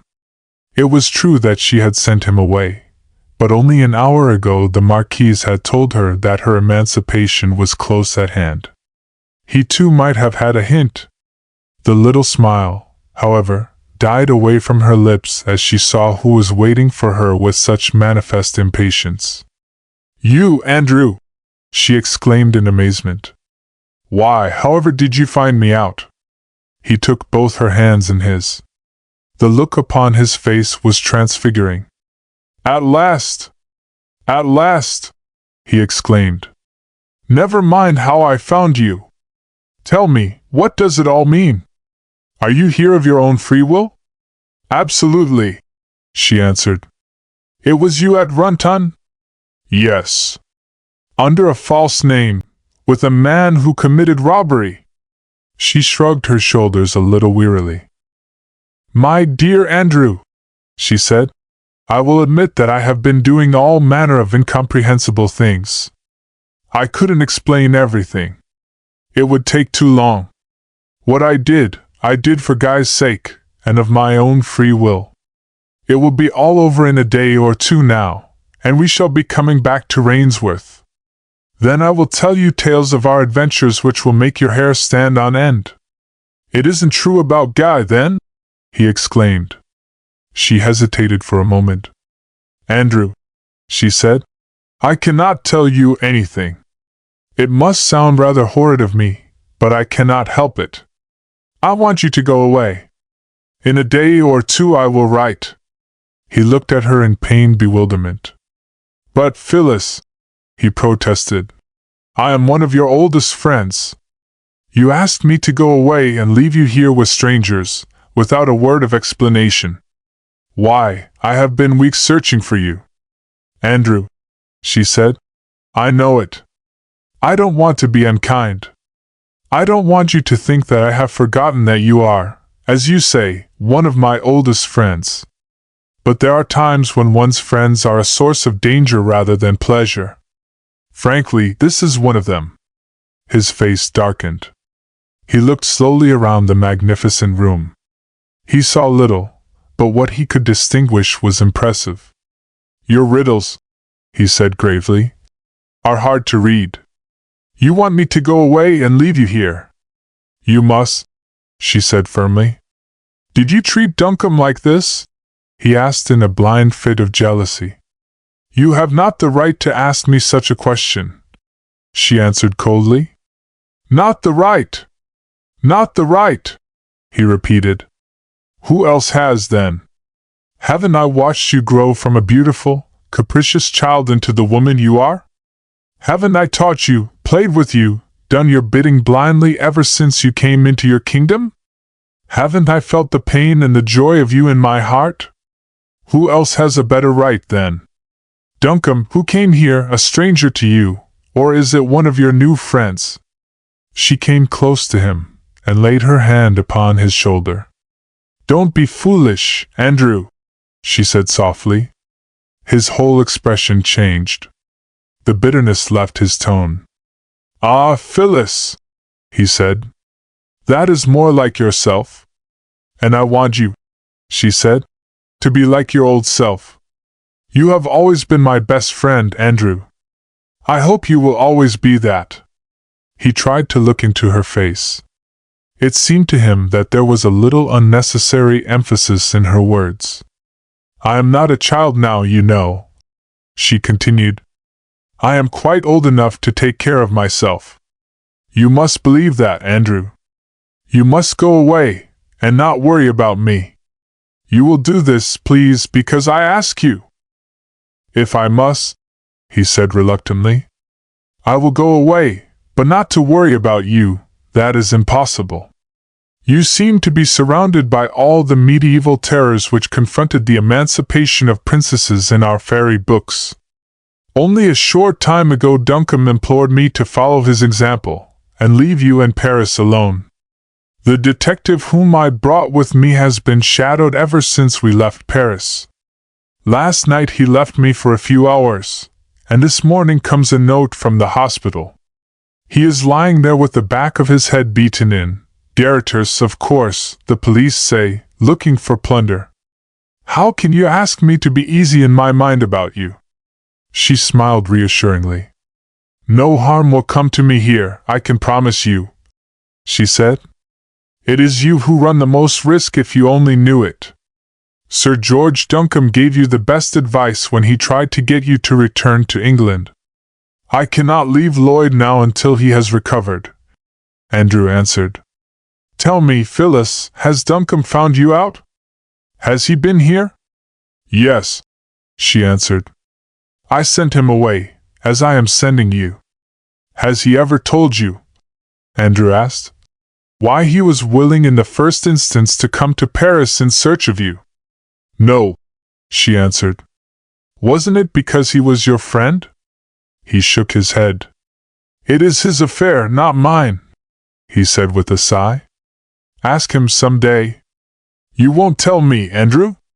No. I will go now. You know where to send for me if you should need help. I can find my way down, thank you. I have a guide from the hotel outside." The Marquis swept into the room as he passed out, an impression of ermine and laces and perfume. "Another of your English lovers, ma belle?" she asked. "Scarcely that," Phyllis answered. "He is a very old friend, and he was rather hard to get rid of." "I think," the Marquis said, "you would get rid of all very willingly for the sake of one, eh?" The Marquis stared insolently into the girl's face. Phyllis only laughed. "One is usually considered the ideal number, in our country," she remarked demurely. "But the one?" the Marquise continued. "He would not be one of these cold, heavy countrymen of yours, no? You have learnt better perhaps over here?" It was a cross-examination, but Phyllis could not imagine its drift. "I have not had very much opportunity over here, have I, to amend my ideals?" she asked. "I think the only two Frenchmen I have met are the Marquis and that languid young man with the green tie, the Vicomte de Bergerac, wasn't it?" The Marquise watched her charge closely. "Well," she said, "he is comme il faut, is he not? You find him more elegant, more chic than your Englishman, eh?" Phyllis shook her head regretfully. "To me," she admitted, "he seemed like an exceedingly precocious spoilt child." "He is 23, the Marquise declared. Phyllis laughed softly. "Well," she said, "I do not think that I shall amend my ideals for the sake of the Vicomte de Bergerac." The Marquise looked at her doubtfully. "Tell me, child," she said, "you mean, then, that of the two, your English Sir George Duncombe and Henri, you would prefer Sir George?" Phyllis looked at her with twinkling eyes. "You would really like to know?" she asked. "Yes. Sir George Duncombe, infinitely." The Marquise seemed to have recovered her good spirits. "Come, little one," she said, "you lose color in the house. I will take you for a drive." Andrew, conscious that he was being followed, sat down outside a cafe on his way homewards, and bade his guide leave him for a little time. Instantly there was the soft rustle of feminine skirts by his side, and a woman seated herself on the next chair. "Monsieur has not been up to the Café Montmartre lately?" Pelham turned his head. It was the young lady from Vienna. "No," he answered. "I have not been there since I had the pleasure of seeing Mademoiselle. Monsieur has discovered all that he wanted to know." He nodded a little wearily. "Yes, I think so." She drew her chair quite close to his. The sable of her turban had almost brushed his cheek, and the perfume of the violets at her bosom was strong in his nostrils. "Monsieur has seen the young lady?" "I have seen her," he answered. "Monsieur is indebted to me," she said softly, "for some information. Let me ask him one question. Is it true, this story in the newspapers, of the finding of this young man's body? Is Monsieur Guy Pointon really dead?" "I know no more than we all read in the newspapers," he answered. "His sister spoke of him as dead?" she asked. "I cannot discuss this matter with you, mademoiselle," he answered. "Monsieur is ungrateful," she declared with a little grimace. "It is only that which I desire to know. He was such a beau garçon, that young Englishman. You will tell me that?" she whispered. He shook his head. "Mademoiselle will excuse me," he said. "I am going to take a carriage to my hotel. It is on the way to leave me at my rooms, if you will be so kind," she suggested, laying her hand upon his arm. "Mademoiselle will excuse me," he answered, turning away. "Good afternoon." Mademoiselle also took a carriage, and drove to a large house at the top of the Champs-Élysées. She was at once admitted, and passed with the air of one familiar with the place into a small room at the back of the house, where a man was sitting at a table writing. He looked up as she entered. Well? She threw herself into a chair. I have been following the Englishman, Pelham, all day, she said in German. He has seen Miss Poynton. I have talked with him since at a cafe, but he would tell me nothing. He has evidently been warned. The man grumbled as he resumed his writing. That fact alone should be enough for us, he remarked. If there is anything to conceal, we can guess what it is. These amateurs who are in league with the Secret Service are the devil. I would as soon resign. What with them and the regular Secret Service, Paris is an impossible city for us. Where we would watch, we are watched ourselves. The streets and cafes bristle with spies. I do not wonder that you find success so difficult, mademoiselle. I haven't done so badly, she protested. No, for you have not been set easy tasks. Can you tell me, though, where that young Englishman disappeared to when he left the Café Montmartre before your very eyes? Can you tell me whether the Secret Service got hold of his story, how much the French government believed of it, whether they have communicated with the English government, and how much they know? Beyond these things, it is not your province to see, or mine, mademoiselle, and it is not for us to guess at or inquire into the meaning of things. Tell me, is it worthwhile to have this man Pelham put out of the way for a time? She shook her head. I do not think so, she answered. He is quite stupid. The other, Sir George Duncombe, he was different. If he had stayed in Paris, he would have been worth watching. A bell rang. The man rose. The chief, he said. Be at the cafe tonight. Mademoiselle went away thoughtfully. It is over, this affair, she said to herself. Karl knows everything. Chapter 13. A newspaper sensation. Spencer, whose recovery during the last few days had been as rapid as the first development of his indisposition, had just changed for dinner, and was lighting a cigarette d'appetit when, without waiting to be announced, the Vicomte de Bergerac entered the room. Spencer, with lightning-like intuition, knew that his time was come. Off with your coat, man, and get your code books out. I am going to give you the most sensational story which has ever appeared in your paper, he exclaimed. Only, remember this. It must appear tomorrow morning. I am arranging for the French papers to have it. Yours shall be the only English journal. Glance through these sheets. They contain the story of L'Affaire Poynton. Spencer was master of the gist of the thing in a very few moments. His eyes were bright with excitement. Who guarantees this? He asked quickly. My uncle has signed it, Henri de Bergerac answered. And at the bottom of the page there you will see a still more distinguished signature. You understand L'Affaire Poynton now? It is very simple. That English boy actually witnessed a meeting between the Tsar and the Emperor, and turns up in Paris with a loose sheet of a treaty between the two, relative to an attack upon England. Our people got hold of him at the Café Montmartre, and we have hidden him away ever since. Our friends, the Germans, who seem to have had some suspicions about him, have filled the city with spies, but from the first we have kept them off the scent. We had a little difficulty in convincing our friends, your country people, but we managed to borrow a few papers from the German ambassador whilst he was staying at a country house in England, which were sufficient. Spencer was already writing. His coat lay on the floor where he had thrown it. Don't go for a moment, de Bergerac, he said. I want to ask you a few things. I can talk and code at the same time. What about Miss Poynton? Well, we had to take care of her too, de Bergerac said.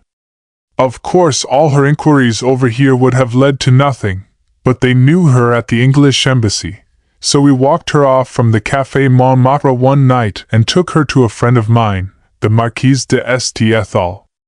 We told her a little of the truth, and a little, I'm afraid, which was an exaggeration. Anyhow, we kept her quiet, and we got her to go to England for us with Tocqueville. They had a very narrow shave down at Runton, by the by. After this, Spencer said with a smile, the Secret Service people proper will have to look to their laurels. It is a triumph for the amateurs. The Vicomte twirled his tiny black mustache. Yes, he said, we have justified ourselves. It has cost us something, though. You mean? Louis. Spencer stopped writing. It was an affair of 1,000,000 francs, the Vicomte said. I hope he has got the money. Spencer resumed his work. The Baron a traitor, he exclaimed. Where is he? In England. We are not vindictive. If the Germans paid him 1,000,000 francs, they got nothing for it. He has been watched from the first.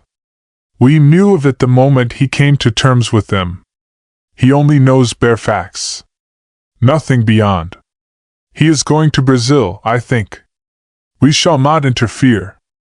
Tell me why, Spencer said. You were so down on all of us who joined in the search for the Pointons. We could not afford to run any risks of your discovering a clue, de Bergerac answered. Because you in your turn were closely watched by German spies, hoping to discover them through you. That is why we had to strike hard at all of you who interfered. I was sorry for little Flossie, but she knew the risk she ran. We had to stop you, induce Duncombe to leave Paris, and knock on the head a fool of an English detective for fear he might discover something. Monsieur Pelham was getting into danger, but of course, it is all over now. Tomorrow we are bringing Guy into Paris. Spencer nodded. Where is Duncombe? He asked. Back in Paris, de Bergerac answered. Arrived here with me today. He is much in love with the beautiful sister. Alas! It was to him that she entrusted the missing page of that treaty which she found in her brother's luggage.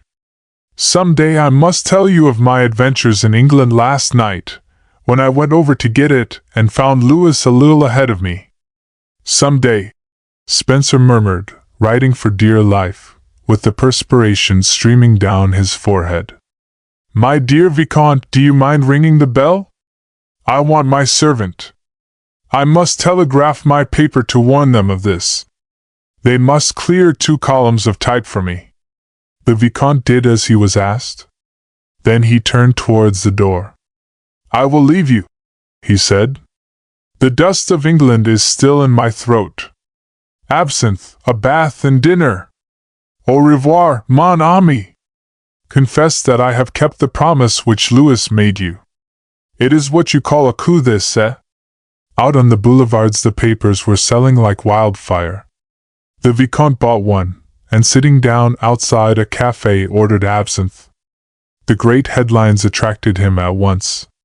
He sipped his absinthe and smiled to himself. The play commences, he murmured.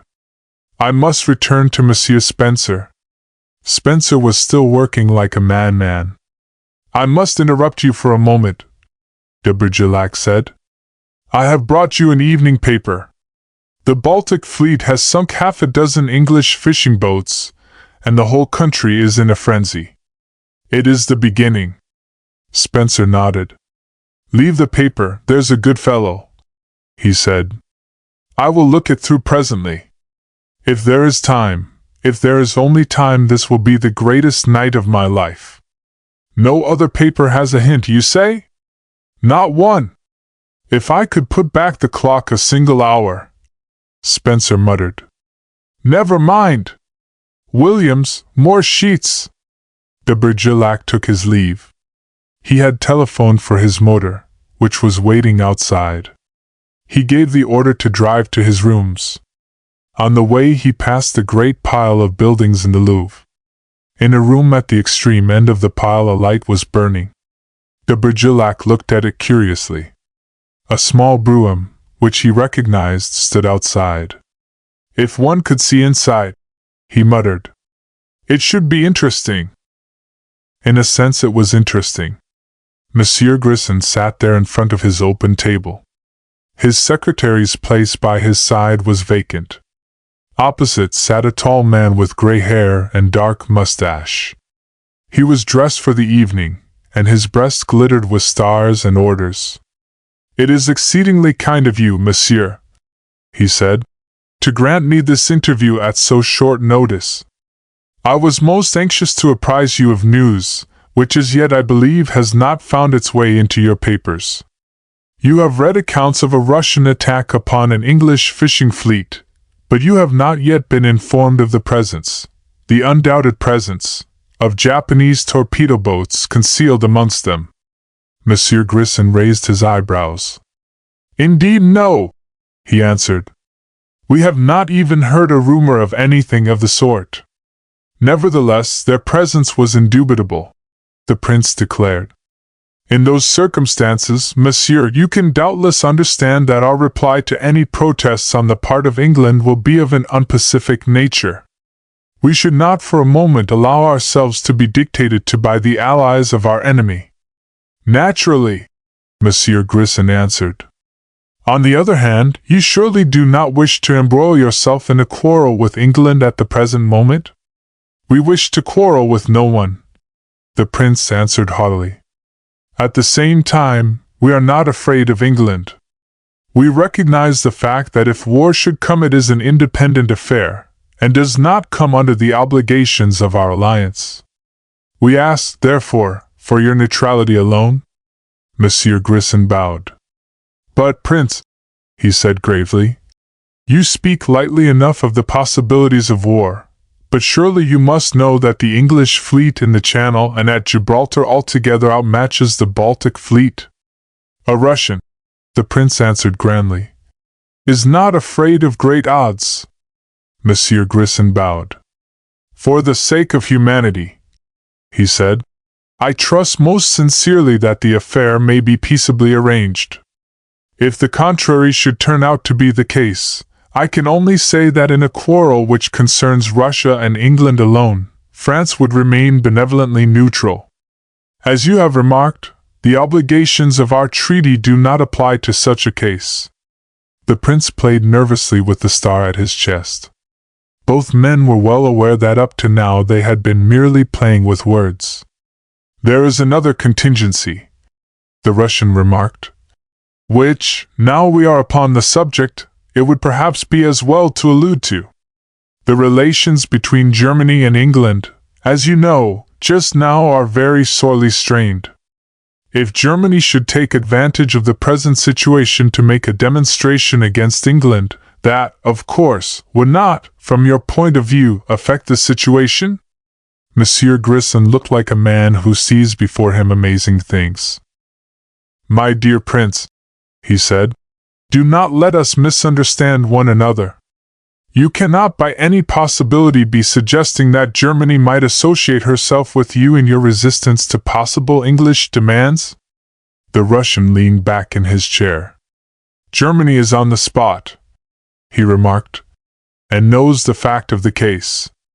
She has proofs of the presence of Japanese torpedo boats amongst the English fishing fleet. Her natural love of fair play might possibly lead her to espouse our cause in this particular instance. This, of course, would make for peace. If Germany commands, England will obey. She could not do otherwise." "You have introduced, my dear prince," Monsieur Grisson said, "an altogether new phase of this question, and one which merits the most grave consideration. Am I to understand that there is any arrangement between Germany and yourself with respect to this question?"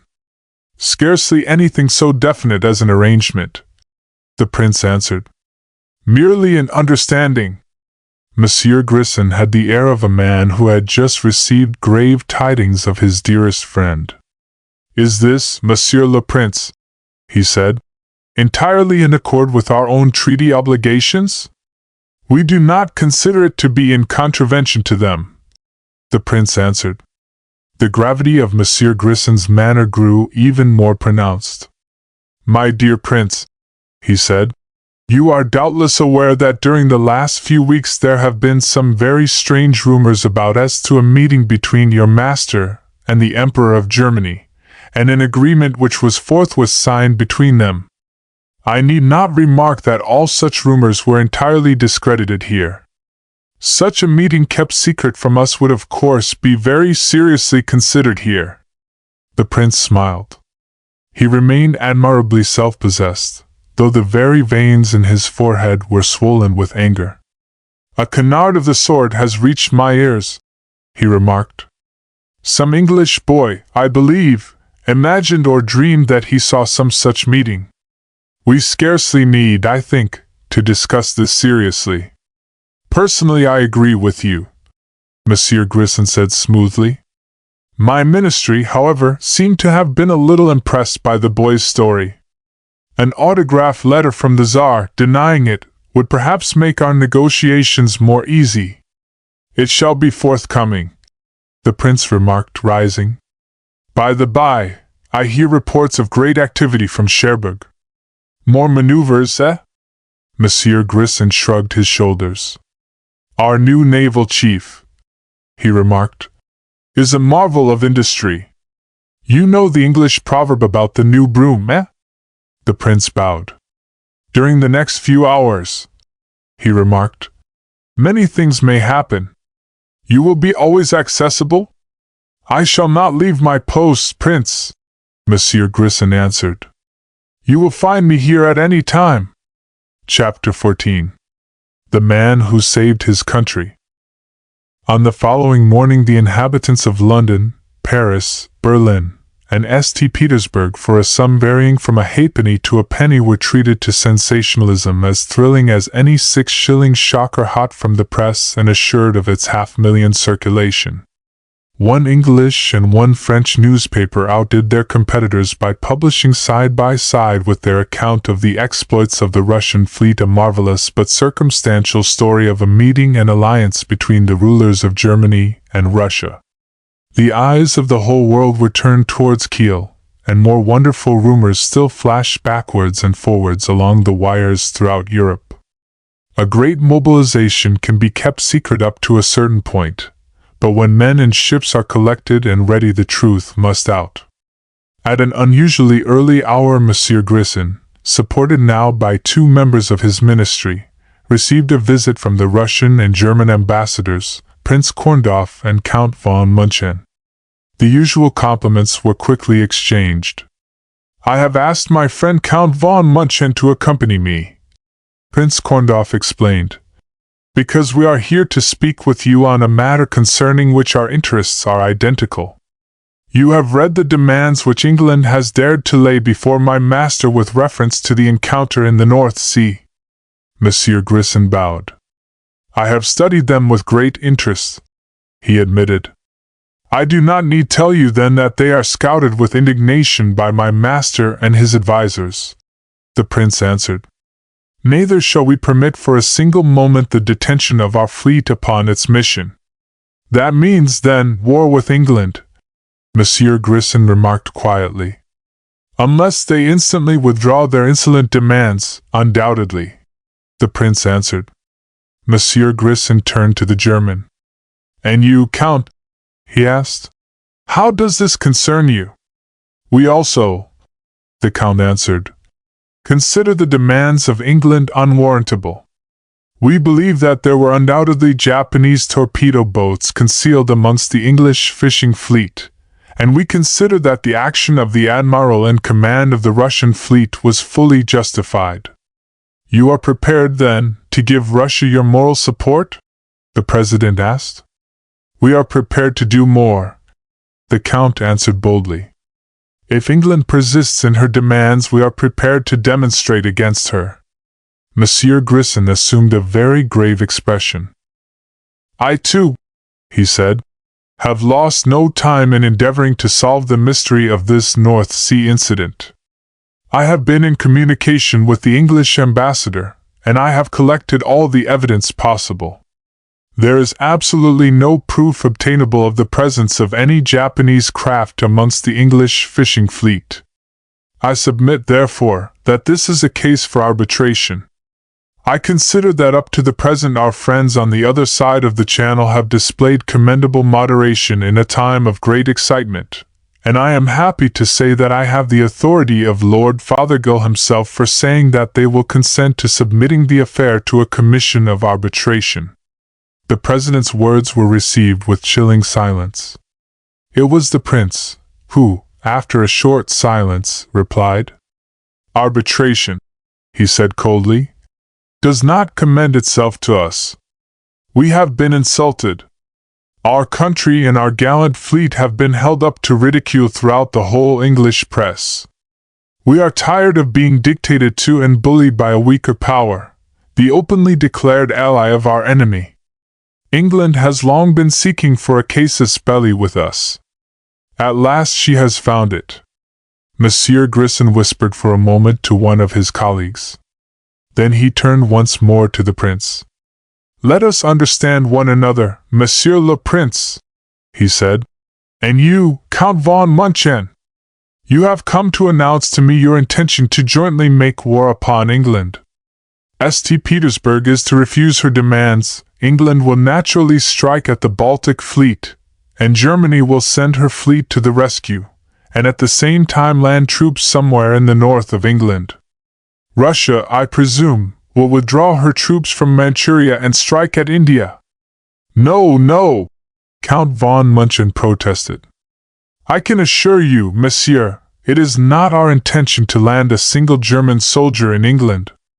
We are interested only to see fair play to Russia. We require that the Baltic fleet shall be allowed to go on its way without molestation." The President faced the last speaker.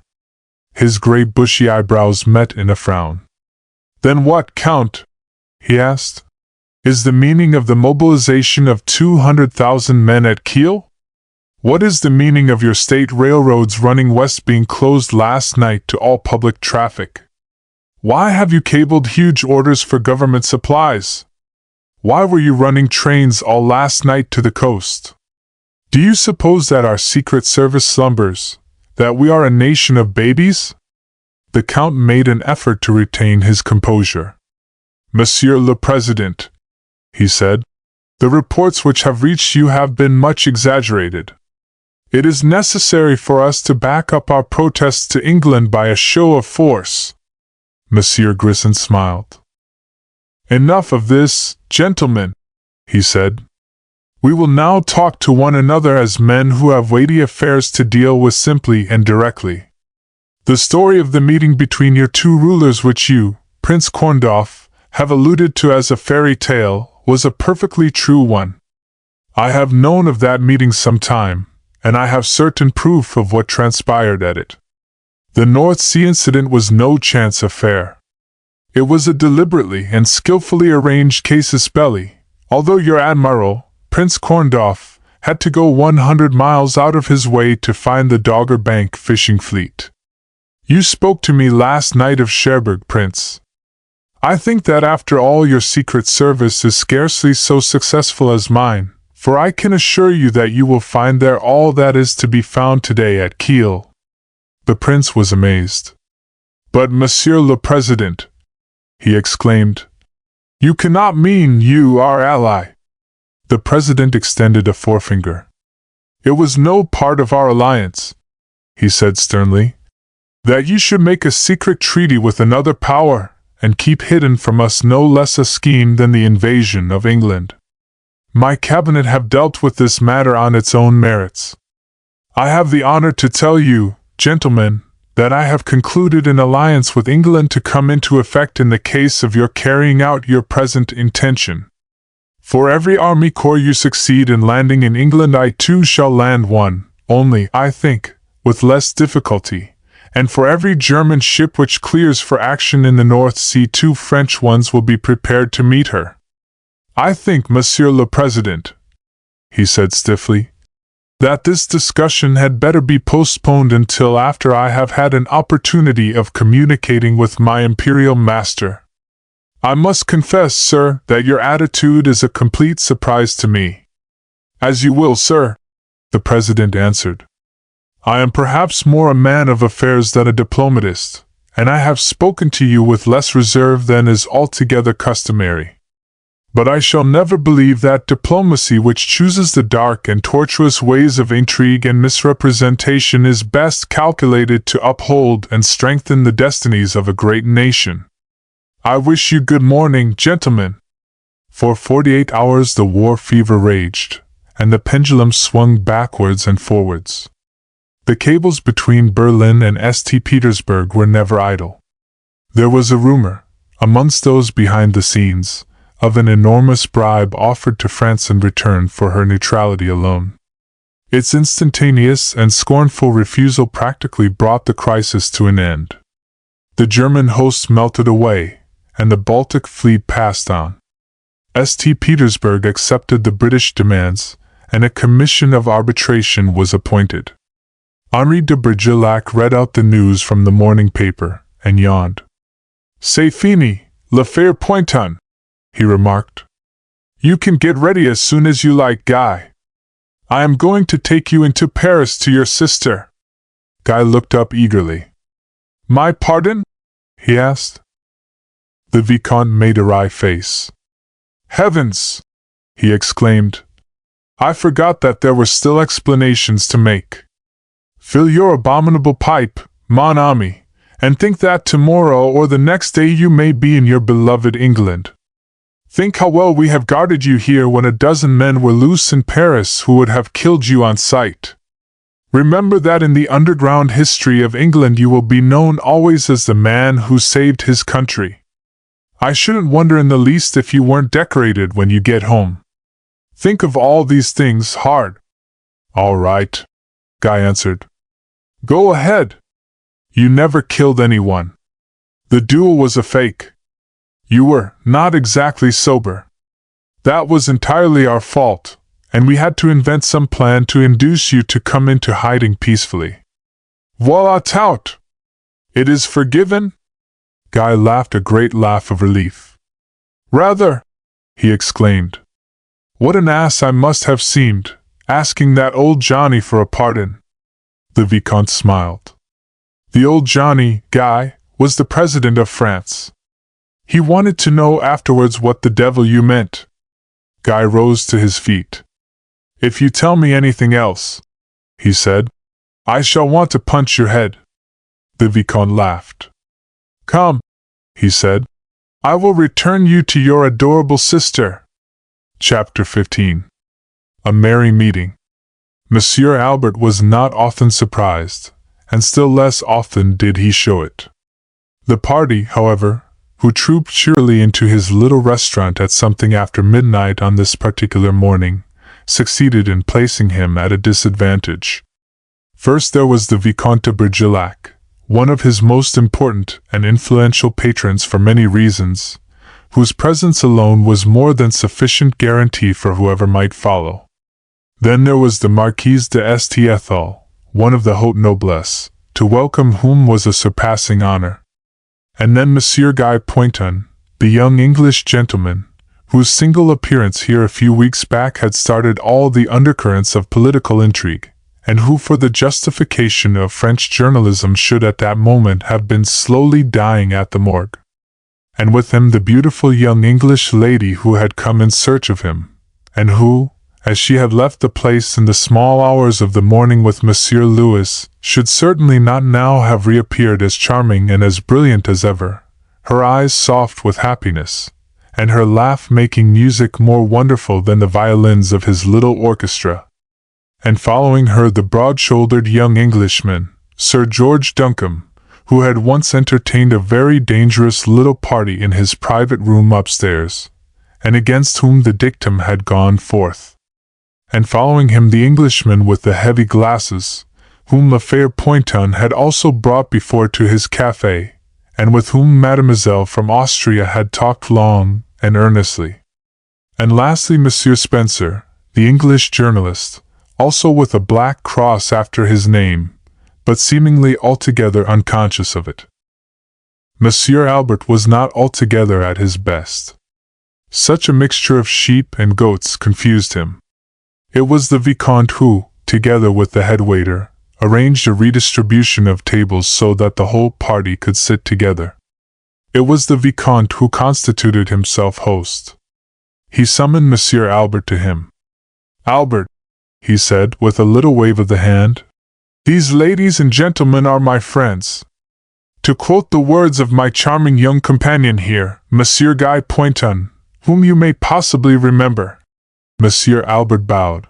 "We are on the bust." "I do not know the precise significance of the phrase any more than I suppose you do, but it means amongst other things a desire for the best you have to eat and to drink. Bring Palmer and 92, Albert, and send word to your chef that we desire to eat without being hungry." Monsieur Albert hurried away, glad of the opportunity to escape. Guy leaned back in his chair and looked around with interest. "Same old place," he remarked. "And by Jove, there's the young lady from Austria." The young lady from Austria paid her bill and departed somewhat hastily. The Vicomte smiled. "I think we shall frighten a few of them away tonight," he remarked. "The wine? Good. We shall need magnums to drown our regrets, if indeed our English friends desert us tomorrow. Monsieur Guy Pointon, unconscious maker of history and savior of your country, I congratulate you upon your whole skin, and I drink your health." Guy drank, and laughing, refilled his glass. "And to you, the best of amateur conspirators and most charming of hosts," he said. "Come soon to England and bring your automobile, and we will conspire against you with a policeman and a stopwatch." The Vicomte sighed and glanced towards Phyllis. "In happier circumstances," he murmured, and then catching the Marquise's eye, he was silent. The band played English music, and the chef sent them up a wonderful omelette.